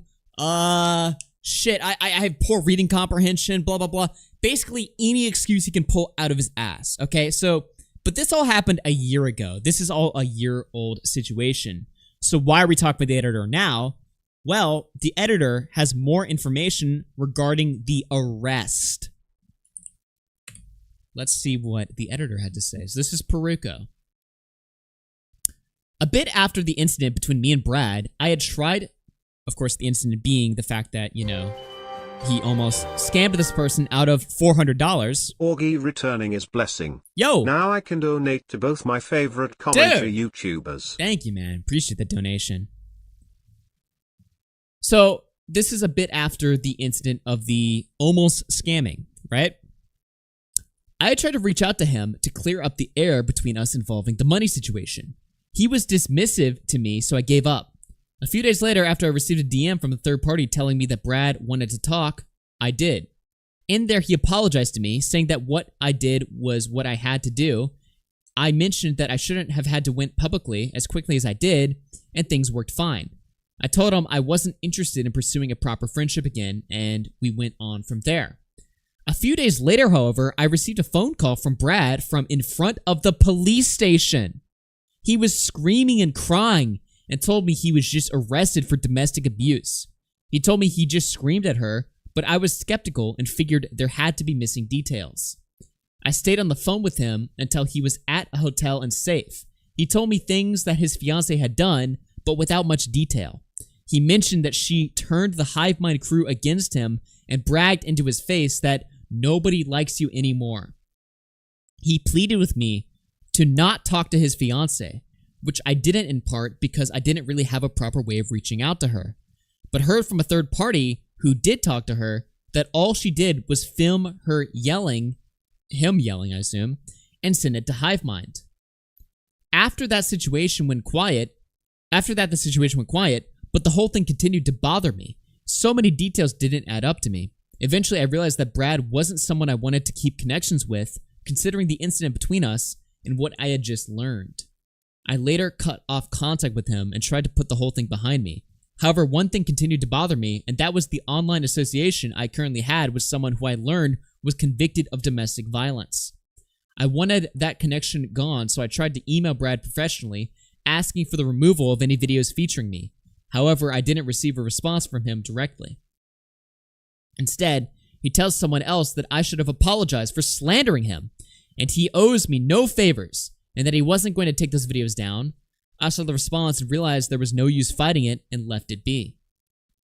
Now, fast forward today, and I discovered that Brad has publicly come out about the domestic violence charge in what is a weirdly manipulative video involving the situation. I don't know the full details about what happened between Brad and his fiancée, but I have one thing I need to say. Brad, you need to get off the internet and YouTube. Your relationships with this channel is no longer healthy, and I'm pleading with you to get rid of it before either you or someone else gets hurt again. This whole situation has left me genuinely confused and brain-fucked, and sitting on the nuclear bomb of information that was Brad's DV charge didn't help. So, that's what the editor had to say there. So Brad called this person from the police station. And there's that. Now, he did put out, oddly enough, he did put out a second video. Now, unlike the first video that was like 30 minutes long, he put out a 2-minute video afterwards onto his YouTube channel that was quickly deleted. This is what he had to say in just 2 minutes. So I released a video a few days ago, and it was something that was called SI, and it was supposed to be talking about my experience with, you know, battling through all this mental health shit for the last year, and it was a fucking terrible idea. The video ended up being extremely exploitative of my ex because I decided to, you know, I was like, oh, I'll say it's my ex-girlfriend, but like, you know, she's a real person and there are real people being named in this video. And so the entire thing, you know, comes off as an extreme violation of privacy.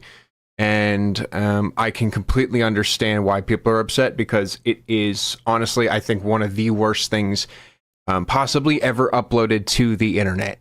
I am fucking ashamed of it. I feel like I failed completely, like, as a person. And, like, this video just highlights also, like, all of her concerns, you know, where she's saying that she's felt this pain, you know, that she recognizes this exploitation and this feeling of being unsafe around someone like me with a platform. So, I am going to disappear for a year. Dude, okay, this new video, by the way, that he uploaded was uploaded, like, a day. I don't even think it was uploaded a day. It might have been uploaded the same day. I can't remember. I actually don't know. But this was uploaded like at least one day after, almost immediately after his first video that we watched, where he's just saying completely different things. Crazy shit, bruh. Yo, Brandon in the chat. What's good, man? And see around this time next year if I'm ready to try again. Because I'm clearly not ready for this, and I am rightfully being called out for honestly just terrible behavior, extremely irresponsible behavior. Wow. And I'd like to give just a, like, I would like to just say sorry. Like, from the bottom of my heart, from everyone who's... Just the cope. It's past 5 p.m. time. Where's Chained Together? Oh, yeah, it's 5 o'clock. Time for Chained Together, dude. Yeah, good one. You know, I had nightmares about RFC Mania for like a month after the fucking stream ended. Not nightmares necessarily. It wasn't like bad dreams, but I would just have this constantly like rotating dream where I was in the stream. Like I would go to sleep and it's like I'm doing the stream. I had that for like a month afterwards. It was crazy, dude.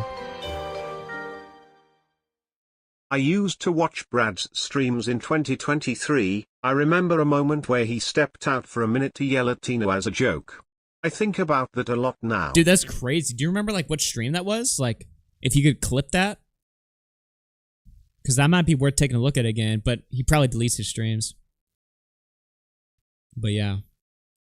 Who supports me, it is just like, I'm fucking sorry. Like, this was disgusting. There's not a single fucking justification I have for this. This is the worst thing I've ever done on YouTube, and it will be like seen as that, and it should. And I hope that my ex is able to disconnect herself from this situation and move on and get help and support like she has been in the last. Dude, this is him. Okay, dude.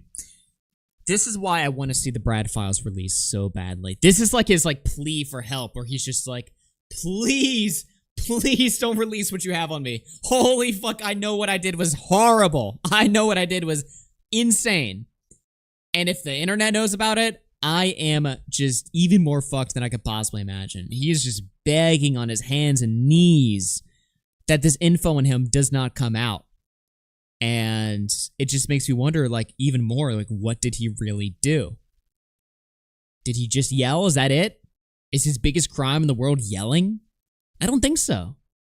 Few days, or at least like in terms of the support. But no, like, again, I brought this shit back up, and it makes perfect sense why she's so upset and so hurt. But it, like, even then, it took me a couple of days for it to all click, because I was like, oh, you know, what's so wrong with this video? You know, I'm just talking about my own experience, but that's just the thing. It was all about me. It was selfish, and it turned into a complete disaster. And yeah, that's all I have to say, is that I'm going away for a year, and that this, like, and that's like probably the minimum for something this, like, that's this big of a fuck up. So I'm sorry. Like, I let everybody down, you know, like,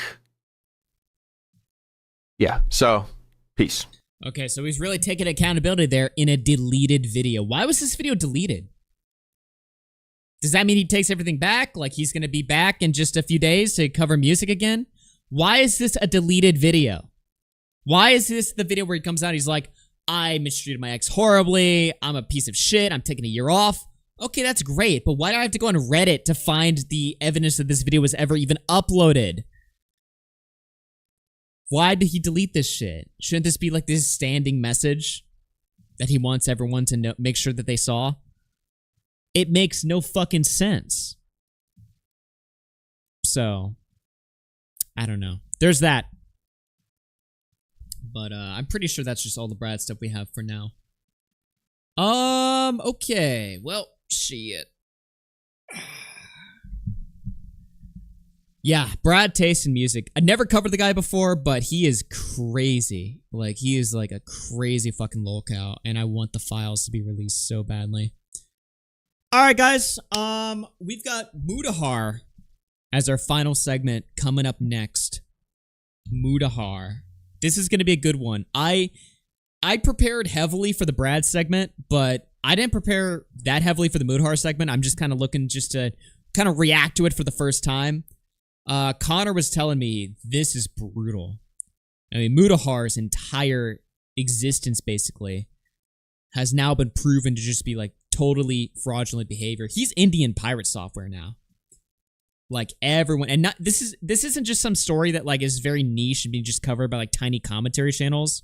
Like, all of like normie Twitter is covering this Mutahar lying about being an engineer story. So I'm kind of curious to take a look at it. Let me open up my docket right now. Actually, let me get like another thing of coffee real quick. And prepare for this, because we're gonna take a look at Mutahar. We're gonna do an investigation live. Just check out the Mutahar stuff. I've got a lot of new stuff too, not just the original video. But yeah, Connor was telling me this is like a crazy one. So let me just pull something up real quick.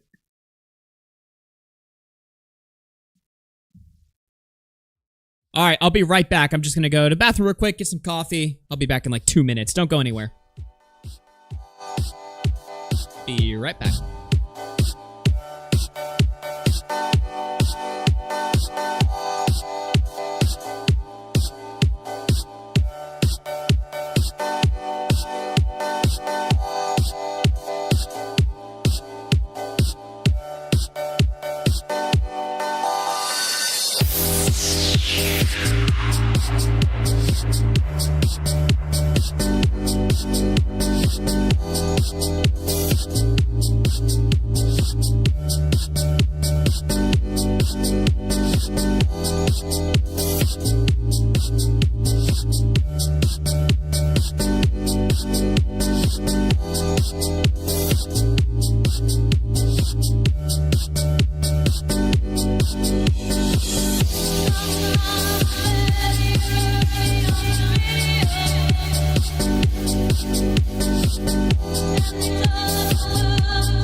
Ladies and gentlemen, welcome back, everybody. Do not redeem, sir.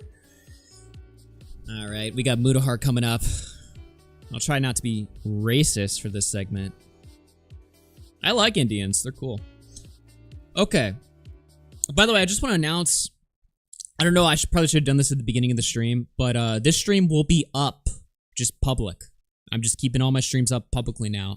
I might like delist the gaming streams that we do and keep that like members only after it. But this stream will be publicly viewable when it's done. And then I'll be clipping it, of course, and uploading stuff like that. But yeah, we're going to just stick to that or whatever. I tried the membership only thing or whatever, right? I'm just like, why not just leave them up? Who gives a fuck? Like the old days. So they will be up. And yeah. How often will we be streaming now? A lot! I'm poor now. I blew all the RFC Mania money. So yeah. Okay, what are we doing here? Let me find the Mutahar stuff. This is great. So Mutahar, I don't know if I need to give like an introduction for this whole story. Mutahar's had a very miserable year. It started last year when he uploaded that weird video on Nuxtaku, disavowing Nuxtaku for uploading Lolly on his thumbnails and his YouTube channel, as well as many other things, right? A lot of people were angry at Nuxtaku because Nuxtaku was doing a lot of sussy things, and Mutahar, in collaboration with the commentary community, uploads this hit piece on Nuxtaku, somebody that's, you gotta understand, like, me and Boblax is like Mutahar and Nuxtaku. Like, they're very close. They do a show together. They've been collaborating together for many, many, many years. They were very tight up until Mutahar uploaded his hit piece on Nuxtaku. The only thing that was weird about that video was the fact that Mutahar deleted it instantly. And even though he said in that video probably like 30 times, like, I'm done with Nux. Nux is evil. Nux is a piece of shit. I hate Nux. He's like, I will never talk to Nux again. Even though he kept saying these things, fast forward to 1 day later, he deletes the video and him and Nux are buddy-buddy friends again, as if nothing ever happened. And obviously when the commentary community was questioning Mutahar, was like, hey, what the fuck happened? When like Nick and Keemstar are reaching out to Mutahar, asking him, hey, what happened, bro? Like, what's up? Mutahar decides to permanently ghost us forever. And ever since then, he's kind of been on his own. And the whole internet has kind of caught up to how fake Mutahar is. And they've really started to turn on him. And we've seen this pirate software drama that I haven't even covered that's been blowing up. Well, Mutahar is now basically the Indian pirate software. That's kind of what the story is starting to become. And he's refused to address this whole situation where he's allegedly lied for the last 10 years about being an engineer. Apparently, he faked being an engineer, and he used this. I don't even know the story. We're going to be reacting to it live. But from what I hear, what I'm guessing is he used his fake status as an engineer to sort of give himself credibility when he's making all these tech videos, because Mutahar is a big tech guy. He's a big Linux guy and stuff like that, right? And he comes from the industry. And one thing that was always weird that Mutahar would always say is, YouTube's not my job. I have like 20 different jobs. I run a gas station. I do real estate. I own property in Japan. I'm a big busy guy. I'm a big influential busy person that does 80 different jobs, and YouTube is just something I do on the side. And it's like, Mutahar, you upload daily slop every fucking day. I'm not saying there's anything wrong with that, but like, YouTube is very obviously your primary source of income. Like, that is clearly what you do. You don't have to like pretend like you're bigger than YouTube. And we see this happen with YouTubers a lot, where they just are obsessed with like, oh, I'm not a YouTuber, I'm a rapper. Oh, I'm not a YouTuber, I sell real estate. I just make YouTube videos teaching people how to sell real estate, blah, blah, blah. It's like, no, dude. Get with the times. You are a YouTuber, and that's the best job to have. Why are you ashamed of it? Why are you ashamed of just being a YouTuber? It's the best. It literally is the best job in the world. Just admit it. I'm an entrepreneur. Exactly, yeah. I'm an entrepreneur. I'm a rapper. I'm a fucking business guy. No, you're a YouTuber, and that's fine. There's nothing wrong with that. Why are you so insecure about it? It's stupid. It's actually very pathetic and weak. So let's take a look at this video right here. This is Mutahar, a big expose video that came out, and we're gonna just pull it up right now. So this is Mutahar has faked being an engineer for 10 years.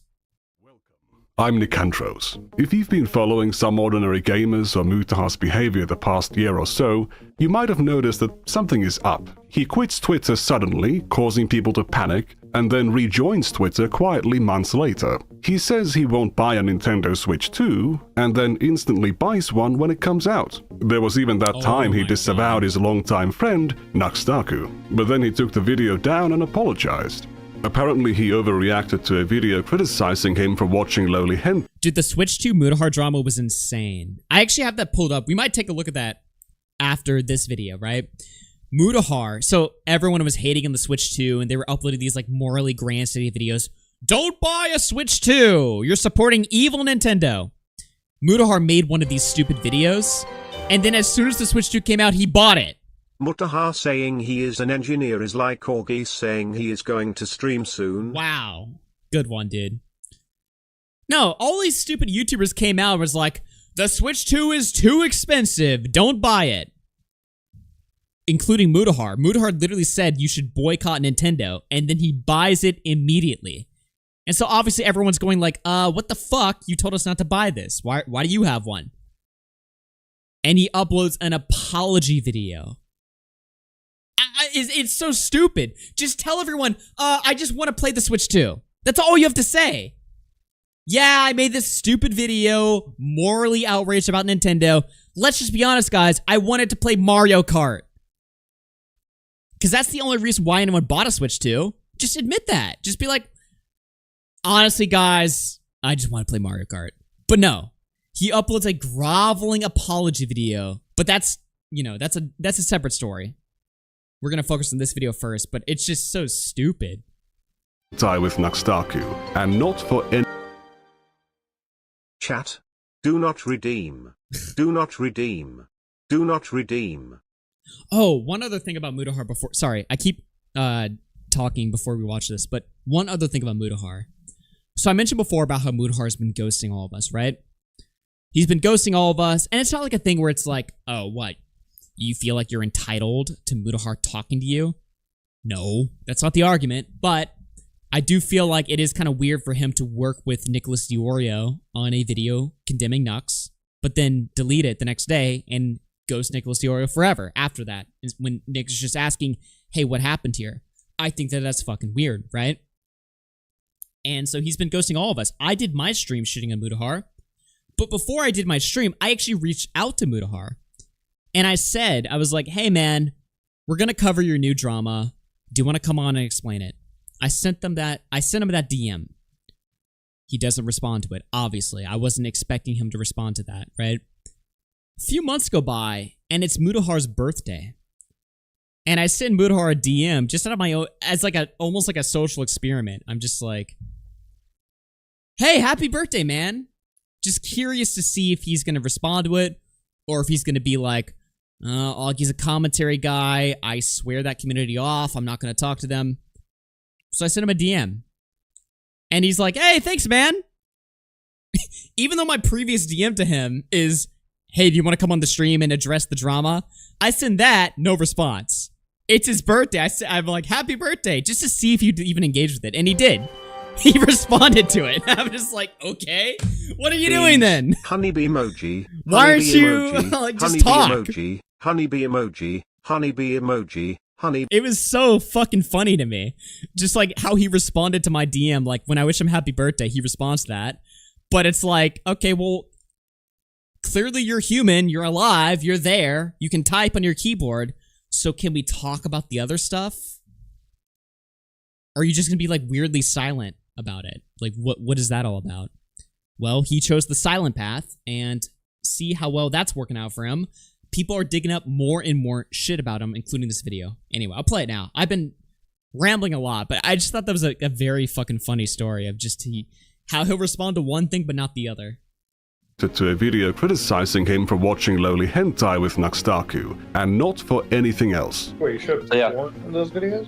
That's a video I'm still working on, and this video you're about to watch right now is a little appetizer I've cut out of its body of research, because it was getting too bloated, as it is. Anyway, despite saying he would quit drama, not only did Mutahar return to drama, he decided to join forces with Ethan Klein to go after... so stupid. So during the Nux thing, he put out this whole statement, he's like, I will never engage in drama again. Drama's beneath me. I'm only going to focus on fun stuff like tech and video games. Fuck drama.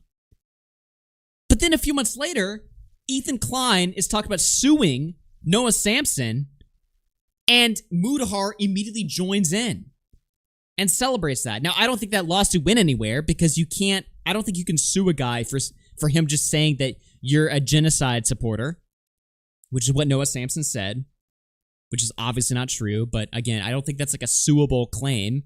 They were trying to sue him for defamation. That didn't happen. So that's why Ethan went the copyright route instead. And he picked different targets. He sued Denims and Frogan and Caseytron for copyright. In reality, Ethan wanted to sue Noah Samson for slander or something like that, right? And Mutahar jumps on board. Mutahar's been covering all kinds of drama stuff, right? He still covers drama, but he told us back in December that drama was bad. But he's going to get involved in a fucking legal warfare where he's allying himself with the #1 producer of drama right now on YouTube, Ethan Klein. Okay, buddy. Hassan Piker. It's an odd choice because Ethan doesn't exactly have the highest opinion of Mutahar. Do you have the part where Mutahar runs outside with a gun? I don't, but... I'm like, dude, these people are insane. Boogie's not even the craziest one in that room still. There's a point where Mutahar goes, oh shit, is someone stealing my car? And he runs outside with a gun. And then he comes in 30 seconds later and goes, oh no, it's chill, it's just my brother.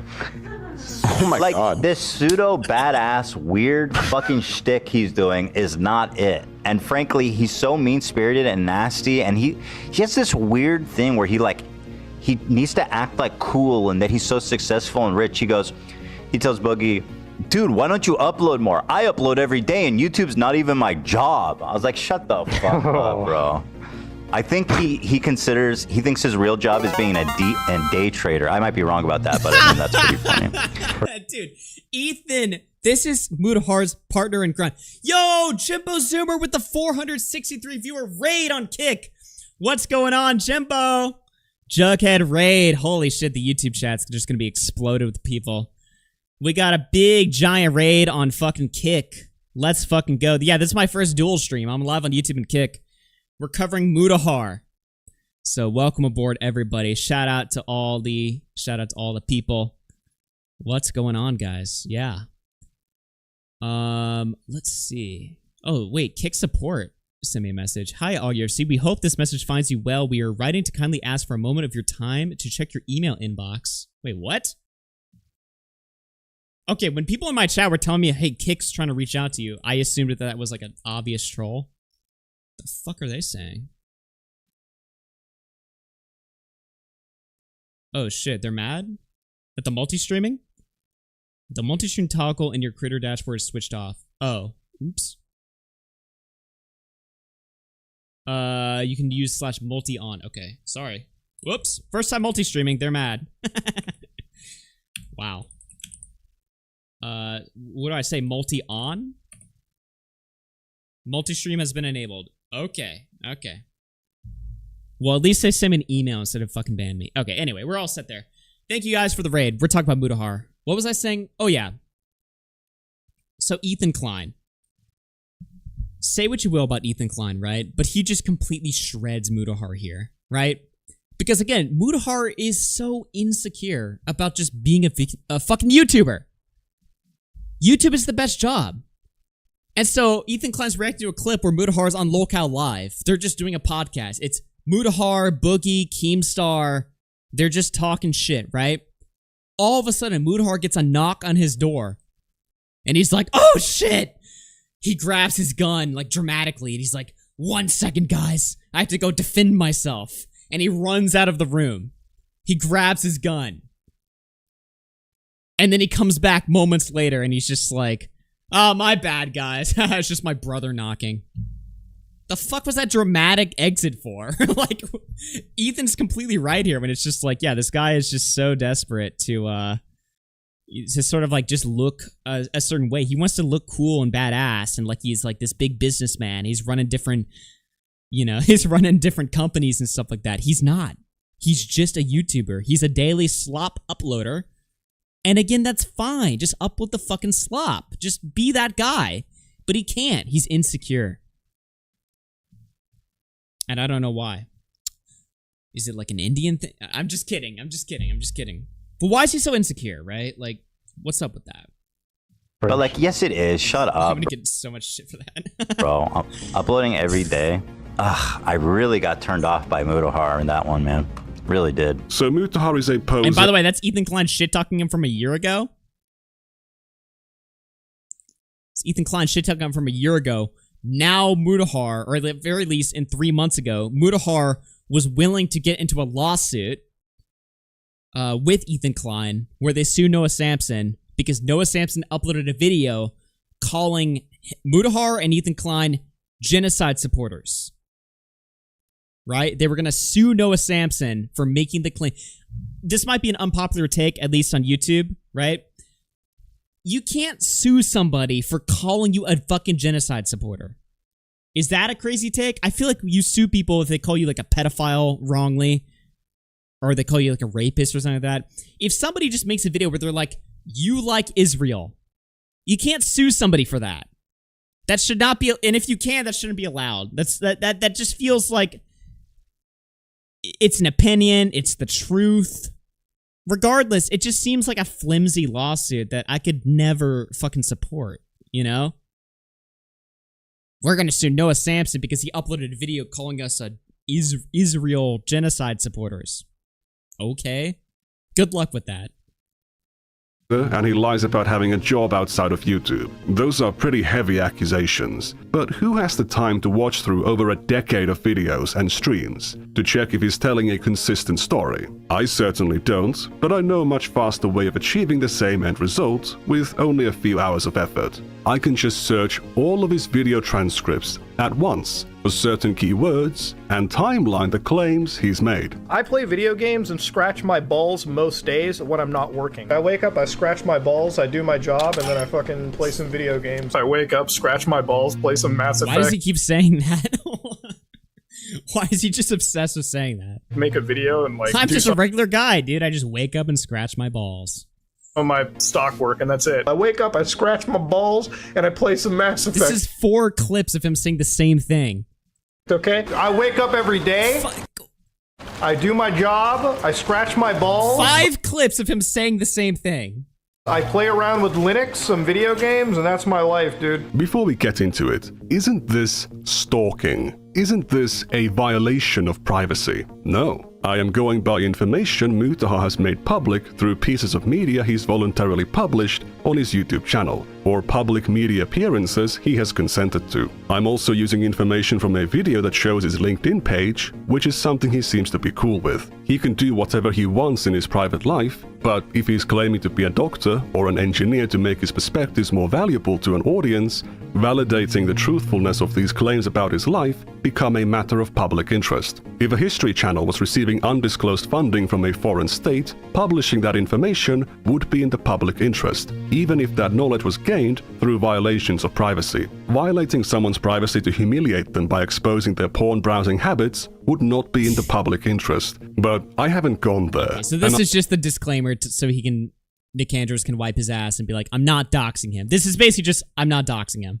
I don't need to. I also completely disavow and denounce any kind of harassment or actual stalking behavior. Based on my findings, Mutahar has consistently claimed that YouTube isn't his job. Hey, YouTube isn't my job. Thank God my job isn't YouTube. YouTube is not my job. YouTube is... Ethan at least has a legal argument with the Library of Congress stuff. Muta just wanted to in on it. It's like if Keem was dishonest about how he shamelessly attaches himself to huge dramas. I just, like, I can't wrap my head around supporting the Noah Samsen lawsuit. And the thing is, obviously, Ethan Klein is not able to sue Noah Samsen. That's why he's suing Frogan and Denims and Casey Tron for copyright-related issues instead of suing Noah Samsen for slander, you know? Obviously, the slander lawsuit is what Ethan Klein wanted. He probably talked to his lawyers and they were like, this won't work. So he went with copyright instead. Not my job. YouTube is not my job. YouTube is not my job. YouTube is not my job. I use YouTube as a hobby. This is not a job for me, okay? He works a regular 9 to 5. Like, I work a regular job every day. I go to my office, I work, I come home, I cut together the video that I recorded the night, or 2 nights or whatever before, and I post that on the internet. It is a therapeutic, fun thing for me. So, what is that job? If you ask Mutahar's fans, they think he's a cybersecurity expert, an IT professional, a video editor. Ethan said day trader. There seems to be an awful lot of uncertainty about this definitely real job that Mutahar has. Mutahar's also insisted throughout his career that he is an engineer. I'm an engineer. I'm a fucking engineer. I'm a goddamn engineer. I'm an engineer. I'm a fucking engineer. I'm an engineer. I'm only an engineer. Oh, I'm an engineer. I'm an engineer. I'm just an engineer. I'm an engineer. I'm just a fucking engineer. I'm a goddamn engineer. I'm a fucking engineer. I'm an engineer. I'm an engineer. As an engineer, being an engineer, I don't have to tell you as an engineer. I'm just a dumb engineer as an engineer. My engineer asked, but as an engineer, so I'm just a fucking dumb fucking engineer. Like, I can tell her, like, I'm an engineer. But I'm an engineer. As an engineer, I'm an engineer. As somebody that is an engineer, as an engineer. I'm saying I'm the number 1 engineer. As an engineer. As an engineer. All right, as an engineer, I'm just an engineer. Speaking as somebody that is an engineer, I'm an engineer. I'm an engineer. Now, Mutahar told me, this is actually funny. When I was beefing with Ethan and Ralph, like way back in the day, this is like probably like 4 years ago, when I was beefing with Ethan and Ralph, Mutahar, like one of his flexes, I forget what, I think Ethan Ralph came out, was like, she was shitting on my show, and I had Mutahar on, and he was like, and this Mutahar guy looks like he runs a 7-Eleven. And Mutahar's like, yeah, I actually do. Like, that was his clapback, right? So we do know he has stated that he owns a 7-Eleven as, like, one of his stated jobs, right?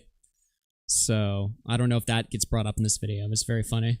There's multiple types of engineers, so what kind of engineer is he? I'm a fucking computer engineer. I'm a computer engineer. Dude, I'm a fucking computer engineer. I'm a YouTuber. Why are you asking me? And I'm just like a computer engineer by default. Like, I'm a fucking computer engineer. I'm a fucking computer engineer. You want to talk about cyber warfare? I'm a computer engineer by trade. I'm a computer engineer. I'm a computer engineer. I'm a computer engineer. No, I'm a computer engineer, okay? I'm a fucking computer engineer. Dude, how many Mutahar videos do you have to watch to just compile this list? Nick Andrews is watching like Some Ordinary Gamers fan streams archive channels to just compile like anytime he's ever mentioned engineer. I'm a computer engineer. In the United States, people throw around the word engineer like candy, but in Canada, it's a bit more protected. especially in Ontario where Mutahar lives. Now, I do want to give the disclaimer that I'm not a lawyer or a Canadian. I'm just a guy who looks stuff up online, and based on what I've read, it's actually illegal to call yourself an engineer if you are not a licensed engineer. The Ontario Engineering Regulatory Body, Professional Engineers Ontario, claims to take offense to even titles like software engineer being used instead of software developer, but they do make an exception for terms like train engineer, broadcast engineer, or sound engineer, which are not professional engineers in the same way that a computer engineer or a civil engineer would be. Calling yourself a computer engineer to a public audience is like illegal, apparently. So Mutahar is in trouble. What the fuck? saying that you're a civil engineer or a mechanical engineer. You might as well call yourself a doctor or a therapist. For Mutahar to be a licensed computer engineer, for him to be able to legally call himself a computer engineer, or an engineer in general, he would need a 4-year degree, 4 years of training, and to pass the National Professional Practice exam. If he had just a degree, then he could only call himself a computer engineer graduate. This is where things become a little bit difficult, because Mutahar is apparently not just a computer engineer. I'm a video engineer now. I think I know how this shit fucking works. Speaking out of an engineer, like if I wasn't a computer science engineer, I wouldn't speak about Elon being an idiot. But as an engineer, yeah, I'm gonna call him a fucking idiot because he. So there he's like using like this like fake status to like, you know, justify some sort of like he's got like some sort of authority to speak on these positions. I can criticize Elon as an engineer. Okay. Idiotic statements. This is why, as a cybersecurity engineer, a computer engineer is very much a real thing, but a video engineer or a broadcast engineer isn't a real professional engineer. While computer science graduates often work in software development, sometimes called software engineering, computer science isn't an engineering discipline. So computer science engineer doesn't really make sense. Cybersecurity engineer is once again using the word engineer as just a job title. Mutahar clearly wants the prestige of being perceived as an engineer, given that he's been calling himself an engineer for the past 10 years. And he uses this title to make himself more authoritative. But I'm an engineer. I know how this stuff is going, so I'm not even speaking out of pocket right here, okay? If you want to disagree with me, feel free, but you're actually wrong. As somebody who is a computer, engineer, somebody who understands computer code, for instance, hearing Elon talk about computers... I will say it's funny because Mutahar was like the tech expert. Like anytime, like I think I've been in calls with probably like a million different YouTubers where anytime they have a tech problem, they're like, just call Mutahar or whatever, right? So it's like, I gotta be honest, I didn't ever really watch that many Mutahar videos, like ever. Like I kind of just more knew him as a guy rather than like I was watching or consuming his content. But I do know like in like the YouTuber crowd, right? Like they would always just go to him like he was the guy who knows computers or something. Just some vague like idea of like, oh, Mutahar, he's the tech expert guy, engineer. He's an engineer. He's a tech expert. Like if they have any problems, just go to him or whatever. And anything code related is actually mind-bogglingly stupid. It's not clear what kind of an engineer he is. So what education does he have? Like, it's a really good explanation of why, like, I picked engineering as, like, the road to go down when I was studying. I'm like... So, he would have an engineering degree. I went to university for computer sciences, and that's it. Education background, asking because a lot of CS knowledge.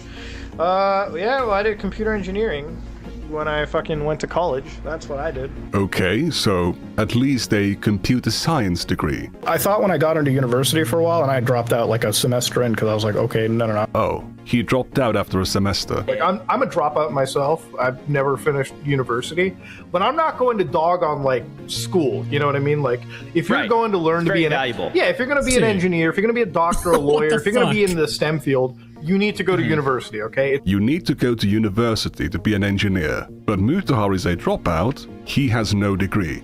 Were you a computer science major? Yeah, that's what I went to for college for a little bit, dropped out of it, I feel like there's a weird misconception. People think I'm like some fucking crazy degree holder. It's like, no. No, I would have been way more in fucking university debt if I went down that fucking route. What? I sure wonder why people might have that impression. Is it bad if you don't get a STEM degree? Look, I'm gonna sound biased as fuck, but STEM degrees all the way. Huh? I'm gonna sound biased because, you know, as an engineer, like, you know, you want to get the degree that's gonna get you a job, you know, a good job. Not saying other degrees can't, but like, you gotta be smart. Sometimes he says, what the fuck? This is getting creepy. Like because he's been running this live for like 10 years now. You know what I mean? He's had to like come up with like ways to respond to the chat whenever people ask him about his credentials. This is just so stupid. Why do people lie, dude? Why do people just like put themselves in these situations? It's like, dude, just be honest from the start. You're not a fucking engineer. You don't have a degree. You were a dropout. Why do people just... It's like that John Swan level lie where it's like, it's just such an unnecessary thing to... Now you have to like keep this going forever and hope that nobody fucking finds out. OPTIMAL has become a channel member. It's just such a humiliating position to put yourself in. Why would you do that? He didn't always... He's a freak, simple, yeah. ...always want to be an engineer. My biggest thing was I didn't really want to be an engineer anyways. Growing up, I didn't really want to do anything. I actually wanted to do law. I didn't go through law. Honestly, I didn't even want to be an engineer when I grew up. Like, I wanted to be a lawyer for the longest times. Other times he says he's a former engineer. So, like, being a former engineer, like, I virtualize, like, everything, so I, like, contain shit. And Even an ex-engineer. the coolest ways possible. I'm like a fucking ex-engineer. But here's the thing. He's been saying he used to be an engineer, or that he worked as an engineer, for 10 years. I wanted to share sort of my engineering background with you. Okay, I worked as a fucking engineer, all right, before I went into this shit. I know this. I also like to mess around with technology. I myself used to be an engineer before I went into the video editing route. Mutahar started his channel in 2012, the same year he turned 18. By video editing route, he means that he switched careers after his channel began taking off. And the interesting thing about this whole YouTube stuff is it actually made me change my entire career choice. You know, I never really thought of myself as an individual who, I mean, I expressed talents in film production and everything, and you know, I never really threw myself into it. I did stuff on the side even before YouTube as well. But this really changed me, and it made me more passionate in the whole, you know, video production side too. So now that is my field of choice. Now I work as a video editor. For those of you who don't know what I do outside of YouTube, I do that. I work as a video editor for my own post stuff. All the programming, cybersecurity, penetration testing work he talks about early on are jobs he supposedly did before he did YouTube, and he didn't like doing it. Before this, I was a depressed individual, and I was going to go through a certain set path in my career and just go through that and move on, right? And there was a point where I really didn't think there was much else. I was going to go through the motions and everything. And then, you know, to cut down on the stress, and I still have stress issues nowadays, but, you know, back then I had a crazy amount of depression and stress issues. And so to counteract... Dude, this guy's got a crazy amount of insecurity issues. What the fuck? Like... Come on, man. I mean, everything he just says is just yap, yap, yap. And the thing is, he's been propelled as like this, like... I think the problem is with these people that, like, these criticals and these Mutahars and all these people that kind of just rise up in criticals' ashes. Like, for some reason on YouTube, people are so quick to, like, just label somebody as, like, that is the guy. That is the man. They're the guy that can say no wrong. The guy who's the ultimate authority. Like, it's almost like e-daddies, you know what I mean? Like, these streamers that just, as long as they say the correct things a certain amount of times, they're then, like, it's almost like they're knighted as, like, the internet's, like, they can do no wrong e-daddies. But, of course, it's bullshit, right? So it's, like, seeing what gets into their head once they reach this, like, bullshit reputation. It's, like, seeing where they take it from there is crazy. That I decided, you know, why not do YouTube? And so, you know, one night I went onto the Google Create account and did it, and, you know, and then we started making videos. I told you guys, I'm a guy who used to code bank applications, really boring shit. Now I'm a dude who cuts stuff together. What? All right, who edits stuff, you know, who does stuff for film, TV, all that stuff. And I can't stress to you all how important that is to me. And you all have inspired me to go out and chase that dream. You all inspired me to fucking sit in front of my computer and make a video when I have some off time, and I fucking love doing it. Baby Mutahar liked to edit videos, and after starting YouTube, he switched careers from computer engineering to film and television, and this is where his actual education comes in. I worked in film and TV before I still don't have a fancy fucking degree, okay? And there you go, I filmed it, alright? I used my film degree to something. He calls it a film degree, but it's actually a 2-year broadcasting/videography diploma he got from Humber College between 2013 and 2015. If he went back to studying to get an actual engineering degree, he never mentioned anything about it. And this is so stupid because like Nick Andros points out in the beginning of the video, he shows his LinkedIn on multiple videos. And he's proud of it, right? He's like, look at what I've done. Look at what I've accomplished. So that's the other thing about lying is like when you lie, but you also make it so easy for your lies to be checked and disproven. Again, why would you put yourself in that situation? It's just stupid. Not a single slip. Mutahar was never a real engineer, but he's been calling himself one for a decade because of tech jobs he supposedly had before 2013 or 2012. Because I never tell people like what I do. Like I never tell people anything, right? Like I don't even tell people I'm not an engineer. I haven't been one for like years, like fucking for eons at this point, right? Like in internet time. What he calls him being an engineer is something he did for only a little bit. I can imagine, like, for families, like, I mean, just an Indian family alone, it's like, son, you've got 3 choices for what you're doing, all right? You got 3 character classes, doctor, engineer, or maybe a lawyer, all right? Like, that's it. So, you know, I did one of them for a little bit, and then I just pretty much stuck to, you know, this life now. Imagine if you worked as a mechanic in high school, and 10 years after quitting that job, you're still introducing yourself as a mechanical engineer. From 2015 to 2020, he claimed to primarily work as a video editor. That's because I'm a fucking editor in real life anyways, so ever since I became a video editor, and that was my job in life, I work as a video editor. You know, that's my job. By trade, what I do for a living is video editing. I wasn't always a fucking video editor. Am I a fucking passionate video editor? Do I like my job? Yes, I do. My job is video editing. I'm a video editor by trade. No, I'm video editor. You know, that's how I pay for the strip club and the home. And initially called himself a video engineer. I'm a video engineer now. I think I know how this shit fucking works. Video engineer. It's not a real engineering job, but he was still calling himself an engineer. It's just like, he just starts combining the lies at some point. He's like, I'm a video engineer, editor, engineer guy. I do that, you know? That's what I do. Right, guys? Right? Don't I sound, don't you like my credentials? What are you talking about? You found the milk? Yep. Thank you for the $20, man. In 2019, he conflated being a video engineer with being a computer engineer. I'm a computer engineer, so I really computer video engineer, whatever you want to call it. I like how this video is mostly, for the most part, this video is just him playing like 80,000 clips of Mutahar saying one thing, 80,000 clips of him saying another thing. That's basically the video. There's barely any commentary needed. It's just playing Mutahar's own words against each other. That's all this video is doing. Also, again, totally different qualifications. One is an actual professional engineer, the other is a job title. In 2020, Mutahar claimed to be an exceptionally successful day trader. Now, for those of you who don't know, one of my side hobbies turned basic, you know, general second. So what are we up to now? Engineer, video editor, film producer, extremely successful day trader.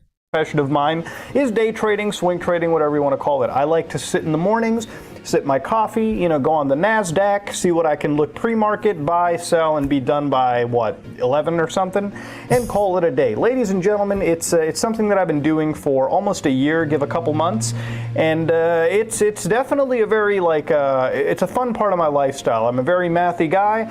I do a lot of calculations in my head. I lose money, but I generally have an 80-85. I'm a very mathy guy. I'm just always doing calculations.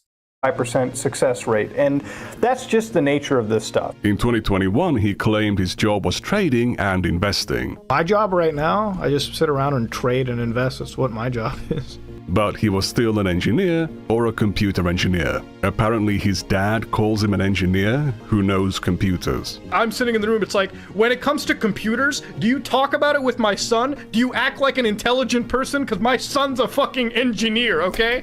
If I'm wrong about computers, I'm gonna believe what my son says because he's the fucking engineer, not a doctor. Like, fucking insane, dude. But he also just sits at home and invests money. I invest. That's my job now. I just sort of sit home and invest money. Now, if I was ashamed of only being a YouTuber, that is the job I'd be claiming to have. When asked by guests on his podcast about his computer work, he claimed it's only a hobby now. I don't know how much you want to delve into this, but like you do, so do you do computer stuff on the side, or that's your main thing? I literally just invest money. Like I buy property and I invest, and that's all I do now. Now you're in real estate. Wait, now you're that big of a baller, Buddha? No, I wouldn't say it's like baller. It's just like do you do programming? I don't know why that took me 3 to voice ask. I do it it's more of a hobbyist thing now for me personally. I'm just trying to like work around with consoles at this point, like reverse engineer shit that I have. Oh, gotcha. Work around with consoles? Guys, I put homebrew on my Wii. I'm an engineer as well. I modded my Wii U. I put Nintendo. I can play GameCube games on my Wii U. It's basically like engineering, right? What the fuck? So, I gotta hear that again.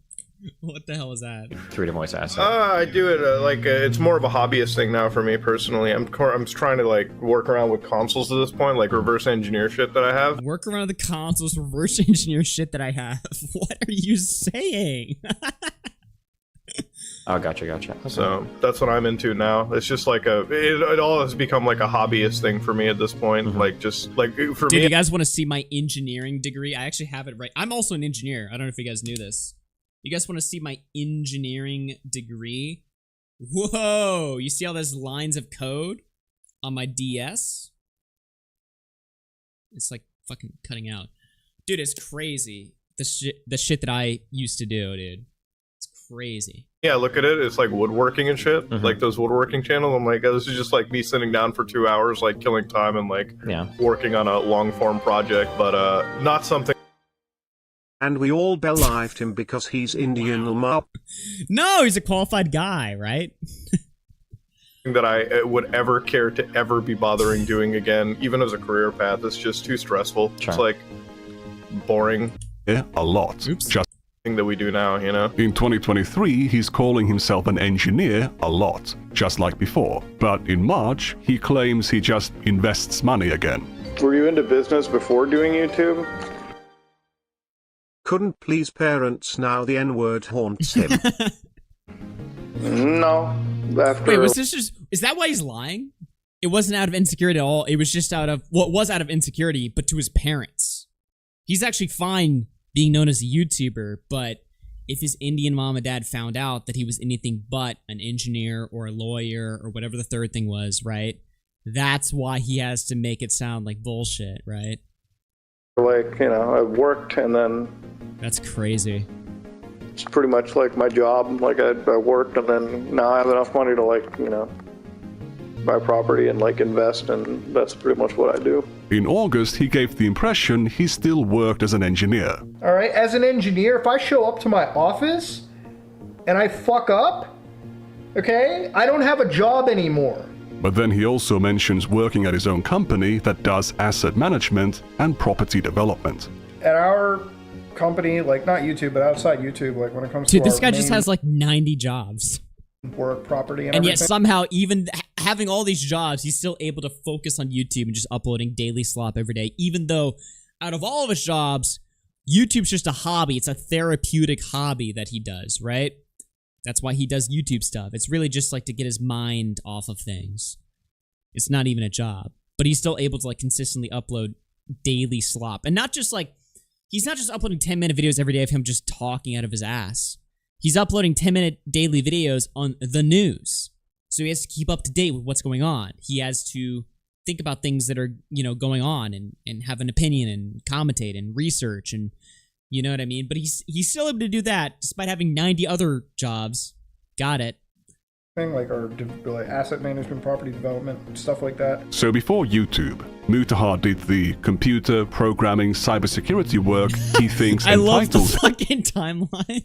him to call himself an engineer. Between 2013 and 2015, he's studying his videography diploma. From 2015 to 2020, he's a video editor, and from 2021 onwards, he's a day trader, investor, and eventually the CEO of his own company that does asset management and property development. He's also calling himself an engineer the whole Property development, so he's building like skyscrapers and shit on top of all his other shit.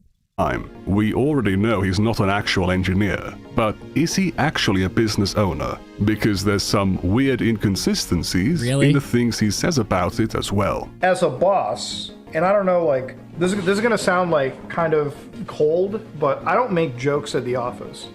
I don't make any fucking jokes at an office. I am not this kind of Mutahar, okay? So to explain what kind of person I am, like at the office, I'm just like, at the office, how's work? What are we doing? What's the plan for today? Like literally, it's as matter of frank as I can be. I don't partake in jokes. I don't do any of that fucking shit. And if I see fucked up jokes, so Mutahar has an office now full of people. Whatever happened with Muta's skincare brand? What do you know, Augustus? Mutahar's skincare brand? Whoa, you gotta link me that. Dude. you know, which I haven't seen. I stopped that shit right there. I always have to, like, you always have to be professional at your office. And sometimes you come across as like a deadpan motherfucker, but it's better to be deadpan than, you know, turn your office into like, what I mean is, like, I never would have my office turn into like frat house workplace. Like, it would never be a frat house. He would never allow his office to turn into a frat house. Augie, stop lying. Nick already told us last stream you can just say it. That is like the most bullshit setup. It's like, don't worry, if Nick already said it, you wouldn't be asking me any questions, okay? Listen, dude. Oh, man. How do you guys all know all this shit? He released a skincare product with Gamer from Mars, Oompaville, and Oompaville's what? How do you guys know all of this shit? Bruh. Dude, that's crazy. We heard that. He said it in the podcast. The Cabal knows. Nick leaked. If Nick leaked, then that means that everyone knows then. Listen, I tell the story. The problem is I'm fucking over like 20 different guys that I don't even know. You know? So it's like, I don't even know. But 8 months later... To be fair, like... All I will say is Mutahar is fucking just do not do business with this guy. I mean, he lies about his businesses, apparently, right? Do not do business with this guy. He fucking stinks. There is a betting pool in amongst, like, he will fuck you over. At, like, the moment's notice. If he feels like he's about to get a bunch of shit, a bunch of hate, he will fuck you over completely. Office friends, because we do talk about like which gig streamers die. Nick told us we just want to hear your take, I swear. You know what? I'll trust chat. You know what I mean? Am I allowed to say this? I mean, I don't even really know a lot. I was just told this like in passing or whatever, right? Mutahar was basically involved in... You guys are baiting the fuck out of me. Link me what Nick said first. Link me, because I do actually want to talk about this. Link me what Nick said first, and then I'll talk. Holy shit. Let's just bust this wide open. Mutahar was involved in this fucking skincare business, and he fucked them all over, basically. Because, like, people on the internet were, like, shit-talking it before, like, the product was ready or some shit like that. It's Mutahar just, Gamer like, from Mars is solid, right? And, see, I was told this was, like, top secret, though. Like, why are you guys saying, oh, I know that? We know all that. Yeah, he was basically, he fucked them all over due to public pressure or something, instead of just working with them or something like that. I'm making, like, a better product. And, yeah, he's just, that's why everyone fucking hates him, because he fucking stinks like that. So, is this all new information? Who gives a fuck? It's Mutahar. Yeah, and Nick told us that part. Okay, well that's legit all I know. I've been told the story maybe like 5 times, and I barely remember a single detail. But all I remember is that basically there's this skincare product that Mutahar was involved with other YouTubers. People online started shit-talking the product. Mutahar uploads a video shit-talking the product, pretending like he wasn't involved in the creation of it, fucking over everyone else who was still working on it, and now they all hate him because he's untrustworthy and he's scum, basically. That's all I know. And I'm going to assume that that's all you guys know too, right? But who cares? Right? Isn't that pretty fratty? Isn't that a fucked up joke? And if I see fucked up jokes, you know, which I haven't seen, I stop that. I'm not going to leak something I don't get. I honestly don't give a fuck about leaking that. What was the bigger not end scam, this or Scentbird? I don't even really know anything about the product, dude. I don't even know what you couldn't ask me what the product's name is. Ah, fuck. Now I'm getting Discord DMs.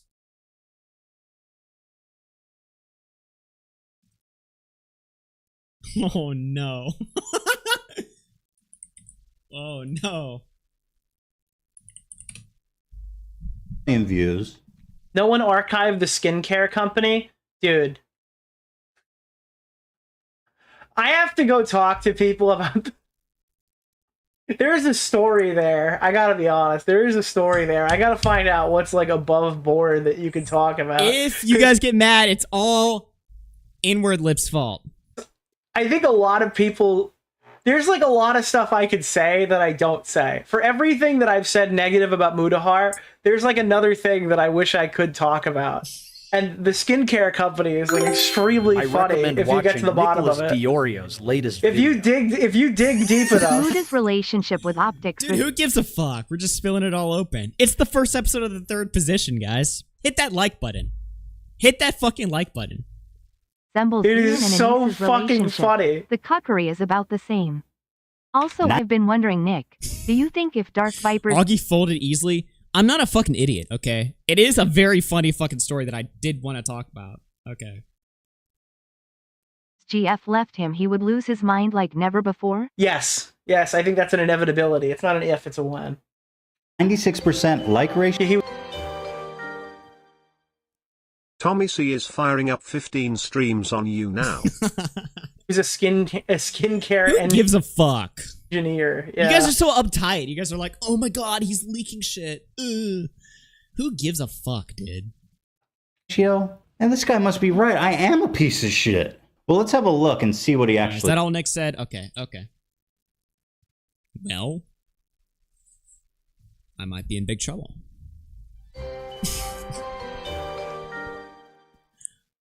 Augie. ISTG I saw a clip of Muta boosting up his skincare against another and then he leaked how he effed people over. This is all known shit. But here's the thing, okay? Here's what I will say, right? If me leaking this does put me in trouble with all the other YouTubers and they're all mad at me, I'd rather not know these things. Because I hate knowing shit and not being able to talk about it. So it's like, if people are like so mad that I said that they don't want to tell me anything. Cue the Chud Logic quote. Who Karesnega? Yeah, wow. Thanks for the N-word on YouTube. Thank you for that. Here's the thing, right?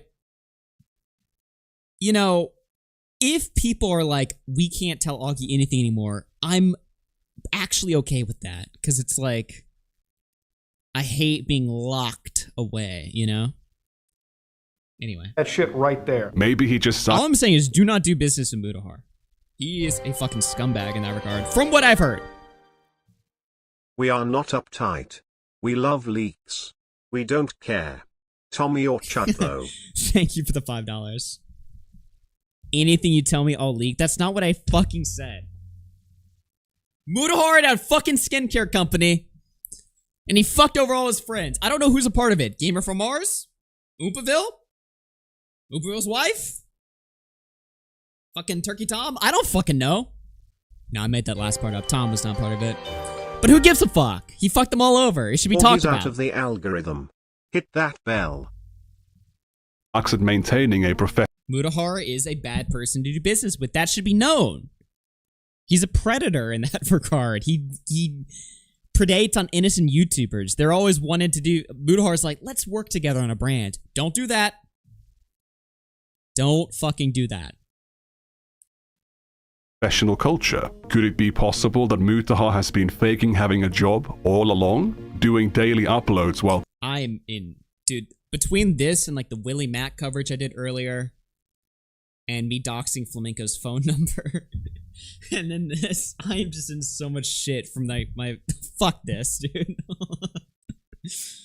It wasn't supposed to go this way. I was just trying to have fun, man. Being a CEO 9 to 5 is a pretty busy schedule, as... Move to Shalom's them. Yeah. What did I miss? Flamenco's phone number's in the fucking leaks. Just his fucking phone number. But honestly, he's the moron for posting it in some whore's fucking Reddit account. Here's my phone number. When in every other conversation he had his Discord account. But in one conversation he's like, oh, here's my full fucking phone number. Here, let me spread my asshole out. Fuck you, dude. You deserve to get... India emoji, India emoji, Okay. India emoji, Ingilia. Honestly, I do blame the victim there. I do actually fully blame the fucking victim. If you put your phone number in a whore's Reddit DMs and then they get leaked and I show it on stream, you can't cry.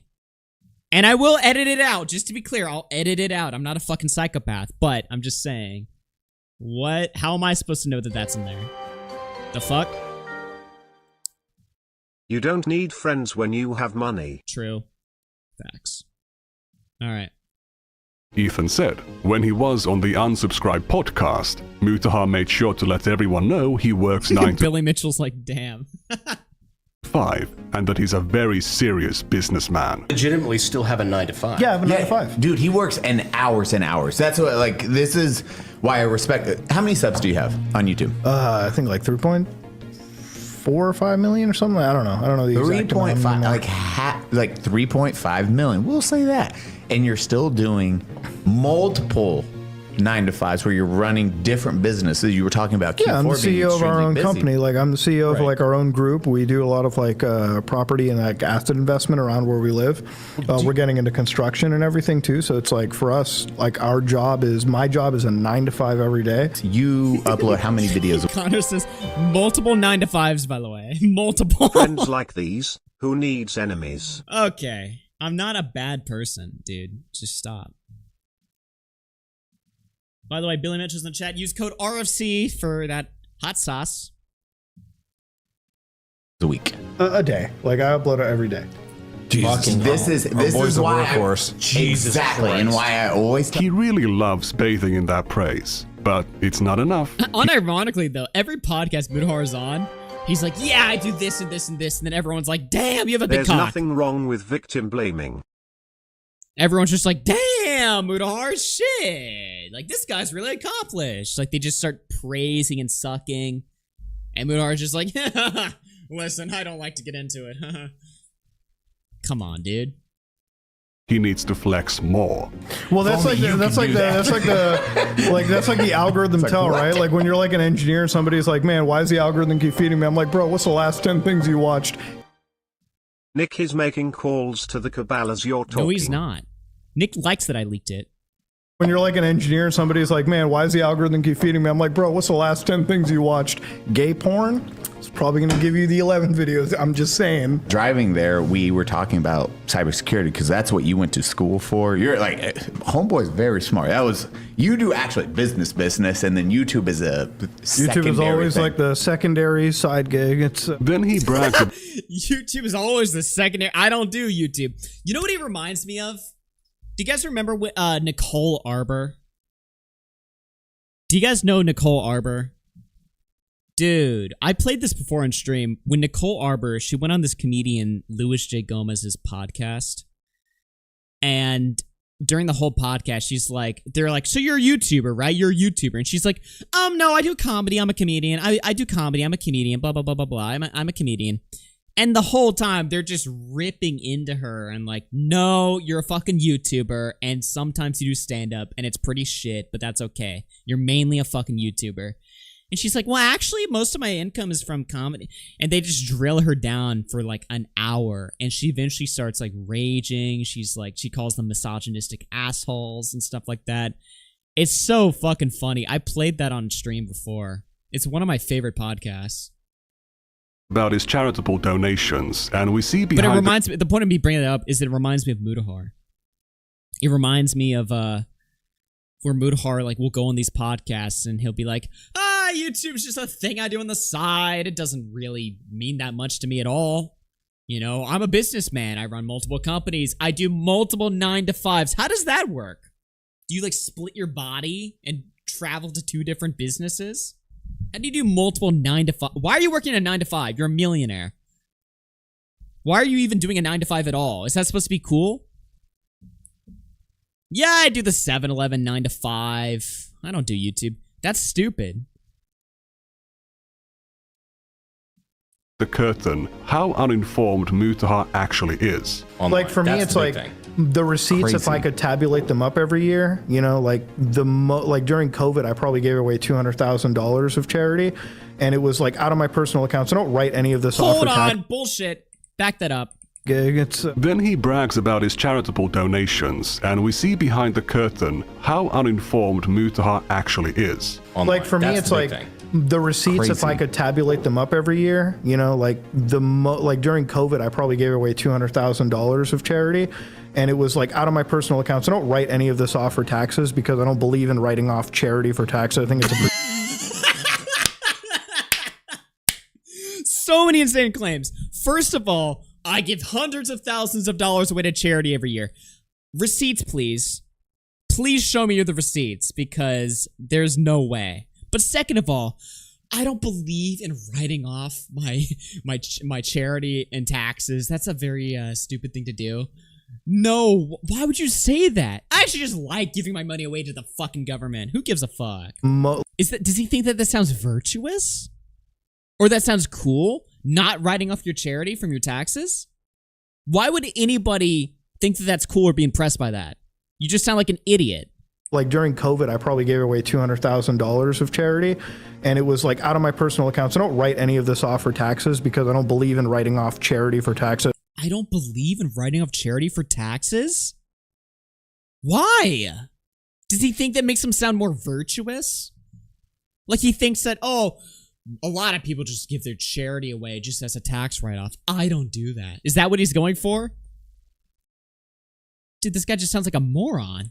I think it's a pretty shitty thing to do. Writing off charitable donations is a shitty thing to do. How? Why? Yeah, literally why? Why is that bad? That means is that the money you donated is tax exempt. It means you can donate more money to charity, as Brandon Herrera says. It's a pretty shitty thing to do. Well, for me, it's like the more money you can write off, the more money you can keep from the government and spend it better, you know, putting it toward more charity. I like how Brandon, is that Brandon Herrera or something? I don't know these people's name.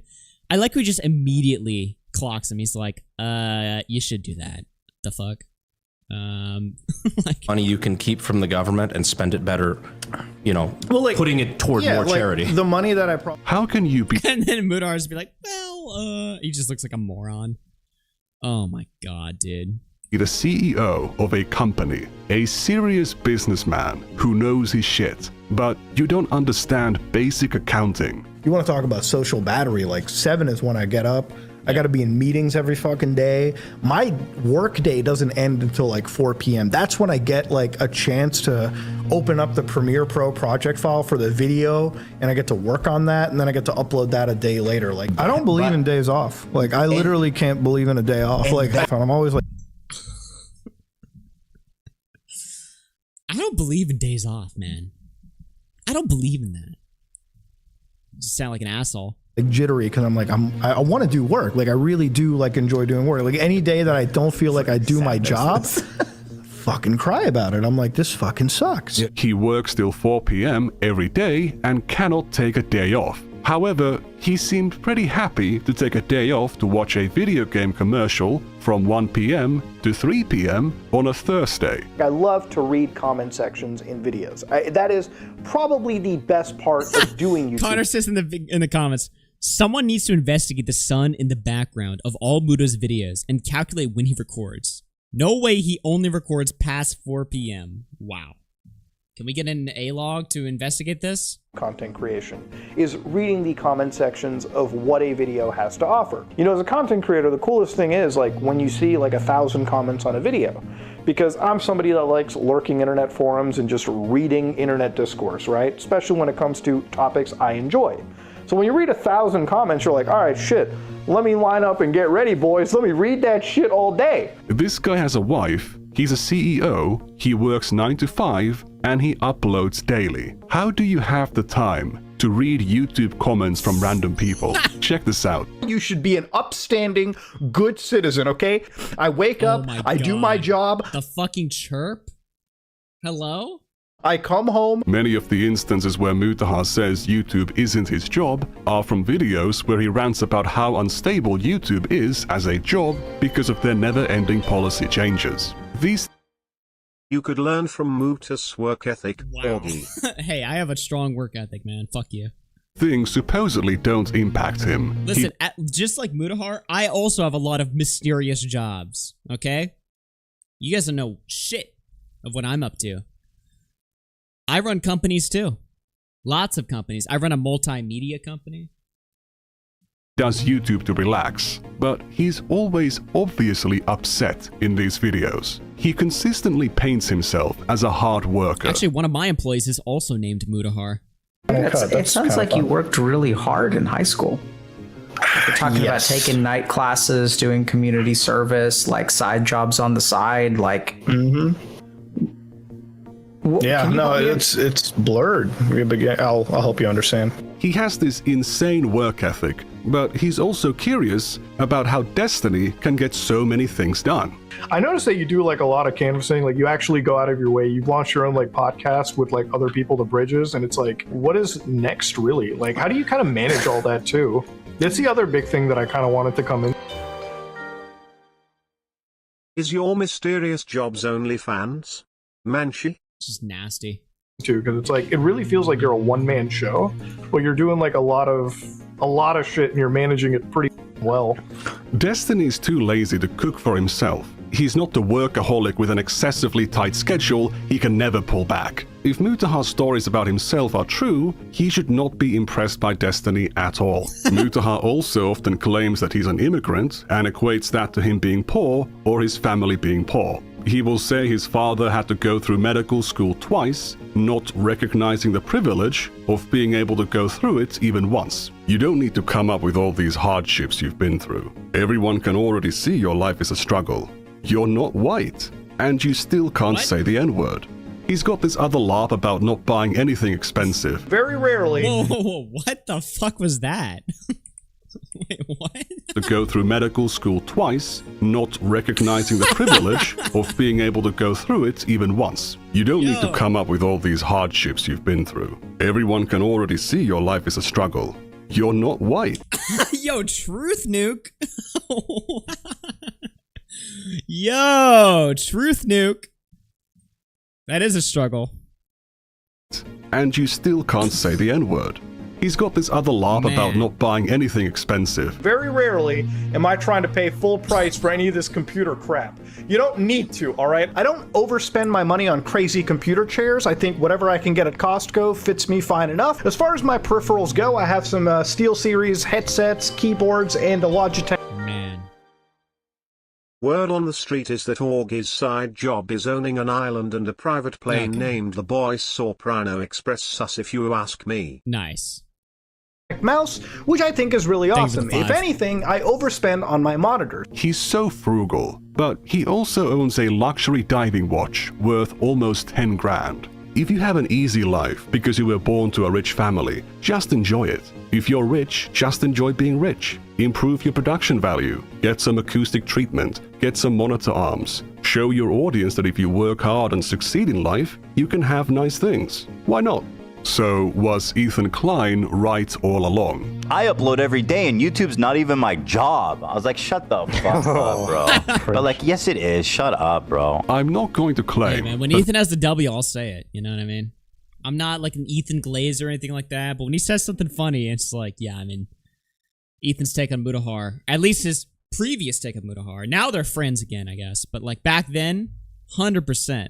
Mutahar has absolutely no jobs beyond YouTube, even though the things he says about his business are very vague and inconsistent. However, he has definitely been lying about being an engineer for a decade, benefiting from the prestige, the authority, and the credibility that comes with that label. You don't call yourself an engineer dozens of times without specifying you're talking about programming jobs you did 10 years ago. He's clearly mostly just a self-taught tech enthusiast, not an engineer. He's seen as a cybersecurity expert or as a cybersecurity engineer, as he called himself. This is why, as a cybersecurity engineer... But when he assisted Nuxtaku in tracking down the V-Shoujo swatter, he fell for a basic social engineering trick, where the swatter, who was a minor, pretended to be one of Nux's fans who knew the swatter in real life, and fed them a bunch of bogus information. I appreciate the random fan who was in that Discord server that actually contacted me and reached out to me about this stuff. Oh my god,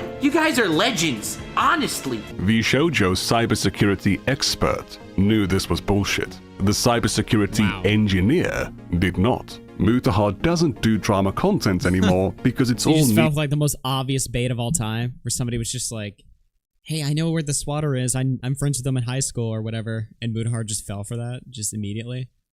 Needless negativity, and YouTube isn't his job. However, he still weighed in on the pirate software drama after videos about it began going mega viral. What insight is Mutahar, the computer engineer who knows all of this shit, going to weigh in with?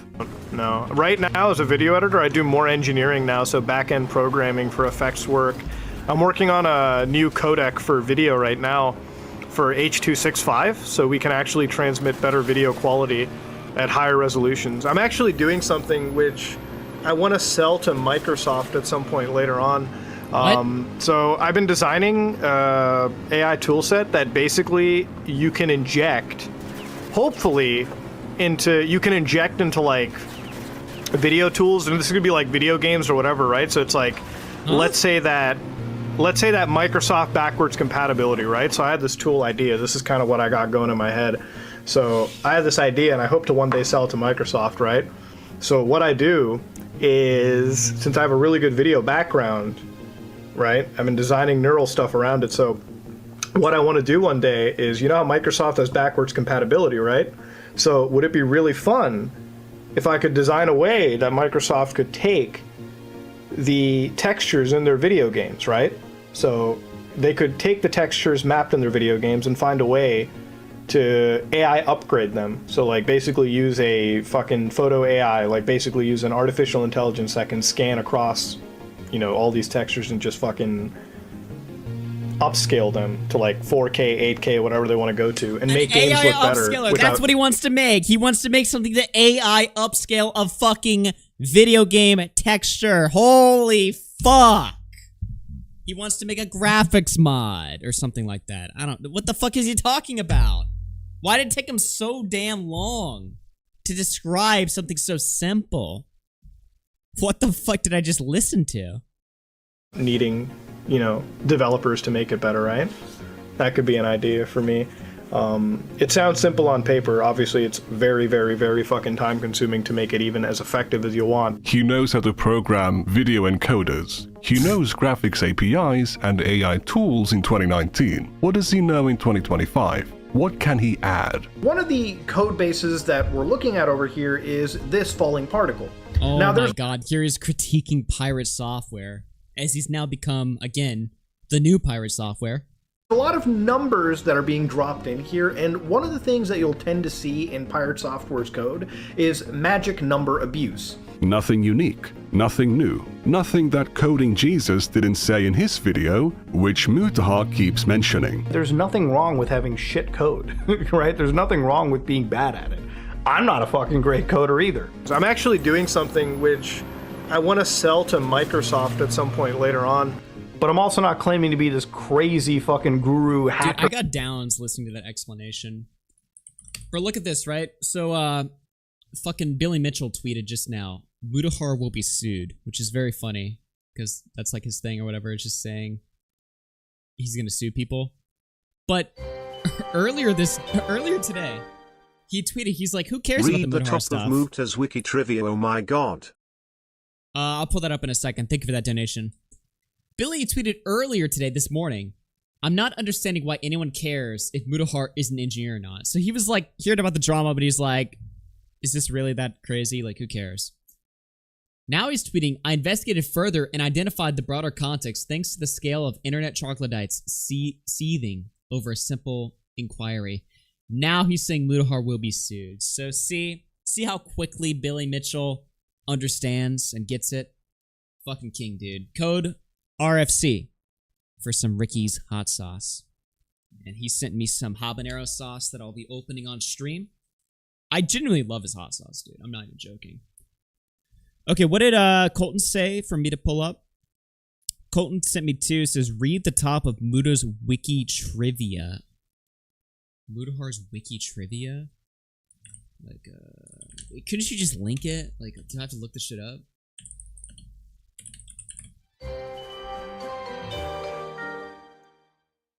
As a guy working in television who just spent the day at a visual effects place, I'd love to see some of Muta's TV work.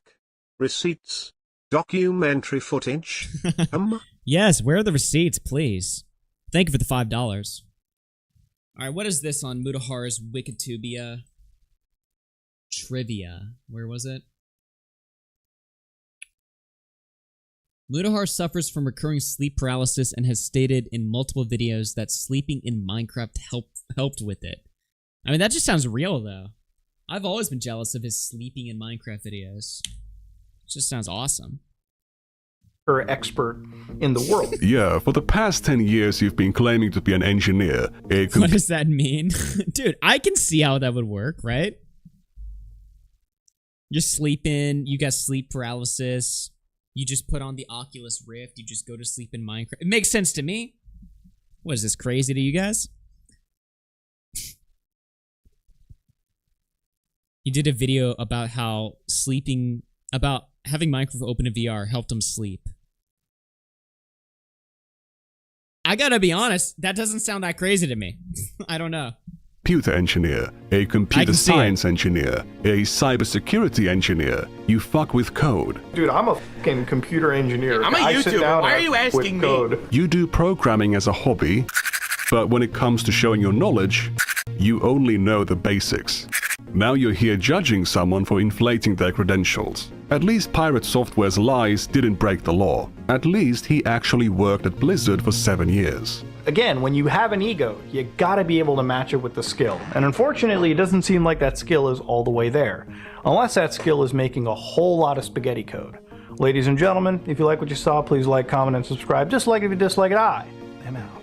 Man, what a great way to end a video. Let's check out some of those comments. We love reading the comments from regular commenters like Mr. Obvious. I wonder what he's into. Mr. Obvious says, my feel win, I might as well be all for. And then we see some lolly here featuring some underage characters. Here's 2 more drawings of underage characters posted by Mr. Obvious. Kinda strange, isn't it? Mr. Obvious says boys heart emoji. And then underneath that, we can see a photo of an underage girl who is pulling anal beads. This guy just makes videos celebrating his fucking lolly. I mean, I don't know how this ties to Mutahar, but I mean, what the fuck is wrong with this guy? Out of her anus using her feet. That's quite the talent. Wow. Oh. Let me line up and get ready, boys. Let me read that shit all day. So, that was my appetizer for my... About to find out Muta has polycythemia vera. upcoming video. Given his Oh my god, remember when Mutahar was on like... Okay, when Boogie lied about having cancer, they did like 20 different lolcow live streams talking about it. And Mutahar was on every single fucking stream. And that is weird for Mutahar to be such like a frequent caller. I mean, even on my show. Now, let me just be clear, okay? I'm not like a complete piece of shit. I appreciate Mutahar for coming on my show so many times and giving us content and stuff like that, right? He was, in my opinion, Mutahar was one of my more favorite parts of old RFC, you know, RFC After Hours. I did enjoy having him on. You know, but if he was such a busy person, owning multiple 9-to-5s, running all these businesses, real estate, blah, blah, blah, whatever he's working on, plus his own channel. How did he have so much time to waste it away on fucking my streams? I mean, let's just be real here. My streams are, nothing. They're like a blip on the YouTube map, but yet Mutahar was on here all the time. Mutahar was on Local Live like every day for like a month. How does he have so much time to not only does he have time to dedicate to his hobby YouTube, but he has all this time to dedicate to even just calling into streams where he's like gaining nothing for himself. He's just there. It's crazy. Consistent stories. Mutahar is either lying about his job and business, or he tells really pathetic made-up stories about them to sound more interesting. Once again, I am not a lawyer. It might not be illegal for Mutahar to lie about being an engineer, but by any reasonable definition, he is a total fraud. He has no computer engineering degree, or even a computer science degree, but he still presents himself as an engineer, a computer engineer, or a computer science engineer. He is not trained in this field, and he is not employed at these roles. He is a self-taught hobbyist, a dilettante, not an engineer. Despite admitting that he hasn't been an engineer in years, not that he ever was, he continues to introduce himself as one, letting his audience's imagination run wild and conclude him to be far more qualified than he actually is. It does not matter that he seldom admits to being a former engineer or that he hasn't been an engineer in years. The bigger picture that he's painting to his audience is that he is a licensed, actively practicing engineer, which, based on his own statements, isn't true and cannot be true. Max is the thinnest skinned bitch that I've ever seen when it comes to taking actual criticism on the platform. There is a way back from the mistakes that he's made. It just involves being a man and taking actual criticism to account and realizing that, yes, your entire career was a lie. Maybe it's time to turn that around, but he doesn't really want to be doing that. He wants a win when he can't even carve one out. Mutahar has been telling this lie for 10 years. This lie is almost too old for his friend Naxtaku to masturbate to. Oh god, oh no, Mousy, what, you recognize these numbers? I mean, how does he talk with such like vitriol, like authority on like Max, like, or just anyone that he's covered? Because he would frequently on this show. It would surprise me. I remember the first few times Mutahar would call into my show, and I would actually be surprised at how strong of a take that he was giving on something, given that he's such a big YouTuber. He's got to keep his composure. I mean, he's more of a professional guy or something like that, right? But he'd come on my show and talk a bunch of shit, and I'd be like, damn, that's just kind of surprising to me, right? But that kind of happened a lot with YouTubers. You saw that with Edwin a lot, too. Like, Edwin had this, like, audience, this very woman-centric audience. He had to be careful about what he's saying. But then he'd come on my show, and he'd just fucking let it all. He'd be saying slurs. He'd just be letting it all out, right? And it surprised me, but I guess they just feel like these other YouTubers, they just feel like once they're on my channel, they can kind of just go nuts, and then they just can go back to their own channels and pretend to be something else. It's a very funny thing to... yeah, RFC unironically was a safe space for a lot of these bigger guys. It's actually so funny. What do the numbers mean, Mousy? What do they... They wanted us to accept them. Well, that's so funny, because it makes you think, like, on the broader scale, if you were just allowed to say slurs and be right-wing on YouTube, every fucking YouTuber, the most normie, PC, cucked guy you would know, would be the most racist, over-the-top guy you know. Because, let's be honest, like, Twitter is proof of it. The more racist you are on Twitter, you can almost be obnoxiously racist, where it's like too much. It's like you're trying too hard, right? But that's what people like on Twitter, because it's allowed.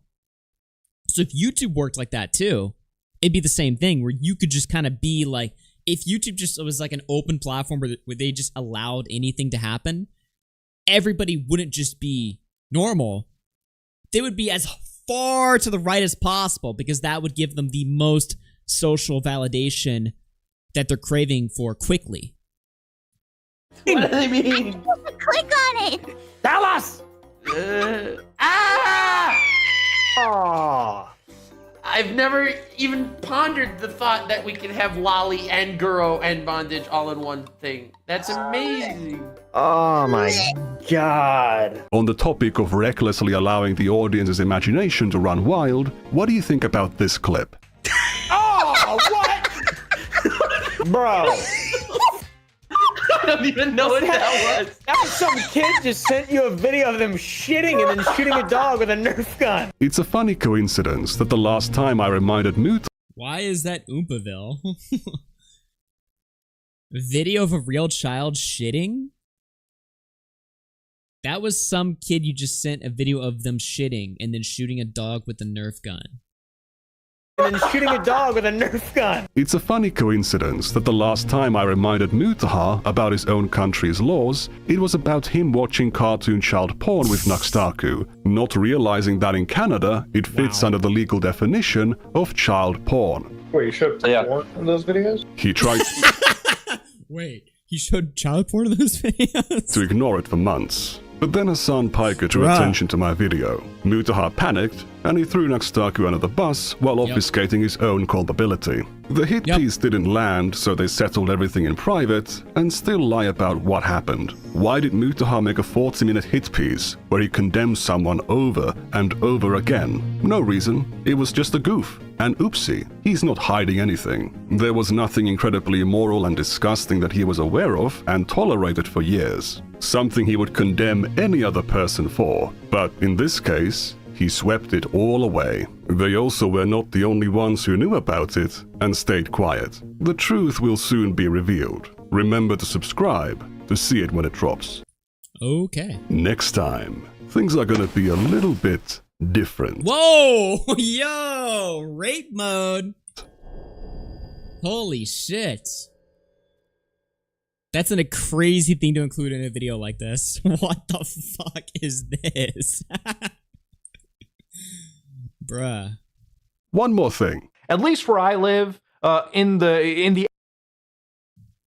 okay, I don't want to like dox myself through this. As just a public service announcement, you shouldn't make it a habit of mentioning how far a certain location is from your house. I actually called up a EB Games near my place, probably like minutes away. Because of caption searches, every instance you've done it over the years can be found in seconds, giving potentially Okay, is this the part where the video just goes like unhinged? Nick didn't show this? dangerous people the ability to triangulate the location of your house. Mutahar's fortunately only done it literally once, right after moving into his current house. Now, of course, just to add further context, this house is like minutes away from the... Now, I'm sure Mutahar's lying about the travel time estimate here, but just don't say anything like this. It sets a really bad example to other creators. You also shouldn't show a picture of yourself somewhere and forget to censor all the names of the stores, even when they are at an angle. I am not an IT guy, but I know how to do this.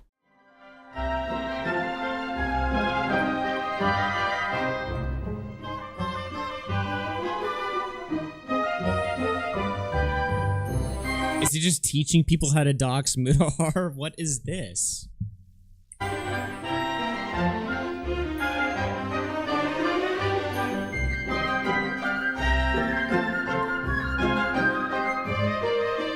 What the fuck?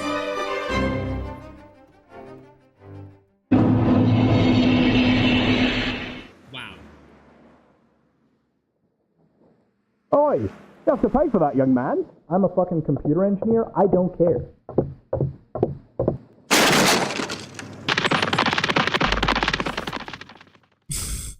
Wow.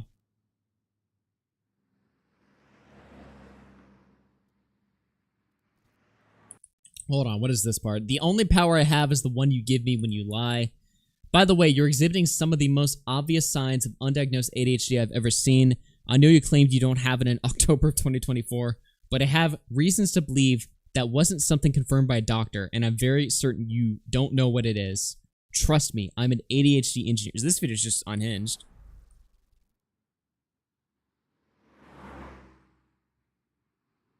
It's very simple and quick form you can fill out to prove me wrong. Okay, alright, this video is just... Okay, so that went a little bit crazy towards the end of it there, but, Well then. That's crazy. Okay, so that was Nick Andrews' video. I mean, I think it, despite the ending there, it did sort of paint a picture of like, yeah, there's no fucking chance. It really just the main thing is that Mutahar is obviously deeply insecure about being a YouTuber, and that's very funny, and I don't know why he has this problem, and I'm curious to see how he's going to respond to it. Unfortunately, I don't think he really is planning to respond to it. Now, I do have some stuff of Mutahar responding. Before we get into that, Connor had told me, I wasn't planning on watching this specific video. Apparently, this goes over some new Mutahar stuff, and Connor told me that this video was especially damning, and he recommended that I watch it. So, I'll play right now. This is from Harmful Opinions. Dickers in chat, what's going on, man? Nicandrus isn't a crazy guy. These were just parts of his main upcoming video. He didn't feel gelled with the rest. Okay, well, what's his upcoming video about? Today's video is brought... Alright, this is, I Hate Mutahar. Harmful Opinions. I was told this video is very good. Today's video is brought to you by my stupidity, ladies and gentlemen. I am not a smart person. I am a very stupid individual. Yesterday, in preparation to watch a video by Nicandros on stream, I took a quick look into who Mutahar is because I wasn't really familiar with him. As it turns out, he's a really interesting guy. Mutahar really likes to... MH_ Liquid Snake Stream Archive has become a channel member. Smaggle says, before you go over this video, go over the tweet that I sent you. Look at the tweet that I sent you. What is this right here? Apparently, Mutahar's wife implied on Instagram that my video light doxed Mutahar as opposed to dark doxing him because I showed how easily the GameStop he said was located from his house. Stupid was to locate due to Mutahar's sloppy OPSEC. Everyone signal boosting a video with a light dox, and now people are working to dox our family. Fuck you. Mutahar won't respond to the video, but his wife will throw out accusations of people trying to dox their family. Right. Oh boy.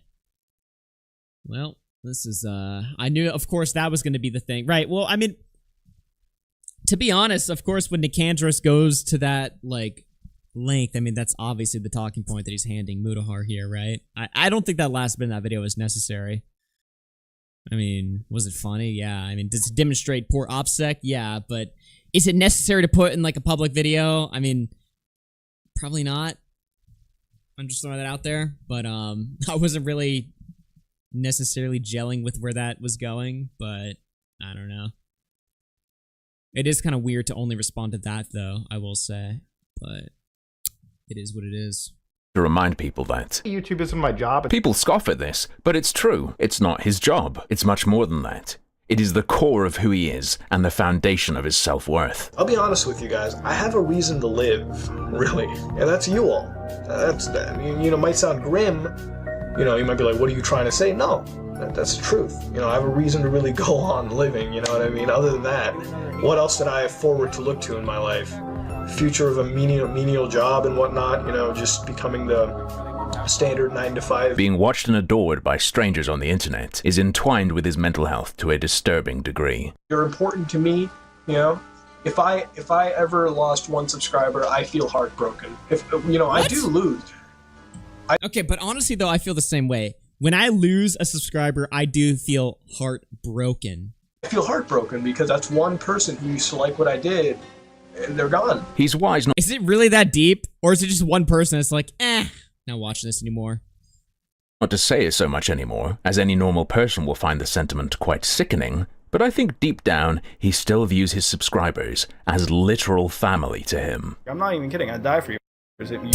I'd die for you guys? Really makes you think about when he constantly reminds us that he never has that urge when he's talking about predators. I see the point you're making. I don't know if I agree with that. But, yeah. Thank you for the donation, though. Really makes you think, huh? Yeah, Mutahar's like, I would die for my subscribers. I gotta be honest, if I saw my subscribers in real life, I would kill you guys. You guys are all freaks. You all mean No a lot offense. to me. You have to realize that. Okay, this is a family to me. I treat you all as if you were my brothers and sisters, right? Like, that's how deep the connection is, at least for me. All right? I know it sounds somewhat weird to people. It's like, why would you say that? No, it's the truth. Okay, I love you all. Before you complain that the tidbits we'll be trawling through today are 10 years old, I'd like to remind you that that's still more recent than the pirate software-esque high school Nepo daycare Mutahar apparently still uses to big himself up as being a professional engineer with. I was basically finishing up my, high school diploma and everything, and at the time, I worked a little computer programming job. I worked as a pen tester, you know what I mean? Like, I got into the whole thing early. I had a couple connections. Or perhaps his claims of being an engineer come from the job he quit in 2013 to pursue film when he was 18 or 19, which is presumably the awful bank app programming job you may have heard him mention. So, for me, I left that job. I left pen test, I left all that kind of stuff. I left a soulless career, and I jumped onto film and TV. Then again, maybe none of this is where his claims of being an engineer come from, because back then, he called the career path that of a blue-collar computer programmer. Did you know that he didn't actually start calling himself specifically an engineer until over a year after he stopped studying to become one and started pursuing film instead? As far as I can tell from public record, it's only in 2015 that he switched from saying he was a programmer to saying he was an engineer. At first a dead-end computer engineer, but over time, somehow, for some reason, it morphed into a source of pride and, more importantly, credibility, and he clearly became very attached to the title. I'm an engineer. I'm a fucking engineer. I'm a goddamn engineer. I'm an engineer. I'm a fucking engineer. I'm an engineer. I'm only an engineer. Oh, I'm an engineer. So I'm an engineer. I'm just an engineer. I'm an engineer. I'm just a fucking engineer. I'm a goddamn engineer. I'm a fucking engineer. I'm an engineer. I'm an engineer. As an engineer, being an engineer, I have to tell you as an engineer. I'm just a dumb engineer as an engineer. My engineer asked, but as an engineer, so I'm just a fucking dumb fucking engineer. Like, I can tell you, I'm an engineer. I'm an engineer. As an engineer, I'm an engineer. As somebody that is an engineer, as an engineer. I'm saying I'm the number one engineer as an engineer. As an engineer, right? As an engineer, I'm just an engineer. Speaking of somebody that is an engineer, I'm an engineer. I'm an engineer. It would seem that the further he gets from being an engineer, the more of an engineer he becomes. I have to agree with Nicandros that it looks very strange. It looks even stranger though, if you happen to be aware that in 2014 he made a video where he claims to have worked in video editing, film and TV for 4 years. If you don't know, I work in the video editing industry, and I work in film and television in general, and in there, I get a lot of work, thank God. I'm a kind of guy who hasn't had a vacation in about 4 years now, because even if I try to have a vacation, I always end up bringing work with me, and while I do have a good time, I do end up working constantly. So for 4 years, I have been pretty much working the whole same job. And that job, 4 years, 2014. So you were doing that since 2010, 2 years before you normally tell us you started to get interested in editing to begin with. I'll put this one down to him having a stroke or something. He's not the most coherent speaker at the best of times. But there is at least one genuine issue with his career in editing and film that I noticed. You may not have known that Mutahar has a very strong connection to Japan. In August of 2015, he let everyone know that he lived there at some point. For those of you who don't know, I used to actually primarily work and operate in Japan. And man, when I lived over there, Japan's a really interesting place, all right? He's also visited many times for work. Mutahar has made some videos where he talks about real spooky experiences he's had. One of those being when he heard footsteps in Japan. In that video, he also talks about his work there. He explains he went to make a documentary on Aokigahara Forest. I go to Japan. I have work in Japan annually that I do. If you guys don't know what I do for a living, it's video editing and whatnot, and I work on production work. Now, in Japan, there is a forest called Aokigahara Forest. Now, I'm on there doing a shoot. It's sort of like a documentary-esque look into Aokigahara Forest. He tells us that he had to trek through that forest, and that he came across clothing which he picked up. So, as we're trekking through the forest, I come across clothing. Now, the guy who's coming with us, who basically shows us the forest and navigates us through it, tells me that it's fresh. Incredibly sad sight to bear. And I picked it up and I held it for a little bit and I, soaked it all in. It might be tempting to assume because he's telling a ghost story that this is completely made up. But it's not a fantastical story, it's his IRL ghost stories. And all that happened was he heard some footsteps and got scared. It is presented as truth. And he actually talks about his visit again 3 years later in 2018, when he condemns Jake Paul for his Aokigahara video. And he says something interesting. Me personally, I have a little bit of history to this, and the reason I'm making this video is because I've been to the the same forest, Aokigahara Forest in Japan. It is a very ethereal place, a place where a lot of people die. And what does he say he did there? Me visiting there at one point in my life, it is a very interesting place. I never had the entire intention to film it, never did. He never intended to film there, and he never did film there. When you were there, as you told us before, to film a documentary-esque video on the forest. But I've never seen any dead body, never seen it, but then again, I never really ventured too far into it. I got to see it firsthand. You never ventured too far in to the forest you said 3 years ago you trekked through. I love the obsessive level. Trust me, I'm not saying obsessive in a bad way, right? I'm just saying it's like I love how closely Mutahar is being studied right now. Like people are watching his 2018 Logan Paul coverage compared to some IRL ghost story. Who the fuck even knew he made an IRL ghost story?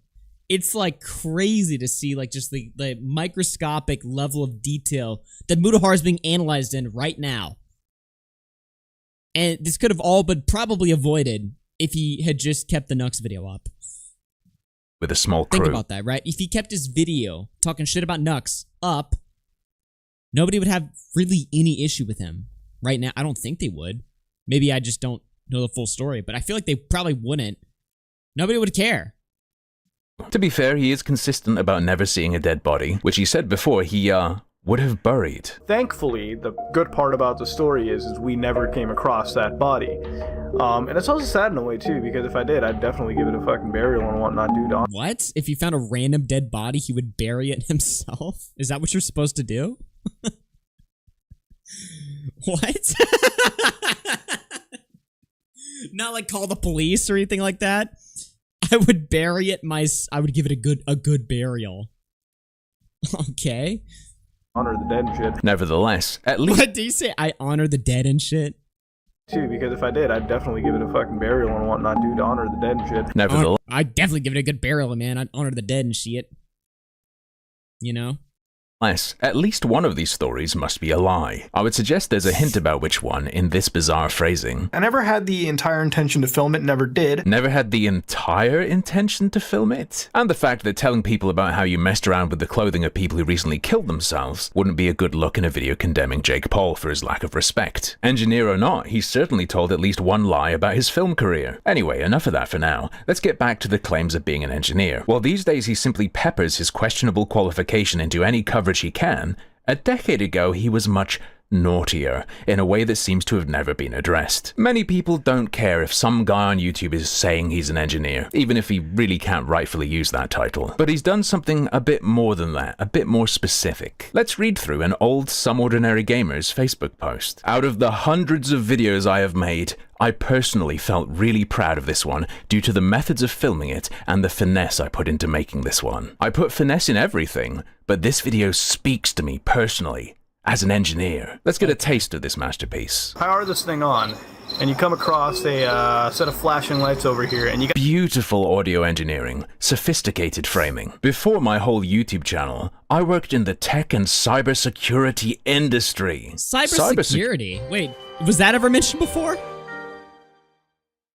Wild how I got to this side of YouTube because of Muta. That's crazy. And now you're here watching a stream A-logging him. Security industry. Ah yes, the high school job he got from having connections. You'd certainly guess that means something else from reading this though, without that context, wouldn't you? One of my highlights was being able to test stuff like this. It makes me feel alive, knowing that I can use this YouTube channel not just to share creepypastas, but my love of tech from time to time. This will not be a common trend of videos. Every once in a while I do stuff like this because it makes me feel really alive. Doing an unboxing like this from a company I follow and hold dear to me as a tech enthusiast, I feel honored to be the few to do this, and you all are to thank for it. I would not be here if it wasn't for you awesome people. I personally teared up editing this video because for the first time I've been supported by caring and loving people. And to be at a milestone like this in my life shows that I have the best family a guy could ask for. I wouldn't change anything for the world, and I will always be your same lovable goof. For those who have been here since the beginning or just a few seconds ago, thank you for changing this person's life and making it so much more enjoyable than what it used to be. When all this is said and done, I hope you all know that despite the entertainment that I've provided you all, and for those who say I make them happy, you all have no idea just how happy each and every one of you make me. Thank you for supporting me and allowing me to do videos like this. Heart emoji. So what is this video he's talking about? It's an ad. Oh, just because he was sent something doesn't mean it's an ad, and it's even disclosed in the title that they sent it to him. No, it's a full-on ad. The disclosure of that fact is just hidden below the fold. Muta used his claim to be an engineer to pose as an expert while advertising for Intel. I myself used to be an engineer before I went into the video editing route. Now, as an engineer, I played around with the latest PC parts. Not only does he claim he was an engineer, he specifically states that his work as an engineer involved playing around with the latest PC parts. Playing around with the latest PC parts. To big up Intel, the company that's sponsoring this video, he claimed to have direct expertise with parts like this. The two jobs I'm aware of him claiming to have had before he started YouTube were the high school penetration testing one and programming bank applications. I told you guys, I'm a guy who used to code bank applications. Really boring shit. Which one of those involved playing around with the latest processors and graphics cards? Oh, do you mean you did that in your own time while you were an engineer? But Muta, you like to brag about how little tech you had back then. I was editing stuff on this laptop and recording stuff here. Now I'm going to show you guys what this fucking... Muta, I'm going to have to ask that you substantiate this claim you made in an advert for Intel, that you were an engineer who, as an engineer, played around with the latest tech. If it's not true, using those credentials to big up a company that's sponsoring you is fucked. In my personal opinion, that would make you a scammer. I have to imagine it's not particularly legal either, but I'm not a lawyer and I'm not going to go into that. It's just obviously bad enough on its own. But harmful, he's a nice guy, he does good things. Yeah, he does. He's a hero in real life. So he used his fake claim of being an engineer not only to get a sponsorship in the first place, fooling the company, but also selling a product using his authority, his fake authority that he's earned by faking being an engineer. It's almost like a double scam. He's scamming the company, but also scamming the viewer by giving you a sponsored video. Even back then, it's like both ways. Let's read a couple of the stories he's told. He once taught a mother how to look after her child. It's okay for kids to ring your doorbell once in a while, but to call you a dried up cunt is pushing it far and above unacceptable. I go to this child's mother, repeat the phrase, and she goes of to defend her kid. Rest assured, I taught her how to fucking parent. If you want to procreate, make sure you are kids, have good values, and learn some damn respect. Cause I don't take that shit. What the fuck is this, bro? I love how he's like, so this story is like some kid like rang Mutahar's doorbell. It was like, dried up cunt.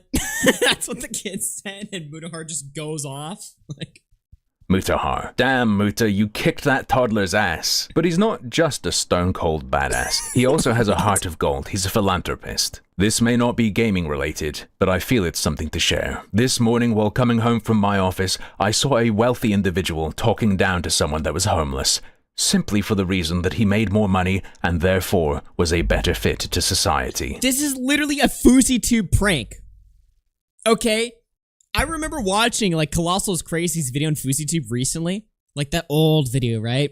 And there is literally a FouseyTube prank that it's a fake prank, obviously, that is literally this storyline where some rich guy just walks up to a homeless guy. He's like, haha, piece of shit, I make more money than you. That doesn't happen. That's literally does not happen. I did everything to this man to shut him up, short of getting violent. What, did you let him sniff your poop spittoon? I've been at both ends of the spectrum, but I've never been homeless in my life. I suspect there's another spectrum you're on too, brother. Oh. The way some people treat others is absolutely horrible. No one is a better man or woman simply because they have more. So many factors go into that. Money does not define you as a person. I ended up giving this man what he considers a small fortune. $130 in my wallet. The individual was very grateful for it and proceeded to hug me. Saint Mutahar, beloved. What the fuck is this? Is that like an Indian proverb? Like, no man is more valuable because of the money in their pocket. Is that like an... of the homeless. Now, I didn't give him money simply for being homeless. I gave him money because it was the human thing to do. Nah, invaders in, you're not tricking me. People talk about the good things that they've done and just tweet it out. You know what I mean? Everyone helps out homeless people, okay? You see a homeless, unless you're like, I mean, maybe not everyone, right? But it's like, I know plenty of people, you know what I mean, that help people out. They're not tweeting it out. the people that I know in my life that have done the most courageous, like, I know people in my life that have saved people's lives. I didn't know about that for years. And it wasn't even from them. I had to find out through some other way, just by total accident. I was like, oh shit, you saved some kid's life? You saved some kid who was drowning in like a pool? I never would have known about that. You know what I mean? Like, I've literally had this happen before where it's like I find out like people in my life have done crazy, charitable, good things, life-saving things. And it's because I have to find it out through such an obscure means because they're not just telling me and tweeting about it. You know what I mean? If you do something good, you're not supposed to just let the whole world know, like, hey guys, I got a big dick. I just helped out this homeless guy, gave him $130. You don't do that. It's weird. It's tacky.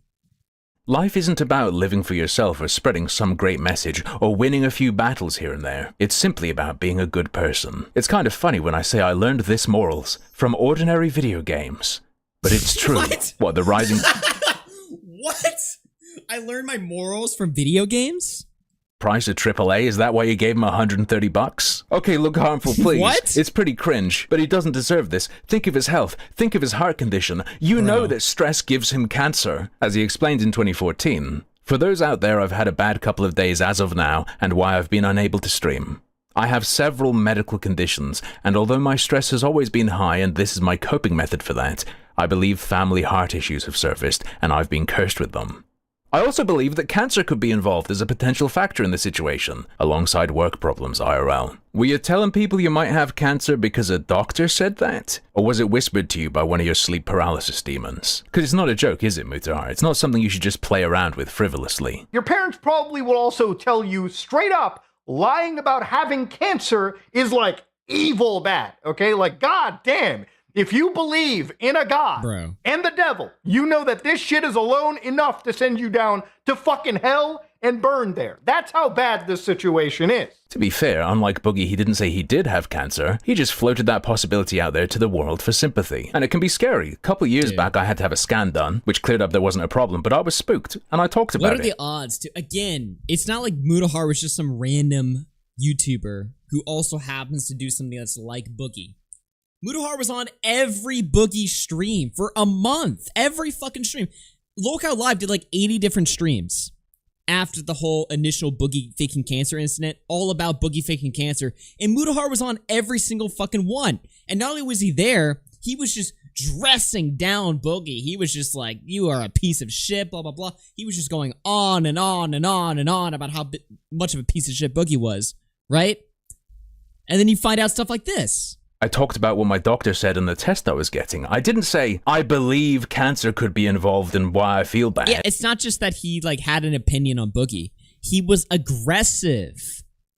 That would be. To a point where he didn't need to be there. Mutahar gained nothing by being on those Lolcow Live streams. Mutahar didn't gain money from being there. He didn't gain clout or status that he didn't already have. No. He gained nothing. He was just doing it just for the art of being performative. And that's like the most fucked up thing about this guy, right? Is he just does everything he can think of just for the art of being performative. Just because he just enjoys acting like that and receiving the praise and validation that I guess he never got. I don't know if this is some like childhood thing or something like that, or if it's like some deep, I mean, it's obviously deep levels of insecurity. I don't know where it comes from. But I don't even think he's doing this for like monetary motivations. I just think he is just somebody that just wants to be this like God complex savior type of guy. And he's been looking for that status and that reputation his whole life. And I don't really know why. It's kind of gay. Fucking weird. Mutahar, did you have a good reason to say you thought cancer was involved? Or did you just throw it out there for giggles? Careful bringing up the big C word. Sunground Studios might try to make friends with you. You know, you actually remind me of him. Not because you're brown, because of the suits. Wow. No racism here. No Islamophobia. I like not how even gonna mention the every person that covers Mutahar makes an Indian joke. Like, they just have to. Dude, one of these thumbnails was crazy. I had it pulled up. Because obviously the story is going like mega viral. You know, these videos on Mutahar are doing really well right now. I don't know if I can find... You guys already know the one. Oh yeah, here it is. Instantly I find it just by searching Mutahar thumbnail. Liar, fraud, Indian in bold red bloody text. Indian. Like that's like one of his crimes is just being an Indian guy. It's like, okay, dude. What the fuck? Deleted meeting with Al Qaeda video. I don't know what's in that. Probably just an engineering conference. Yeah, this stuff's old. But how old's the stuff he was using just last month to claim engineering credentials? And it's not like he has a degree, is it? His cybersecurity background is a high school nepo job. Remind you of anyone else? He wants to live in the past? I'm merely obliging. And not only that, this is the foundation of his channel. This is the basis of his internet presence. When you see the die-hard fans who love him no matter what, been there from the start, the first million, it's because they've been told he'd die for them, that he loves them, that they're his family. Literally. Disgusting. And this is just what can be found from a brief scan. Family is one of the worst words. If you ever hear somebody talk about family, and they're not talking about their family, run, dude. Bro, that is like, if you're in like a workplace environment and they're talking about, welcome to the family. Or like you hear a YouTuber talk about his audience, he's like, you guys are like my family. Oh boy, dude. Oh boy. And of his career yesterday morning, so I'd have some idea who Mutahar is. Okay, well that was a fucking insanely brutal video. Wow. And that's not the only harmful opinions video we got. We actually have 2 more. Dude, this stuff never ends.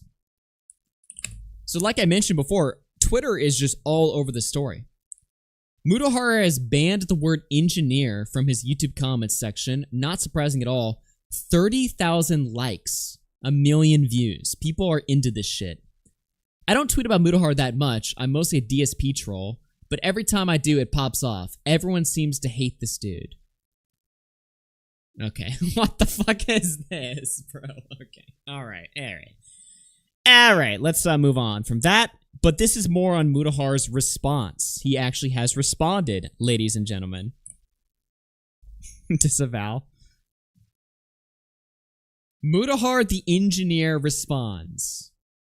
Mutahar, of Some Ordinary Gamers, has just responded to commentary and questions regarding his claims of engineering credentials. Wait, what am I talking about? You don't see anything, do you? He hasn't posted a video, he hasn't made a tweet. Exactly. You don't see anything. Like any good professional engineer, Mutahar found a technical solution. His response was to blacklist the word engineer and perhaps others from his comment sections. This is very easily confirmed by account switching or logging out. Let's leave a perfectly innocuous comment on his most recent video and include the word engineer, logged in as my Nightmare Club channel. Now let me switch back to harmful opinions. Let's sort by new to look at it. It is not there no matter how many times I refresh the comment section. I also left some other comments including the word engineer on other accounts. Perhaps someone could engineer a more efficient method, I wrote. You'll notice it's a highlighted comment because I'm looking at it with a direct link. I can see it when I'm logged into the account that made the comment, but if I follow that link while not logged in or logged into another account, it doesn't work. To be thorough, I tested the exact comments I used on his channel on other channels, and this does not occur.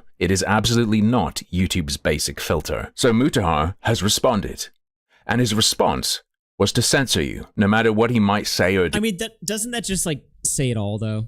Like that's his big response. That's his big comeback is like, you know what? Just fucking cover it up. I genuinely don't think he's ever going to make a full-on response video.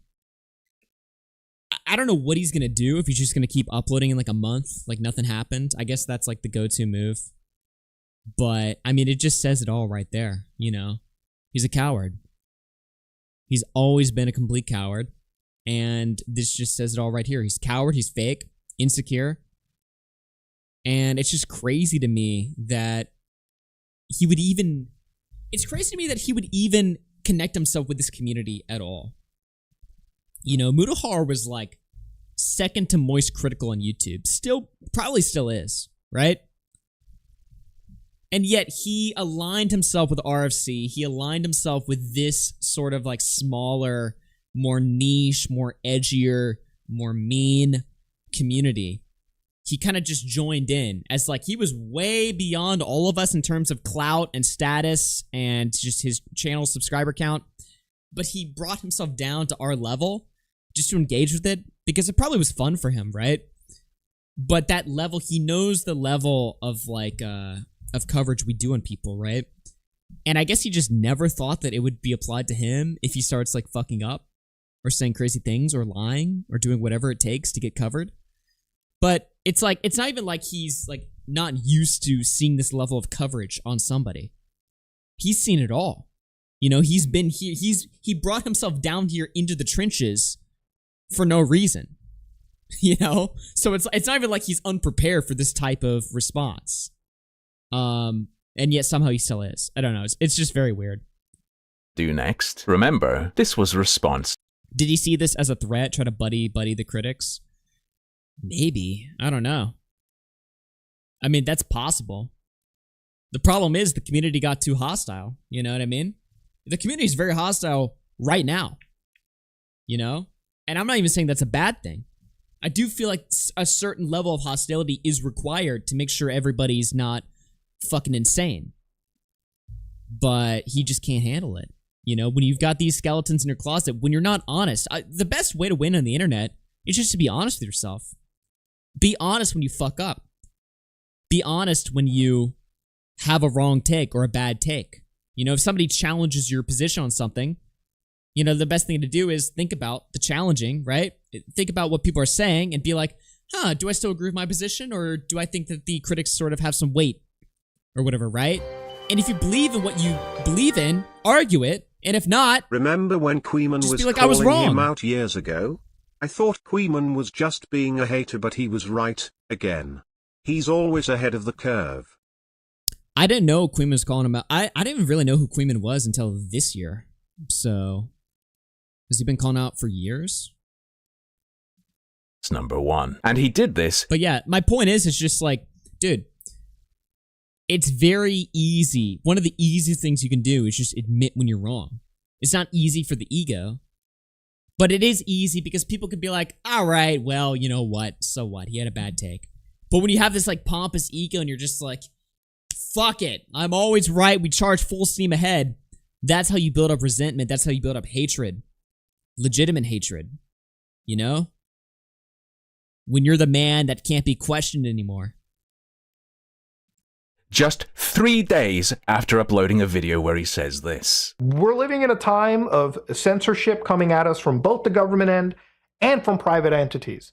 And honestly, we have to find some way to fight back. I don't think Mutahar means a single thing he says, ever. Some people were disappointed with my last video, that I only covered stuff from a decade ago or more, which is because I started looking at him from the start, and I made a video about what I'd seen. Well, there you go. There's an example of him being a total fraud from this week. Mutahar, just 4 years ago, you were still calling your viewers your family. I have to be honestly just thankful that we as a community are around, and you guys are basically my family at this point. Like, I consider you all extended family. And now you're not going to let your family say a word you love to say so often? That's not very brotherly of you, is it? Do you remember saying this 4 months ago? Yeah, I'm honestly serious here. Like, if my comment section didn't exist, I would live a much depressing lifestyle. I love my YouTube comment section. I actually really love you guys so much beyond all of it. If my comment section didn't exist, I would have a depressing life. Unironically, one of the most depressing things I've ever heard in my entire life. If I wasn't just reading my comments or my Twitter feed and seeing you guys just sucking my cock, my life would suck. Okay. Because to be honest, I can just, like, anytime I need a good laugh and a good happy day, I just read some of the stuff you guys say, whether you're like talking about the topic that I'm discussing or you're just straight up roasting me. It's always funny to just get down and be part of the community over here. You love being roasted, but the E word is a step too far. There's free speech and then there's hate speech and engineer. And also, it's like the, what do they call that? The something effect. Fuck, why am I so stupid? Why do I not remember the, whatever. The effect where when you try to silence something, it becomes bigger. That's the fucking thing I'm... With a hard R is clearly a slur. You can Streisand effect. Okay, I just looked like I'm giant retard. But no, it's like the Streisand effect. It's like he made engineering like this, like the E word. He made it like, you must never say that word again on my channel. That's gonna work. say it with a soft A instead and it won't be filtered. You know all you had to do was do nothing, right? Like you said, YouTube's not your job, you don't rely on it financially in any way. And even if it was, no matter how many people hate or dislike you, or think you're a total fraud, you'll always have tens, hundreds of thousands of people who love you no matter what. Is that not enough for you? Are you still the little boy from 10 years ago whose heart's broken when someone unsubscribes? If I ever lost one subscriber, I feel heartbroken. I guess so. Now, the odds of Mutahar seeing this, I would assume, are very, very low. But I really hope that Mutahar knows. Actually, I would argue the odds are very, very high. I feel like this guy is, like, obsessed with his self-image and how he's being perceived by other people on the internet. I feel he is, I don't know if he's like fully watching the coverage around him, but I think he's at least aware, or he has people watching it for him and kind of giving him the deets, you know? If he's not a fraud, all of this was salvageable. If any of those jobs he had engineer in the title and he showed receipts, it would have gone a long way, even if he has been fluffing himself up a little bit. If you provided receipts on top of that in the course of one of those jobs, you dealt with cutting-edge hardware, I would make sure that everyone knows the Intel ad where you made those claims isn't fraudulent. But instead, your go-to on becoming aware of what's going on was to censor everyone and try to stop the spread of information. That's a problem in and of itself, brother. You went full Managem. You went full pirate software. Good luck with that. What was it Mutahar said about that guy again? Just learn to take a little bit of an L. Learn to laugh at yourself. Really? He's saying this recently? This is Mutahar talking recently? Because the pirate software stuff is all recent. That's what he's saying now? None of this would have been an issue. Okay. Mutahar. That's crazy. What the fuck was that in my recommended? None of this would have been an issue. Never mind. Why the fuck is this in my recommended? I don't watch any of this shit. Okay, that is Mutahar fucked of up. Some Ordinary Gamers. That is fucked up. I don't watch fucking VTuber Mario Kart. What the fuck? Why is that there? It's not even in my sidebar. What the fuck was that? Flamenco core? Dude, it's just because we covered flamenco too much. Augie's the new lyrics. I do not watch any of that shit, okay? Alright, what else do we got here? So that's Mutahar deleting comments. This is more of Mutahar's response. We're just going through harmful opinions videos right now. Tipster? Okay, dude. Mutahar is hiding things now. Ladies and gentlemen, Mutahar has responded to controversy again. And again you will ask, where? He hasn't made a tweet. He hasn't posted a video. And once again I will say, exactly. This time he's dipped into his video engineering expertise and has made at least one video I saw. Someone says, is that lolly at Tipster? Wow. Okay. I don't watch that. I did a clip from disappear. IRL Ghost Stories, Tokyo's stalking ghost, is now private, when it wasn't before my video. Tipster says, yes, it is. Again, don't watch that shit. Video went up. Did you enjoy watching it, Muta? It's a funny thought, but he probably just had someone mention it to him. The video, by the way, is... Alright, sorry. I'm like too distracted. Let me watch this. And once again, I will say, exactly. This time he's dipped into his video engineering expertise and has made at least one video I cited a clip from disappear. IRL Ghost Stories, Tokyo's stalking ghost, is now private, when it wasn't before my video went up. Wow. Did you enjoy watching it, Muta? It's a funny thought, but he probably just had someone mention it to him. So he's deleting videos that Harmful Opinions is covering now. The IRL Ghost Stories video is privated now. Why? What's in there? The video, by the way, is available in full on the Wayback Machine. It's just a story about how when he worked in Japan for a little while, he heard some footsteps and it scared him. He claims in that vid he went to Aokigahara Forest to film, and then I pointed out that a few years later in a video he stated he went to Aokigahara Forest, but without the intention to film. Pretty small thing, but apparently big enough for him to start hiding stuff. You could just say, oh, all the bits about the forest specifically are made up. Whatever. Instead, you privated it. What's going on, buddy? And I have to notice that in these IRL ghost stories, true tales from when you traveled just sensationalized a bit. More than once you've talked about your career. Now, for those of you who know what my occupation is in life, I am a video editor. I'm a post-production officer, so Alongside with that, I get to edit a lot of stuff, but I also get to travel a lot whenever there's, big venues or gigs that, they need an editor on site. So, you fly down there, you cut up, and basically that's what you do. That's why I went down to Mumbai in the first place. It wasn't travel, it's basically work stuff. So, I had a job going down in Dubai.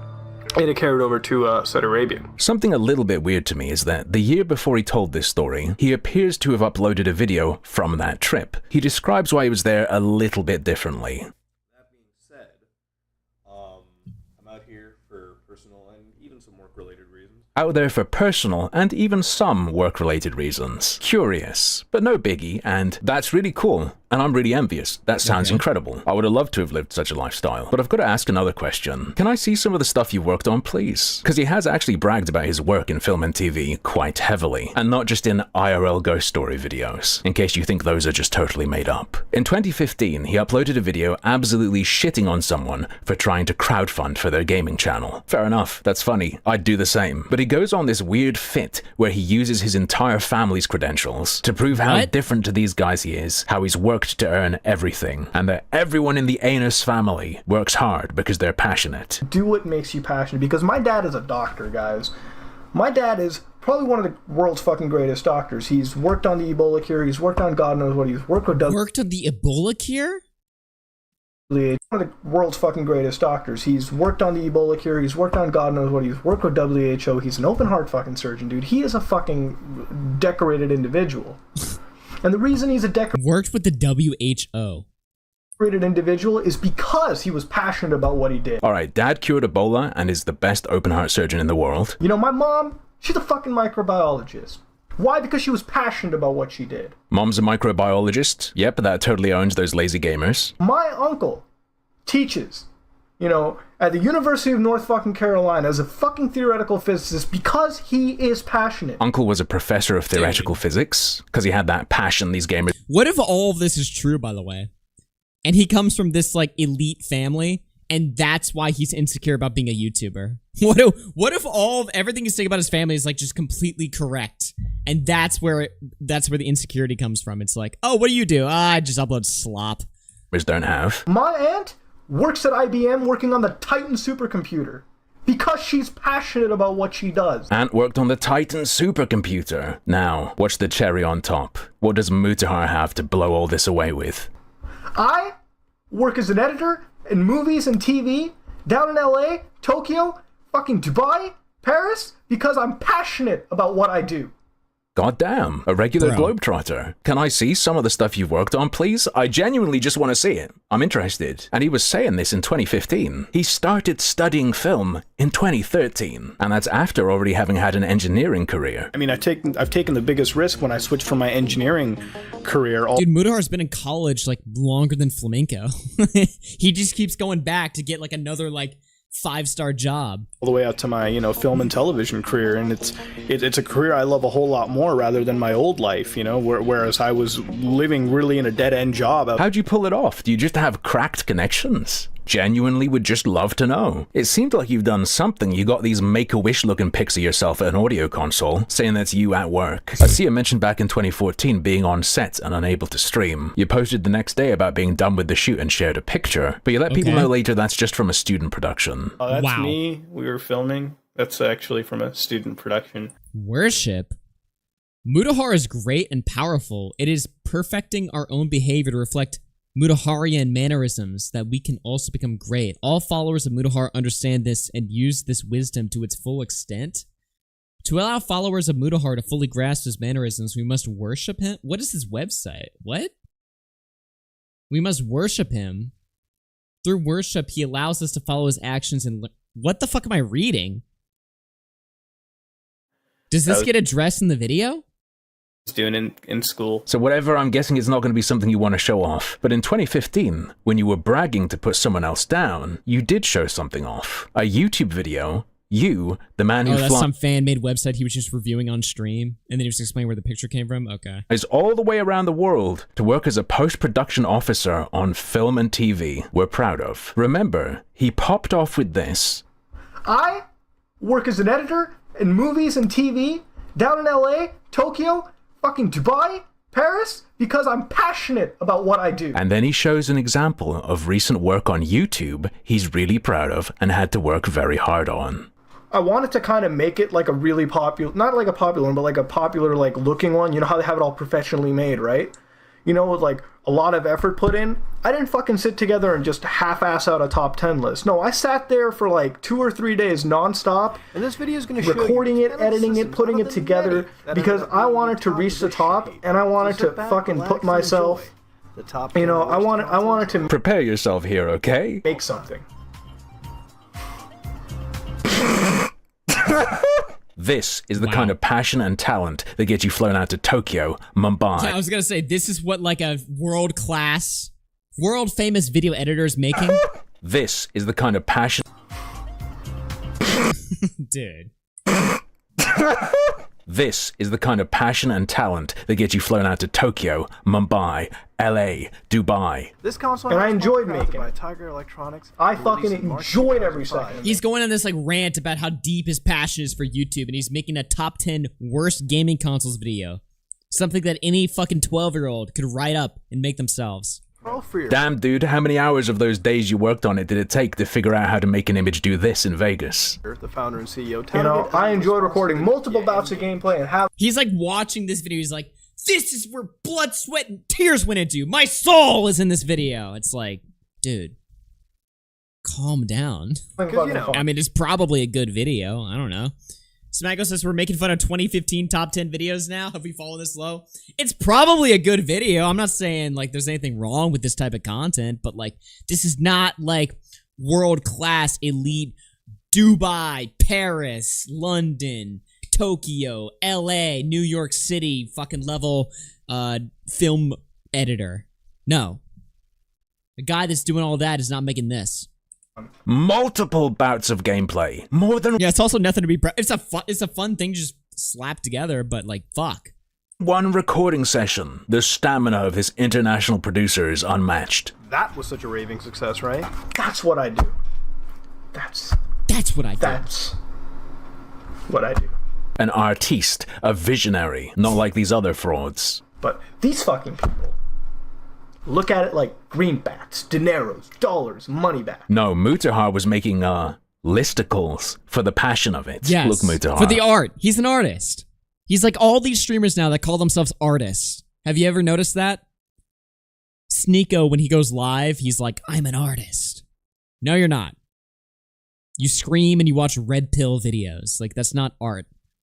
I smell secrets. What's the real deal with all of this? You got crazy connects or something? You certainly were not being flown around based on your talents. And even after that, you would use your credentials as a video editor to bolster your arguments and points. Now, ladies and gentlemen, allow me to tell you, working as a video editor, that's exactly the kind of stuff you would do to push a narrative. You have insinuated that people are being deceptive before on the back of your credentials as a video editor. Like certain other claims you've made, you used this claim for years as a tool to convince people of things. Especially now that you're supposedly just a day trader, may we see your portfolio? Get a grasp of how legit what you were telling us was? Why did you hide the video where you said you filmed a documentary in Japan? Was that a lie? Or is it true and you're scared of people finding stuff? Is it shit and people will laugh when they see it? What's going on? Your stuff's all fresh and exciting to me. I've only ever seen your Keffels video and little fragments of bits here and there. But that's all just you regurgitating shit you read somewhere else. All this more original stuff I see from you in the past has you looking like a giant bullshitter. Happy to be proven wrong about everything. I mean,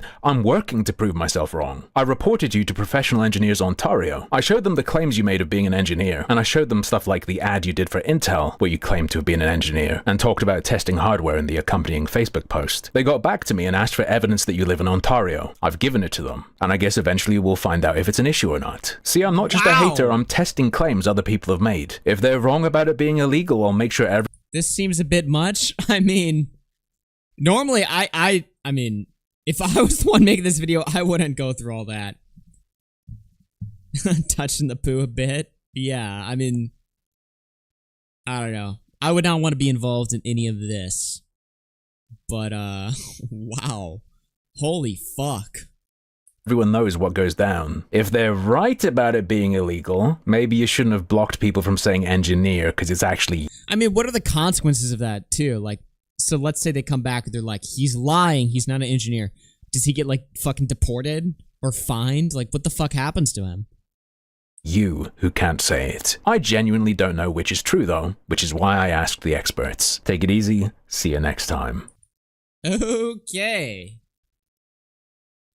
I'm noticing a bit of a theme here with these Mutahar videos. It's like they keep going a little bit too fucking hard.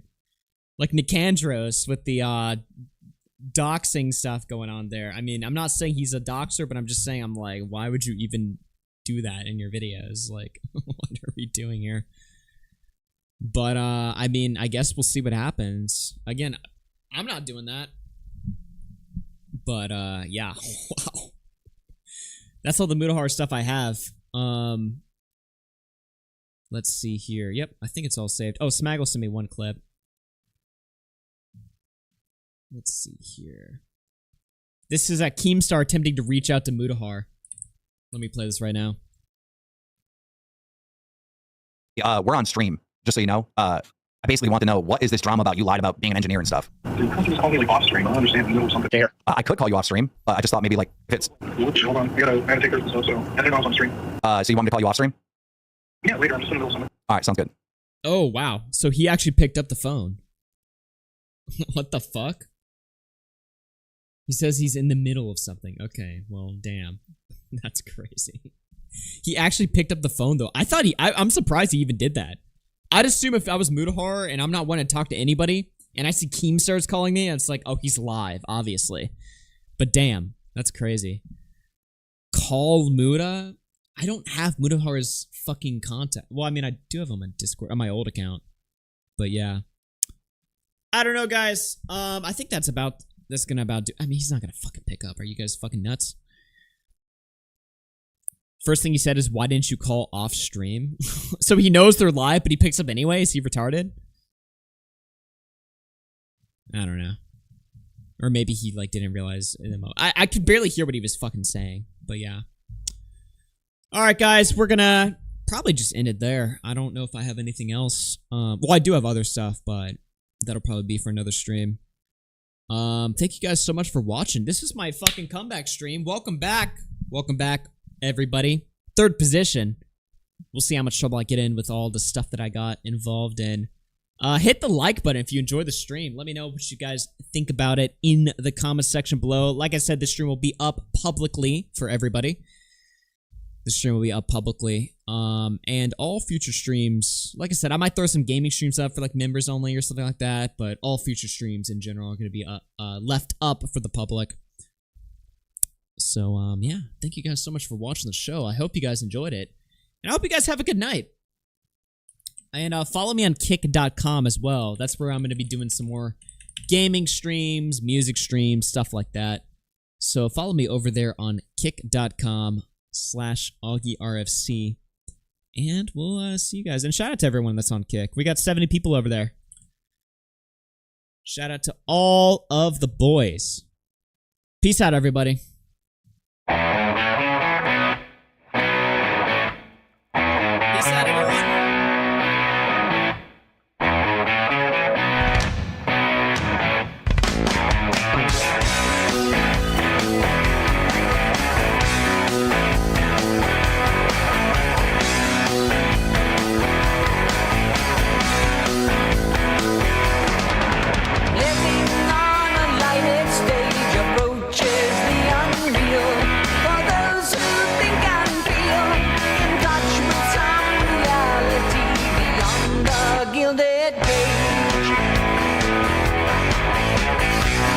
Code RFC for that sauce.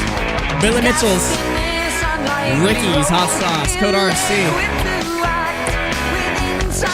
Get yourself some habanero, jalapeno, or the original.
guys. W Stream, this one coming out. Have a good night, everyone. Have a good Friday. It's going to be fun.